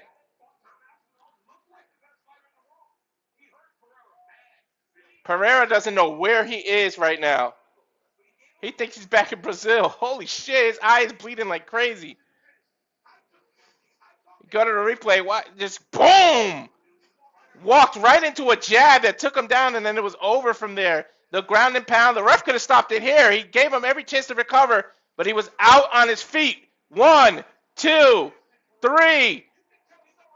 He was gone. His eyes were in the back of his head. At one point, Gane hit him 5 straight times with no answer, and Herdine didn't step in. That last right here, that left, just Pereira was out on his feet. The heavyweight division is no joke. For somebody to try to come up from 185 to 250, it's just not many people can do it. John Jones seems to be the only one that did it. But he didn't start at 185. He started at 205. I guess we get the rematch. Tom Aspinall, when his eye recovers, and Ciryl Gane for the undisputed title because he's an interim champion. You get that, WWE? You see what undisputed actually means? You got to get if there's another belt, there's no such thing as undisputed. Now they got to fight each other, and then you get an undisputed champion. Stop calling Cody Rhodes undisputed. There's another title that Roman has.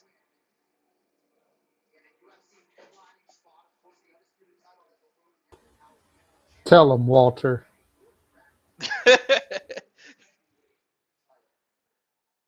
Official word by Bruce Buffer. I think that was within 2 minutes of that next round.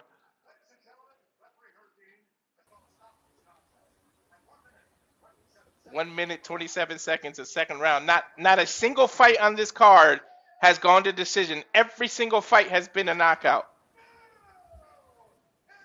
Interim champ. Where's the title? There it is. Crazy looking title now. And no fight has gone out of the second round either. Nope. Every fight, second round is the most it's gone into. Every That fight's UFC either. Yeah, I was going to say any fight has either been a first or second round. Mm-hmm. That's a beautiful looking belt. Holy shit. I like how they changed the title. You found your rhythm in the second round. It's just so funny because he's got the French accent and he looks so humble, and the way he talks, you think, well, this nerd, but he'll beat the shit out of you. My family. We knew it was possible. Said, look at the screen. It was a beautiful jab. I didn't even see the way he knocked him down there. He ran into a jab. He walked into it.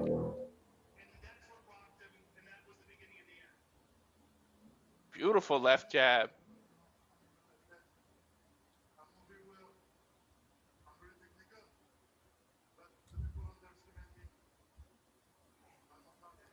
I've never seen Pereira get hurt like this. This is crazy. I knew it. I said that it's getting hit by somebody who weighs the same. The 250 pounds is way different than 205. I don't think his heart will let him give up. He's gonna probably try it again, but stick to light heavyweight. There's no way you can handle heavyweights.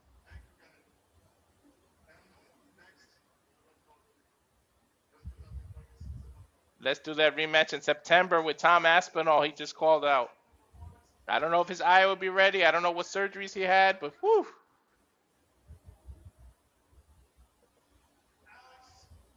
They're interviewing Alex. You vacated the light heavyweight. You took a chance. What are your thoughts about this? Now 13-4.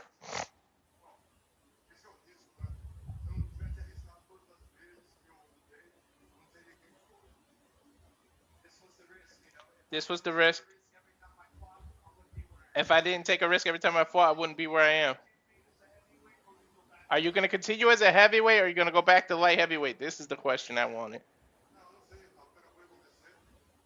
I think he said, I don't know. Because I kind of understand Portuguese because of Spanish, but let's see what he said.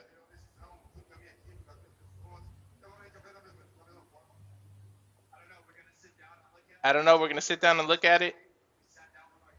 Sat down on our team, talk about it, and we'll decide what we're going to do. Alex Pereira. This is crazy. Not a single made it out of round 2 of this whole UFC fight card. This is what Dana wanted on this big screen, and not one controversy, not one decision. The judges basically had the night off.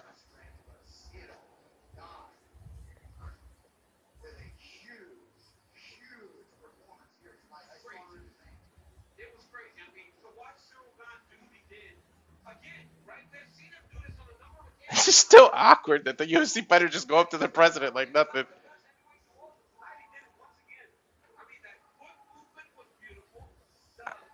DC talking about the foot movement. That's exactly what I said. His foot movement was just crazy for a heavyweight.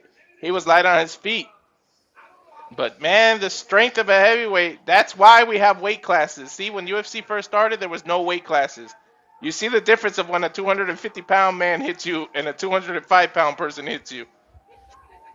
Alex would get hit with those same exact punches by people that weigh less, and he could walk through it. He just could not walk through it with Ciryl Gane. So as UFC cuts to another commercial, and we've surpassed 1900, now it's 1928. We'll cut to our trailer because we have so many new people. So let's show everything that's coming up. Actually, you know what? Let's do our intro again, JJ. How about we do both? We'll run the intro, then we'll go into the trailer. Yeah, because they're going to give a lot of commercials now. You have 68 wins. You cannot 69 Mina. I am that reminder that no matter how far you get in life, there's gonna be someone like me, born with much more than you do, who can cash in and take it all away at any moment. Come on over, Zeb. See, earlier I said something stupid to him, and now this is my receipt. Okay. Sabu's just sabotaging you. Yep. He sure did. Yeah, he's taking over. Hijacking is a better word. You're right. Good luck. Ooh, follow the white rabbit.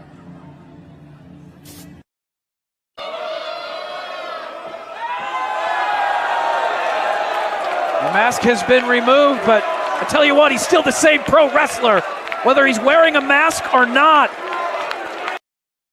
Say his name and he appears.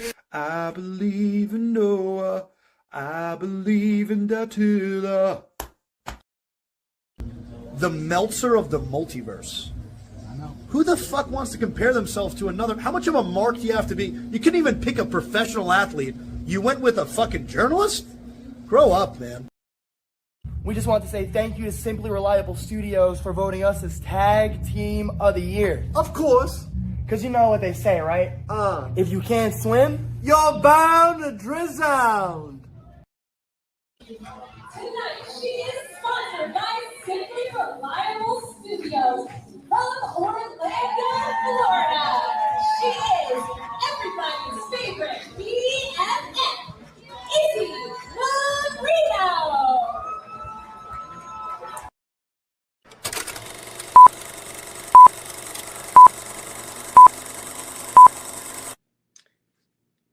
Heyo, this is Jack Cartwheel. You are watching Simply Reliable Studios.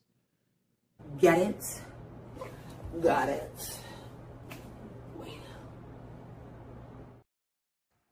And now for a taste of things to come.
All the professional wrestling, UFC, finals, all the main.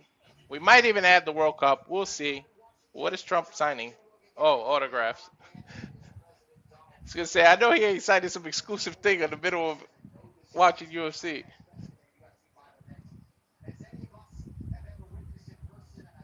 But we do interviews, all the major sport events. This is crazy. UFC Freedom 250. After the Knicks won the NBA championship yesterday, now we get this the next day, as we get the final, hopefully, video of 250 years of America. Abraham Lincoln, government of the people, by the people, for the people, shall not perish from the earth. Another package. Roosevelt saying the only thing we have to fear is fear itself.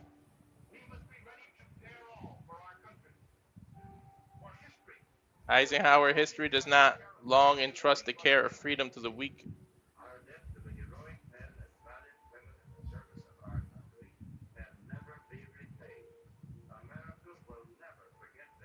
Harriet Truman, America will never forget their sacrifice.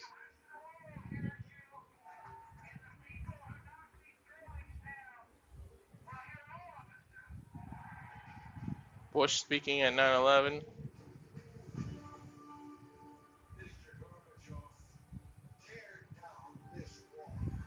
Tear down this wall. Reagan. JFK's famous speech. Ask not what your country can do for you, but what you can do for your country.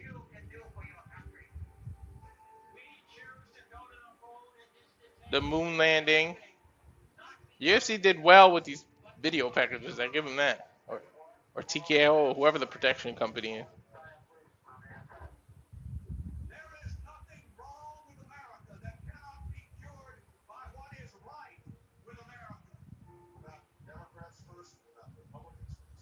Obama speech.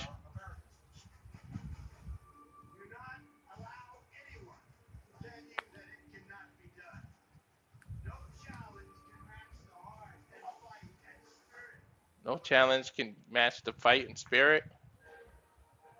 There it is, final pack. And yes, for those of you wondering, he has stayed awake the entire event. Damn it, Walter.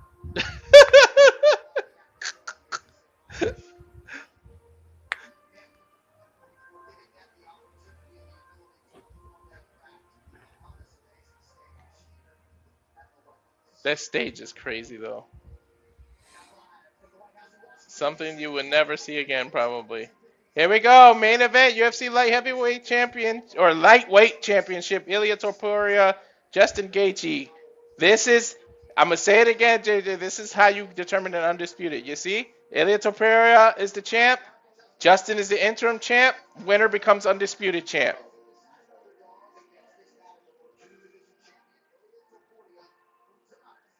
Then you can call him undisputed.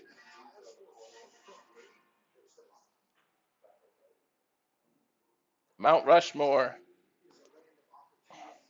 Which is what? Where the hell is Mount? South Dakota, is it? Hope I got that right before people start making fun of me. I don't even know where America's landmarks are. Justin Gaethje's in front of it now. Running on these tracks, saying it's such an honor to fight here at the White House.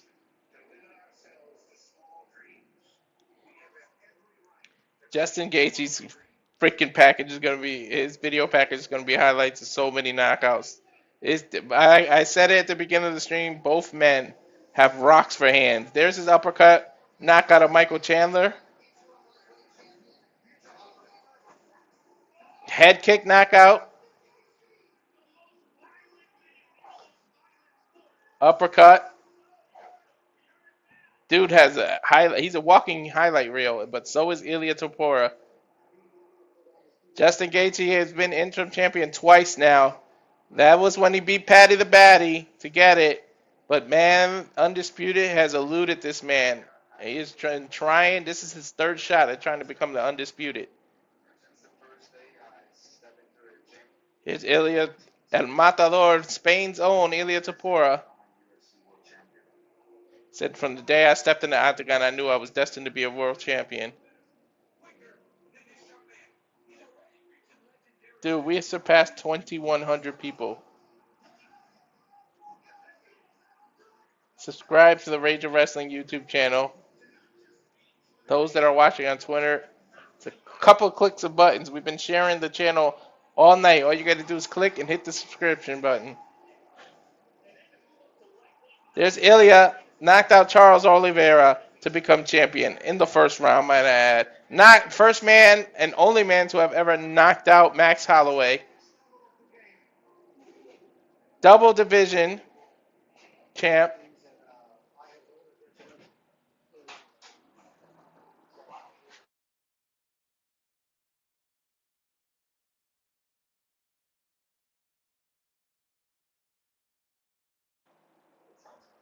The dog always interrupts and comes and tries to be in the middle of the video. La Casa Blanca. Tengo una rosa para él. The White House, I have a special rose for Justin Gaethje.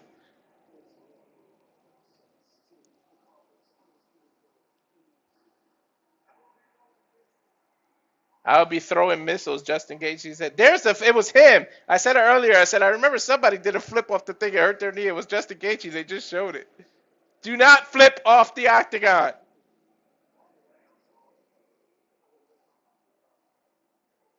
Woo! Oh, now that they stand face to face, Justin has the height advantage, but man, Ilia could throw down. Will an American become champion at the White House? Because nobody has been able to stop Ilia.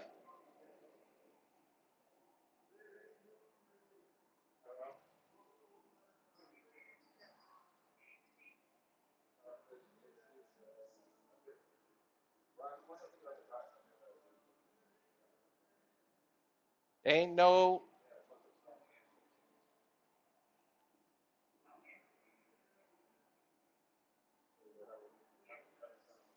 Trying to hear what the song is.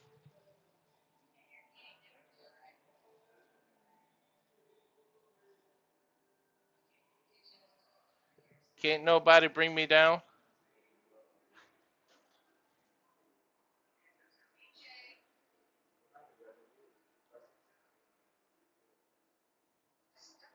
Justin Gaethje, the interim champ, coming out first. Safford, Arizona, oldest UFC fighter in history to win the lightweight title. Well, he's interim. He's not the actual champ, so they shouldn't put that.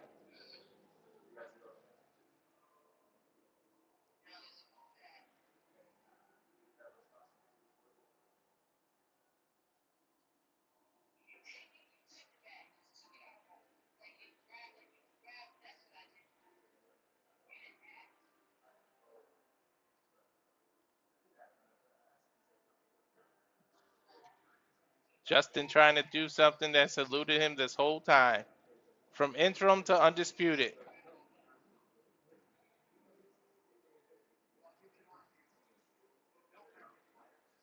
As one proud American there. 2,161 of you. Please subscribe.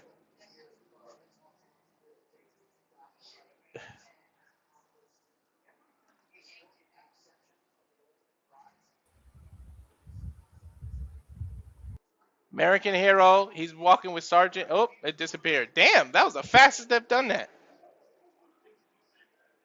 Why they took that away? I always read who they walked out with.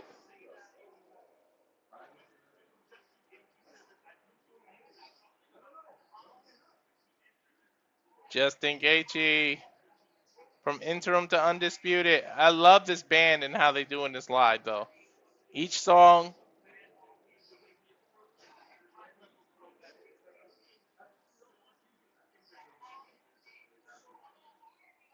The longest UFC walkouts. This damn White House card. That's why nobody's been in. That's why everybody's got knocked out, JJ, because everybody's tired by the time they get to the actual octagon.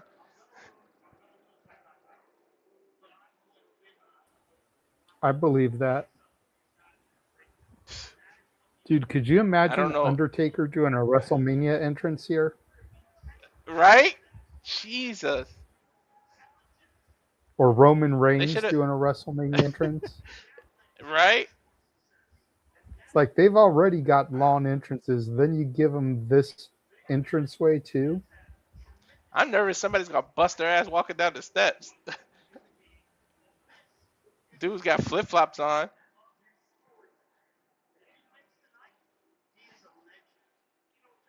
Just in case he can cement his legacy. If he wins tonight at the White House, to be American-born, to be one of the proud Americans, oldest UFC champ ever, the one person to stop this man from Spain that nobody could stop, and to do it in front of the president, there's a lot of pressure on Gaethje right now. And a lot of it's self-imposed, but geez.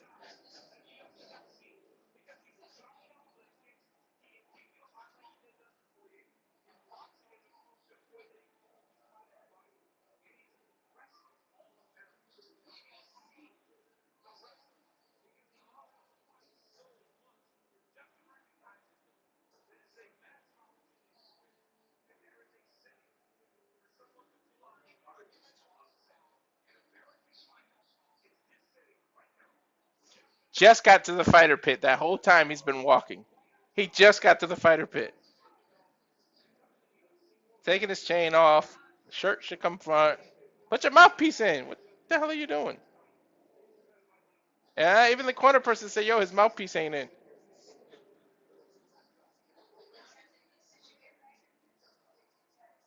High fiving his crew.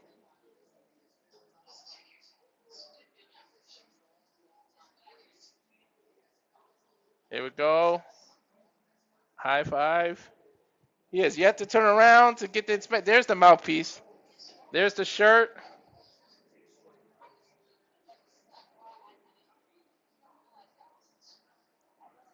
There we go. Checking his wrapping. Checking his mouthpiece. Checking that he got a cup.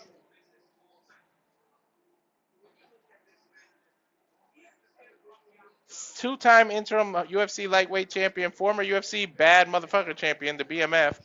The most performance awards in UFC lightweight history with 15. And remember, that's 50,000 each one.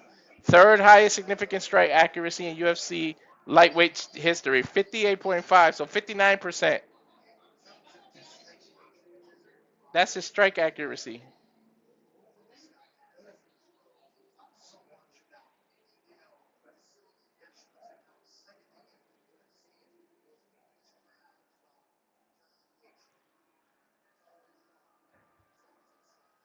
Finally made it inside the octagon. Since JJ came on and said something, we just got to Gaethje getting inside. That's how long it takes to get through the White House into the octagon.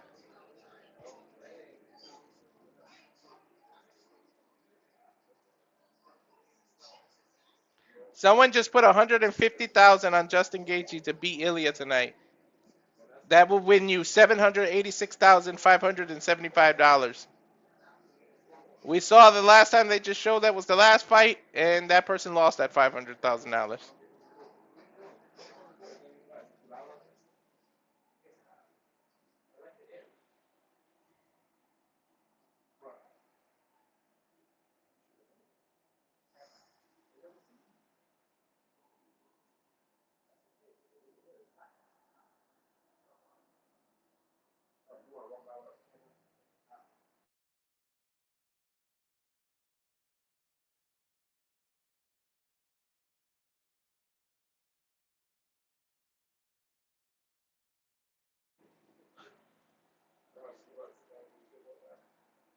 Here's Ilia, El Matador. Oh, now it just clicked why he does the rose thing, because he's a matador, and they do that after they beat the bull or whatever.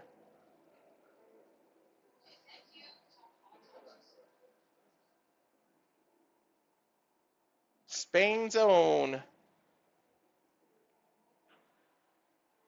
Let's count how long it takes him to get out there.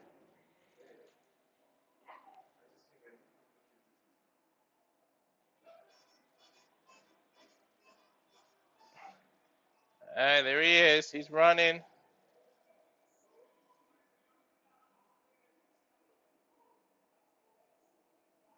I started the clock. I'm literally going to time how long it takes him to get to the octagon.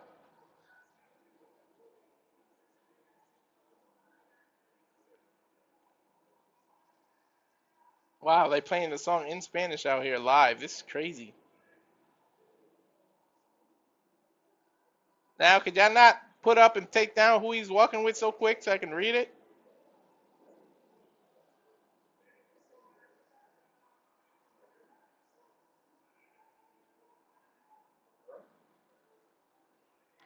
He has yet to meet the people he has to walk with.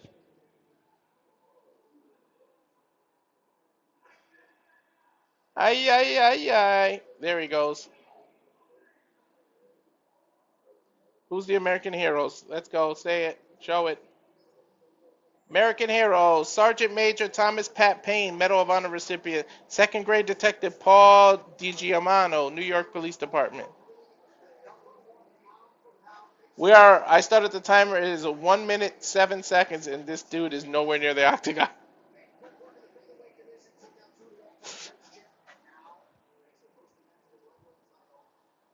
He hasn't even made it to the steps yet.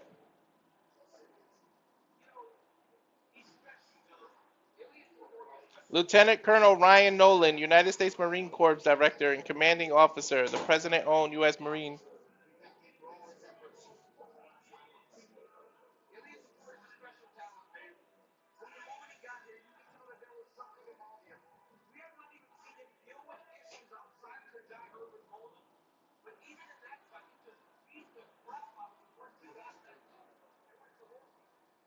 Two minutes, he isn't even out of the White House yet. Now he's at the steps.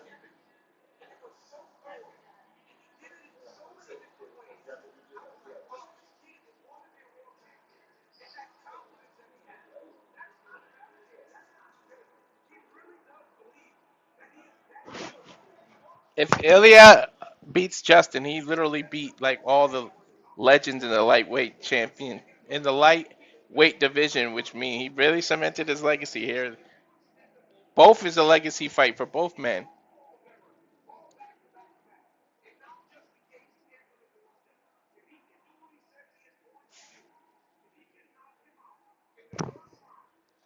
Ilia put out there that he's going to knock Gaethje in the first round, so I want to see how he starts this fight. Is he going to aggressively finish it and make mistakes, or aggressively look for it?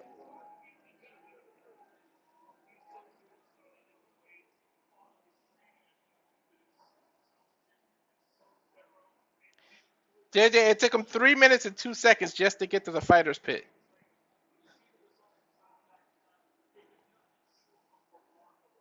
.302.40. Damn it.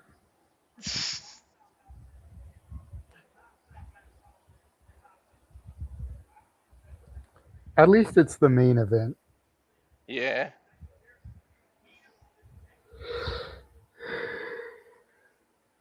Starting to feel like an AEW card. What are we doing here?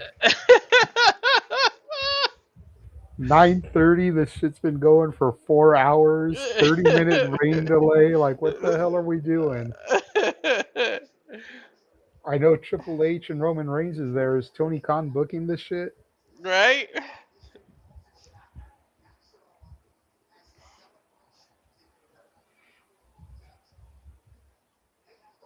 Dude, this even looks cooler at night, though. The way they got it set up. Luckily they did this in the summer. Well, technically it ain't the summer yet. Oh no, it's the summer. Memorial Day feels starts summertime.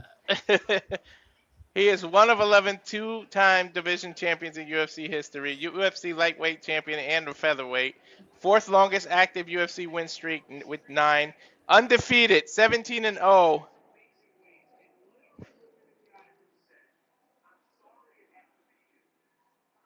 Last night, he looked Gaethje in the eye and said, "I'm sorry I had to be you." That's how much he believes in himself. I want to see. He said he's going to knock him on the first round, and most of the stuff he predicts actually ends up happening. Everything he said, he ends up doing. So we'll see if he backs it up this time, or does the American make American history?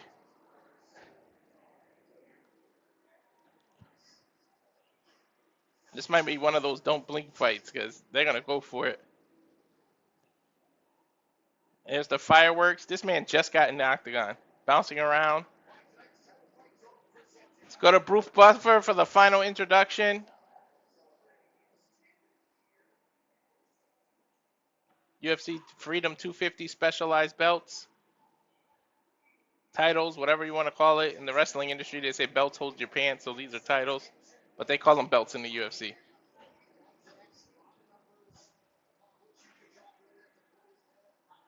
Five fighters have had streaks of 7 fights. Jackson, Liddell, Emmett, Jackson, Garbon, and Ilia Topuria. That's crazy. 29 years old, 5'7", 155, 69-inch reach. Gaethje with a slight inch reach advantage of 70. They came in at the weight limit of 155, 5'11" for Gaethje, so he has the height advantage. 37 years old, 27-5 against 17-0.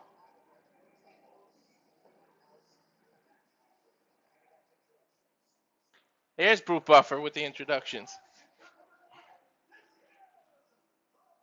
Main event of the evening.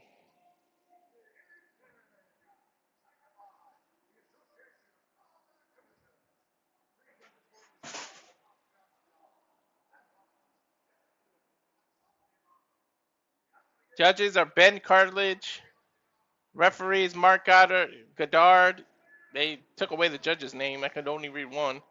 But literally all night we haven't had the need for judges. We'll see.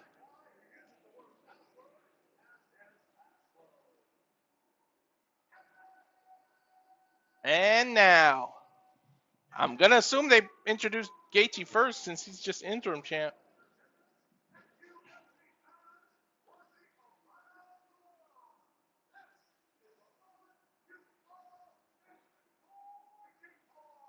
Gaethje looks focused. I've never seen him this focused.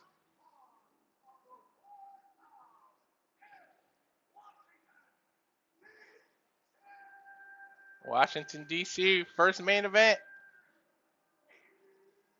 It's time.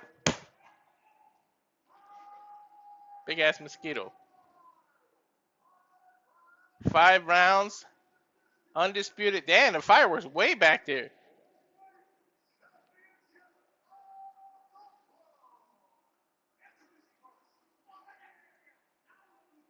Fighting out of the blue corner. Yep, Gaethje's first. 27-5, again, 5'11", 155, fighting out of Denver, Colorado. Plus 350 underdog. Every $100 you bet on Gaethje will give you $350. Former BMF champion and 2-time interim champion. Can never be undisputed. We'll see if he breaks that.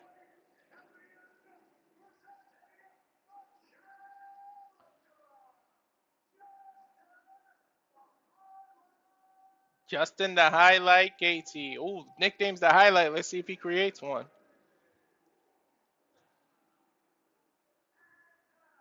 And now fighting out of the red corner.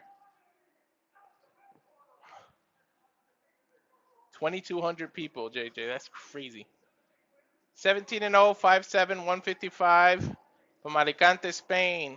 Minus 480 favorite.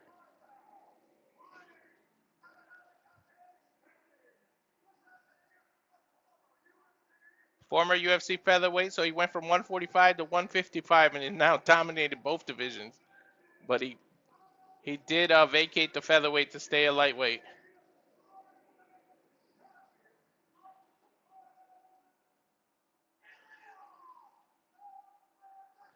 Ilia El Matador Topuria. Let's go! Start the damn bell already. Or ring the bell, I should say.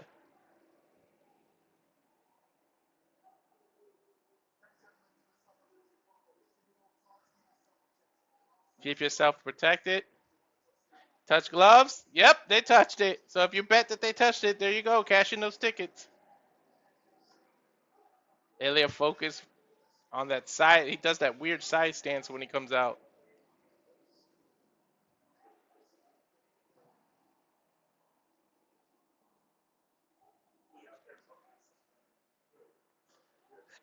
Gaethje coming out. Oh, what a jab right off the rip. Ilia leaning back, trying to stay out of his range so he can get inside. I already know what he's trying to do. He's probably going to go for a left hook to the body followed by a right overhand to try to knock him out. He's standing perfectly for that. But Gaethje coming out on fire with these jabs. Ilia with a nice inside leg kick. Nice jabs by Justin. And Gaethje almost tried to do a takedown, but Ilia able to back up. Another jab. Gaethje is trying to box the hell out of Ilia. Ilia has barely thrown anything. Maybe the rope and dope strategy is what Ilia is trying to do. Nice leg kick. Missed the jab by Topuria.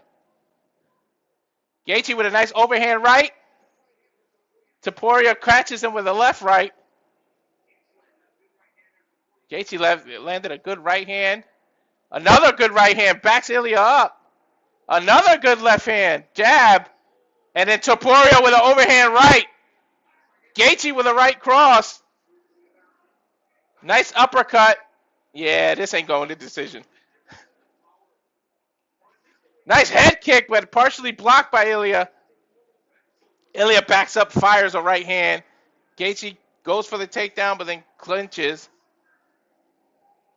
Another takedown followed by an uppercut by Gaethje. 3 minutes and 20 seconds left in the first round. Gaethje goes for the takedown and then lets it go to swing a wild uppercut, but doesn't hit. Oh my God, Ilia's eye is crazy right now. I don't know if that was a finger or a punch, but Gaethje got backed up by 2 overhand rights.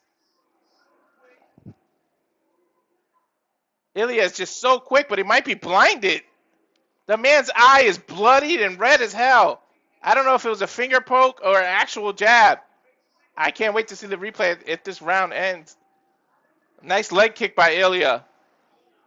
And then an overhand left by Gaethje. Gaethje is countering everything Ilia's doing. Ilia with a nice body shot. Nice uppercut by Gaethje. Backed Ilia back out. Ilia with an overhand. This dude's got rocks. Gaethje has hit Ilia with about 4 or 5 punches in a row, but when Ilia hits him back with one, it's almost like a sledgehammer hit him.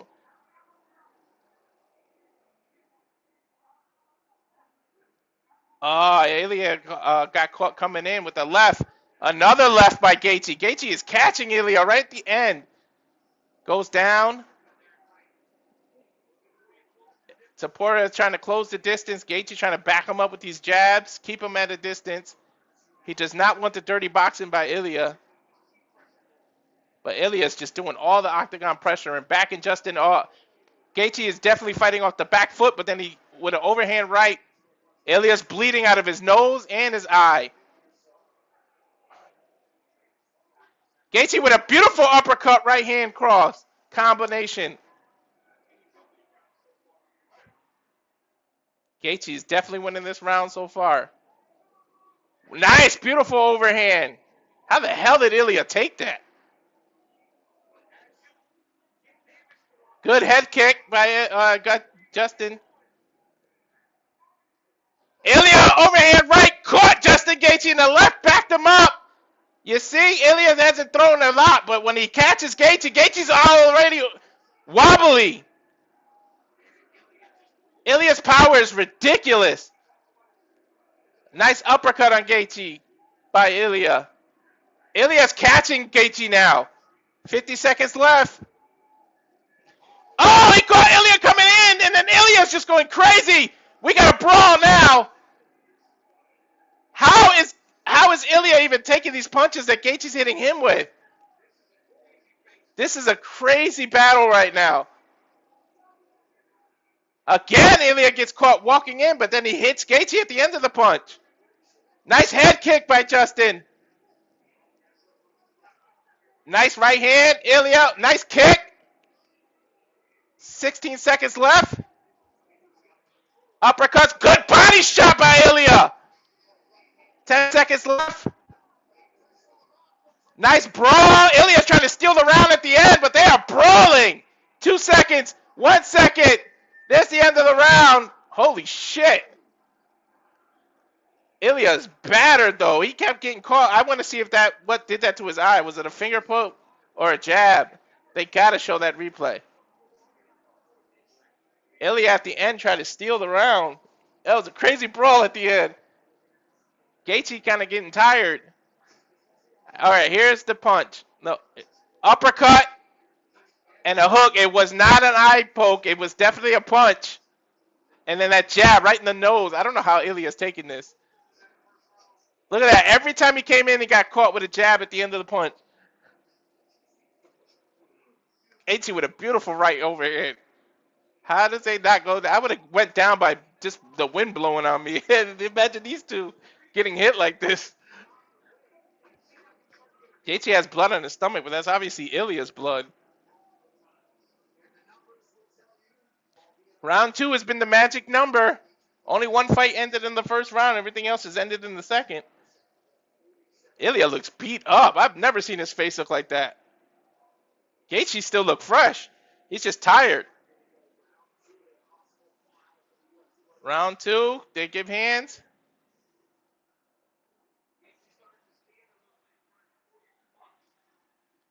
Gaethje cannot stand in front of Ilia. You got to keep circling like you were doing. Nice jab. Keep working at your jab and just don't stay still. That's what almost cost you the end of the round. Ilia with a nice leg kick.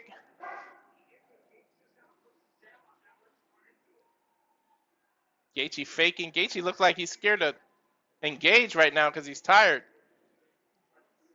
Now you're fighting Ilia's fight. Nice jab to the stomach by Ilia. Ilia has no senses that Gaethje is tired and he's going for all body shots. Smart strategy by Ilia. Keep going to the body and tire him out.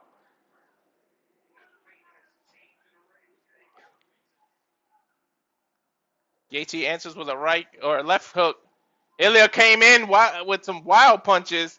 One of them caught at the end of Justin's nose. And then again, right to the body. Another body.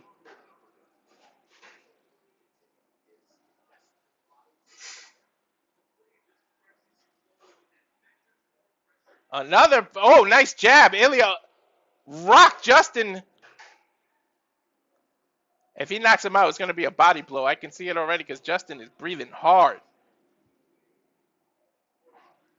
Now he's trying to work his jab again. Went for a right hook. Justin is tired. Another left jab. Gaethje with a left punch. Nice left-right combination by Ilia. Justin faked a knee and then came with an overhand right that Ilia didn't see coming. Right to the temple. Nice left hook. Gaethje is catching Ilia coming in. Nice body shot by Ilia. Overhand right, left combo. Justin answers. I'm telling you, he's tired. He's going for these body shots. Nice head kick by Justin.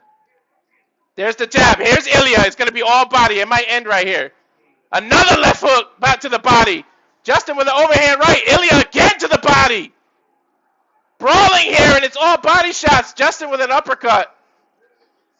Justin with a body shot of his own now. Ilia again with an uppercut to the body. He is digging this body. I told you that's what he was going for. Another body shot. Another body shot. A left, a right, a right, a left, a right. Oh my God, these body shots are devastating. A left hook to the kidney. It's over. He's down. He got him. Now he's on top working it. I told you he was going for the body. I saw the setup. Ilia with a nice elbow now to ground and pound. But Justin doing what you should ever do. Never give up your back. He gave up his back. Armbar! Armbar! Oh, he's trying to get the armbar. Justin won't give it up. But now he's taking a ground and pound beating.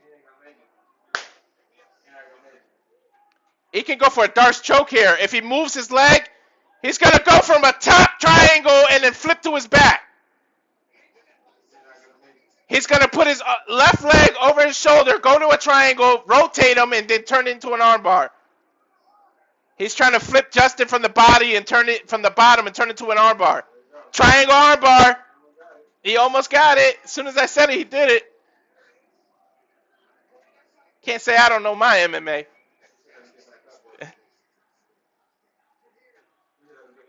No, he's going to go for a Darce choke. Gaethje's giving up his arm. That. Don't give up your arm.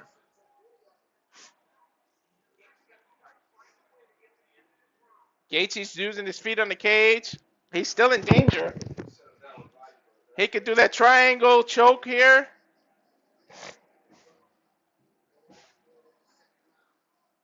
Just let him get up and take his body out again. Why are you trying to get up, Ilia? Let him get up. I would have let him get up and did a roundhouse kick right to the rib. They're just riding it out. 10 seconds left. First matchup to get out of the second round.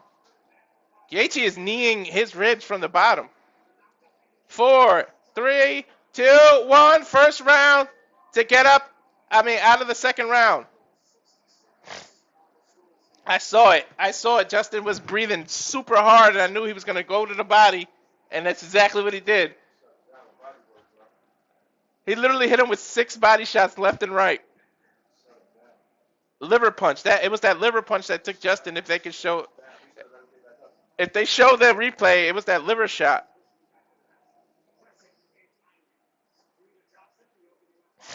I don't want to see what they're doing in the corner. Show the replay.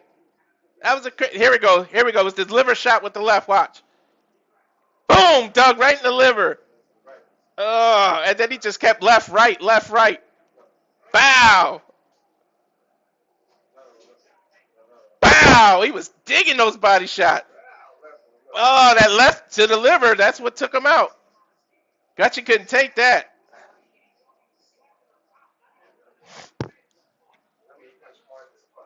He's one of the hardest hitting people there are. And he's your weight. Gaethje, if I was Gaethje, I would wrestle right now. Take a break. Do not let him mess up your body. Come right out and tackle him. Come right out and wrestle.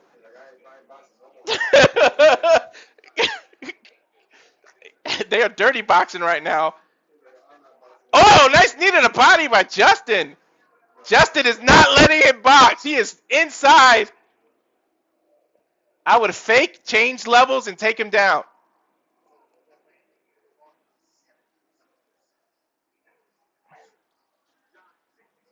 Justin needs to lower that right hand and block that freaking body. Nice overhand right by Justin. Do not box Ilia right now. First match to get out of round 2. This is crazy. We are at 1-1 in my opinion, because Justin won that first round and Ilia definitely killed him in the second.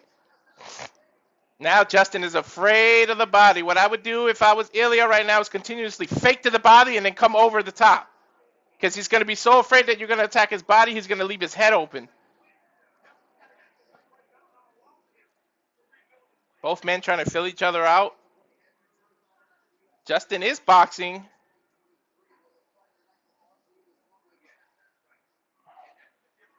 Justin with a beautiful jab that rocked Ilia back. Another one. He is snapping Ilia's head back with these jabs.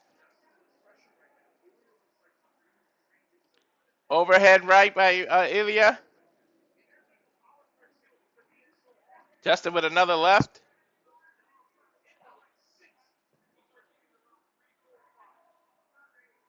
Ilia taking his time, He is looking for the opening to his body. You can see how his eyes are focused.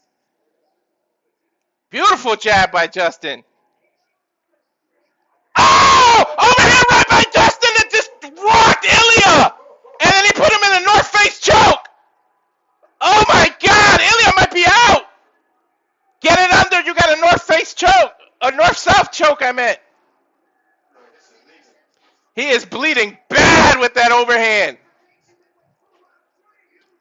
Gaethje, huge moment. Do not get into the guillotine. The USA chants are screaming. Justin just came out of nowhere with that. Nice elbow. He let Ilia up.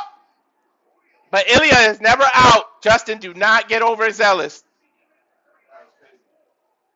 Damn, his eye is gone. He can't see. Justin with a head kick that rocked Ilia now. Partially blocked by Ilia. Ilia cannot see out of his right eye. But look, he's pushing the pressure on Justin. Justin with a nice left-right combo. Gaethje should go to his body now. He had the north-south choke and he let it go. Both men on their feet again. Nice kick by Justin. Don't get sloppy. You got your body wide open again. Gaethje is tired. He is breathing hard. And he's from Colorado. He fights in that. He's used to the atmosphere. Oh, nice combination by Justin. Followed by that uppercut. Both men hit nice inside rib punch by Ilia. That's what Justin doesn't want. Back up. Nice overhand right.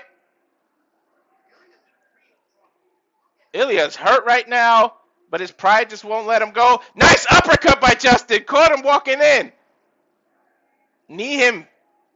Nice dirty boxing by both men.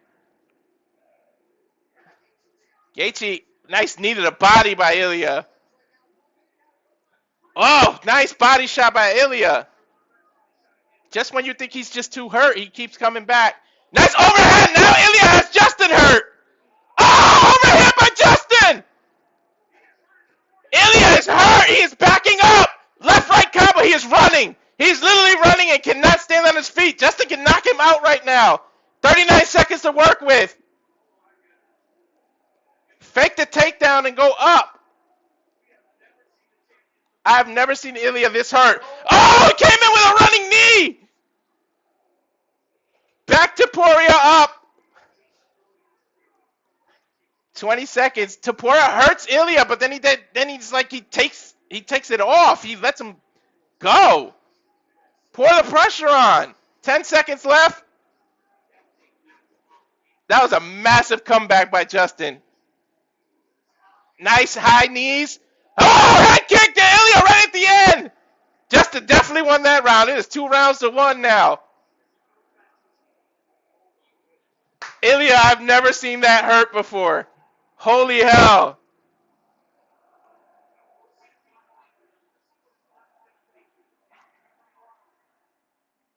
Ilia cannot see out of either eye. Both eyes are just disgustingly swollen right now. He might not be able to see. And they might have to stop it. Bam! The doctor might take a look at the eyes and he might not be able to come out. He cannot see. His eye is shut.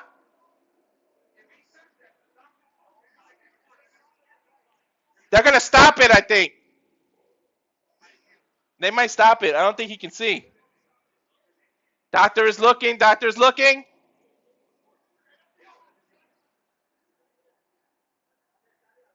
Doctor is looking. Are they going to stop it?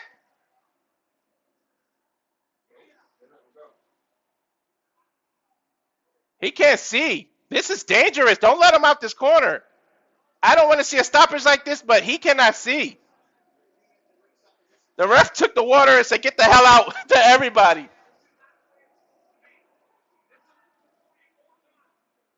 The doctor said no. The doctor said no.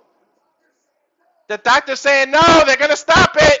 He can't see, I'm telling you. Ilia is begging. He's saying he can see.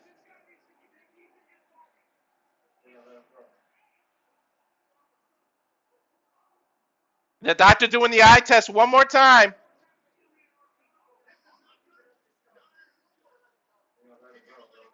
I'm going to let it go. He said, the ref told him, I'm going to let it go. Ilia's going to come out swinging and try to get the knockout because he knows they'll stop it at the end of this round. This is going to be a crazy round. Ilia's going to come out swinging crazy. They almost stopped it. They were this close to stopping it. I feel like he can't see.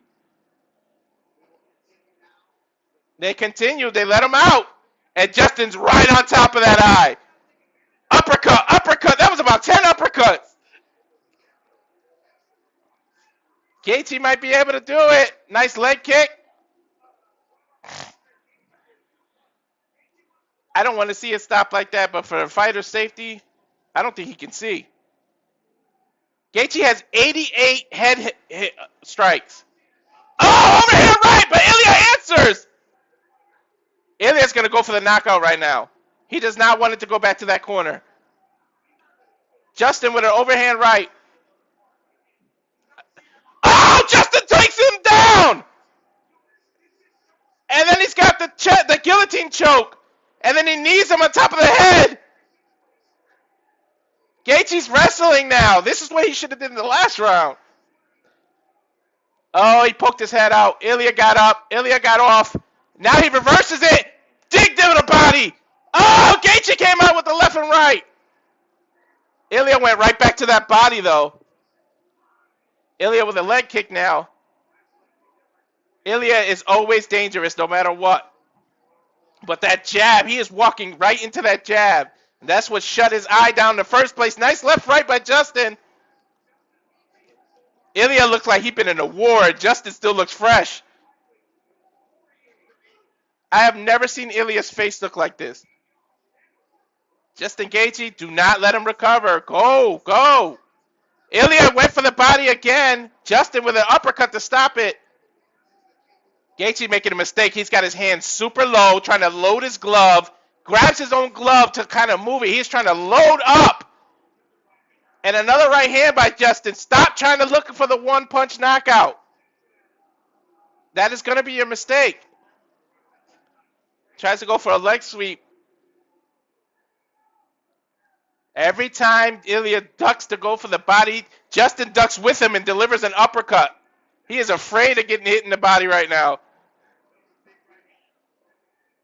Big right hand by Justin. Ilia is still pushing forward, though. Gaethje, take him down. Don't let him go to your body. Jumping knee! Ilia turned him around. Gaethje circling out. Gaethje caught Ilia at the end there. Oh, nice uppercut response by Justin. Now Justin with his own body shot. That eye is gone. He can't see. Ilia keeps grabbing his eye. Head kick. He cannot see. Justin is telling the ref, yo, he can't see. Stop it. And then Ilia went to the body. If this round ends, they are not going to let him continue. Look how he responded when he got hit with that jab. The eyes squirted. This is crazy. Justin is now the overhand with the uppercut. Justin is tired. Take him down if you're tired. They're battling for position now in the center of the octagon. Ilia just tripped Justin. And now Justin's on the bottom. This is bad. You're tired? That's a Darce choke waiting to happen right there. If Ilia goes over to the side of Justin right now, grabs his arm, he's going to do a Darce choke very easily. As tired as, all he's got to do is bypass. There he goes. He's going for it. But now he ends up on Justin's back, and they're both up on their feet. Nice down combination by Ilia. He went for the head and then to the body. Justin cannot take these body shots. 40 seconds left. Nice uppercut by Ilia. Justin is tired. He is looking at the clock. Another body shot by Ilia. And then Ilia trying to go for the takedown. Nice sprawl by Justin. North-south choke position. If he gets it right, he could guillotine him. 20 seconds left. I think Ilia bailed halfway through that takedown, though. And now body shots. Bad knees by Justin. 10 seconds left. I think this fight's over. I do not think the doctor is going to let him out of the corner this time. Look at these knees. Oh, he folded Ilia. Ilia got folded by that last knee. He's not going to let him out. He's not going to let him out of the corner. It's going to be stopped right here. Gaethje is exhausted, but Ilia can't even sit. He cannot see. I think Ilia looks like he's given up. He's done.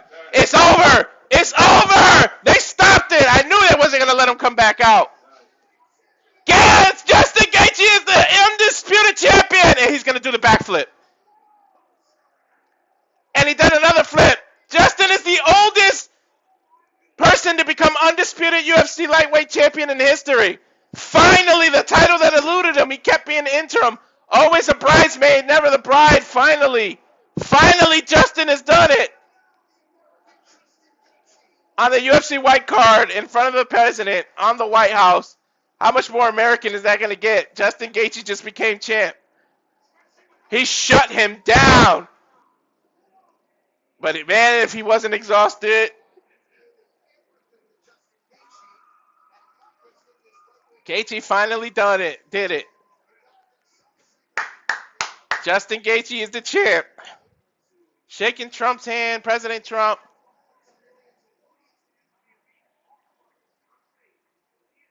Shaking the First Lady hand. There's Dana. Fist bump the First Lady.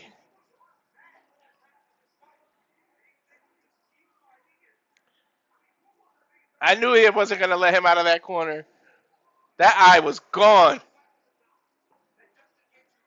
Ilia has yet to come out of that corner. He sat down in that stool, put his head down. He knew it was over. Gaethje did it. First fight that got out. No decision, though. It went 4 rounds, but it's over. A TKO. Justin Gaethje's your undisputed. Again, JJ and I tell you that's what undisputed means. He is now the undisputed champion. There's down to 1 title. They're going to get rid of the interim title. 23-27. Now, number of y'all watching, you just saw history made. Gaethje got out of the cage again. Hugging his family. Oh, he found his mom, his dad, his brother.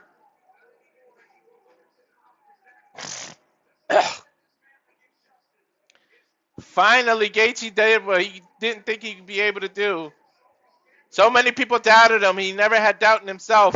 He beat the unbeatable, the 17-0 undefeated. The O is gone. Ilia has finally been conquered by a 37-year-old, the oldest champ in history.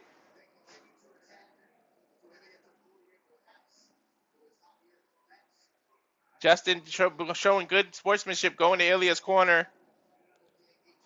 That eye is gone. He might need the surgery Tom Aspinall had. That last left hook made Ilia's eye gush. As you take a look at the replay, those jabs were just snapping his head back. Look at that overhand right. Then here's the other jab right in the same eye. That's when it gushed and leaked. And then that overhand right. But you got to give Ilia the credit that he didn't get taken down. That would have knocked anybody else out. Look at this knee. This is what really hurt. That knee, that rib. I saw Ilia fold after that. You see how he put his elbow back to cover it? That was a shot to the liver. It was over after that. Ilia said no mas. The Spaniard said no mas. The corner saved him from himself. Justin Gaethje with a backflip, didn't land right, fell on his head, jumped again. Gaethje's so happy right now. They let his dad in the octagon.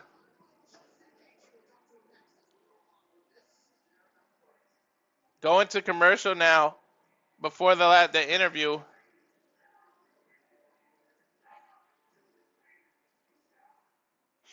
While they're on commercial to the interview, let's produce it, man. Let's get all the shills out of the way so we can just get off after the make it official.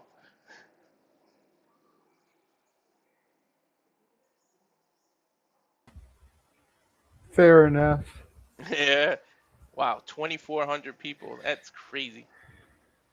See if we hit 25 by the end, because I just retweeted it again after that final match. Oh, okay. They came back. There we go. Conor McGregor's coming back against Max Holloway July 12th. Yeah, he is washed out. He done too much drugs. He got too rich too fast, man.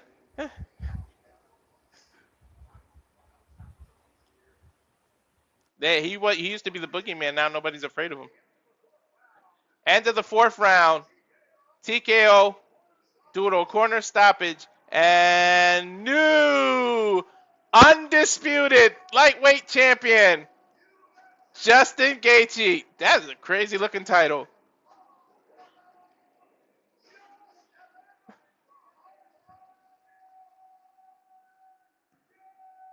That is a beautiful title. Corner lifts them up. Joe Rogan trying to get his interview in.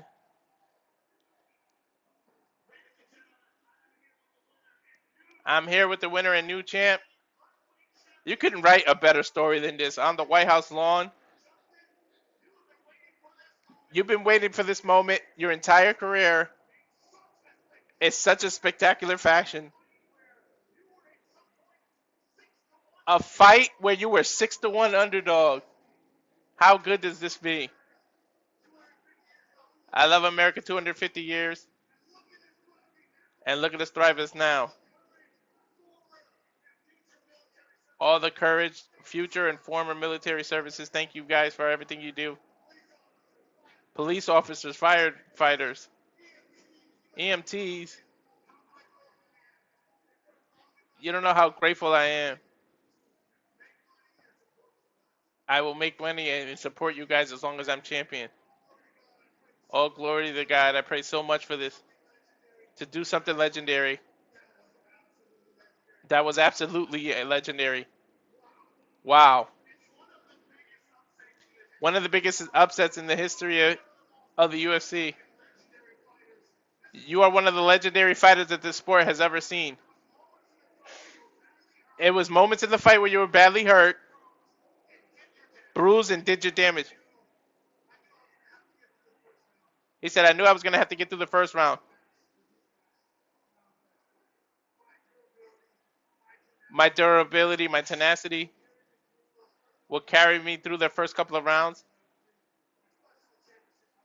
especially the championship rounds.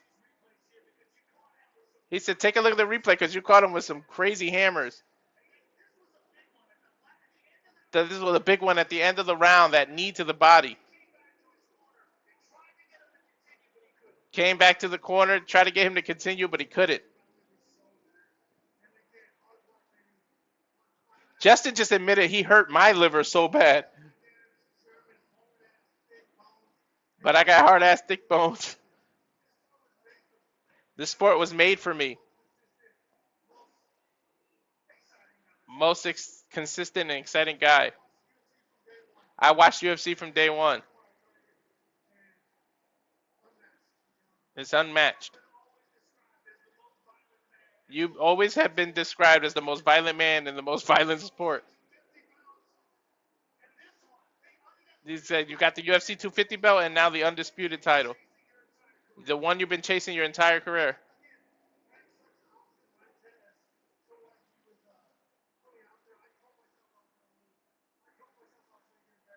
He said, I told myself I was going to lose. I told myself I was going to get embarrassed so I could motivate myself. He had me rocked. He smoked my liver. Look at my face.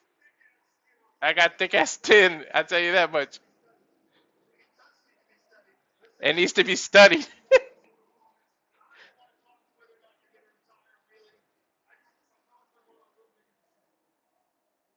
I promised my mom I wouldn't make a decision if I'm going to retire. Joe Rogan said good. One of the greatest fights in the history. Thank you, sir. Thank you for everything. This is going to be sick.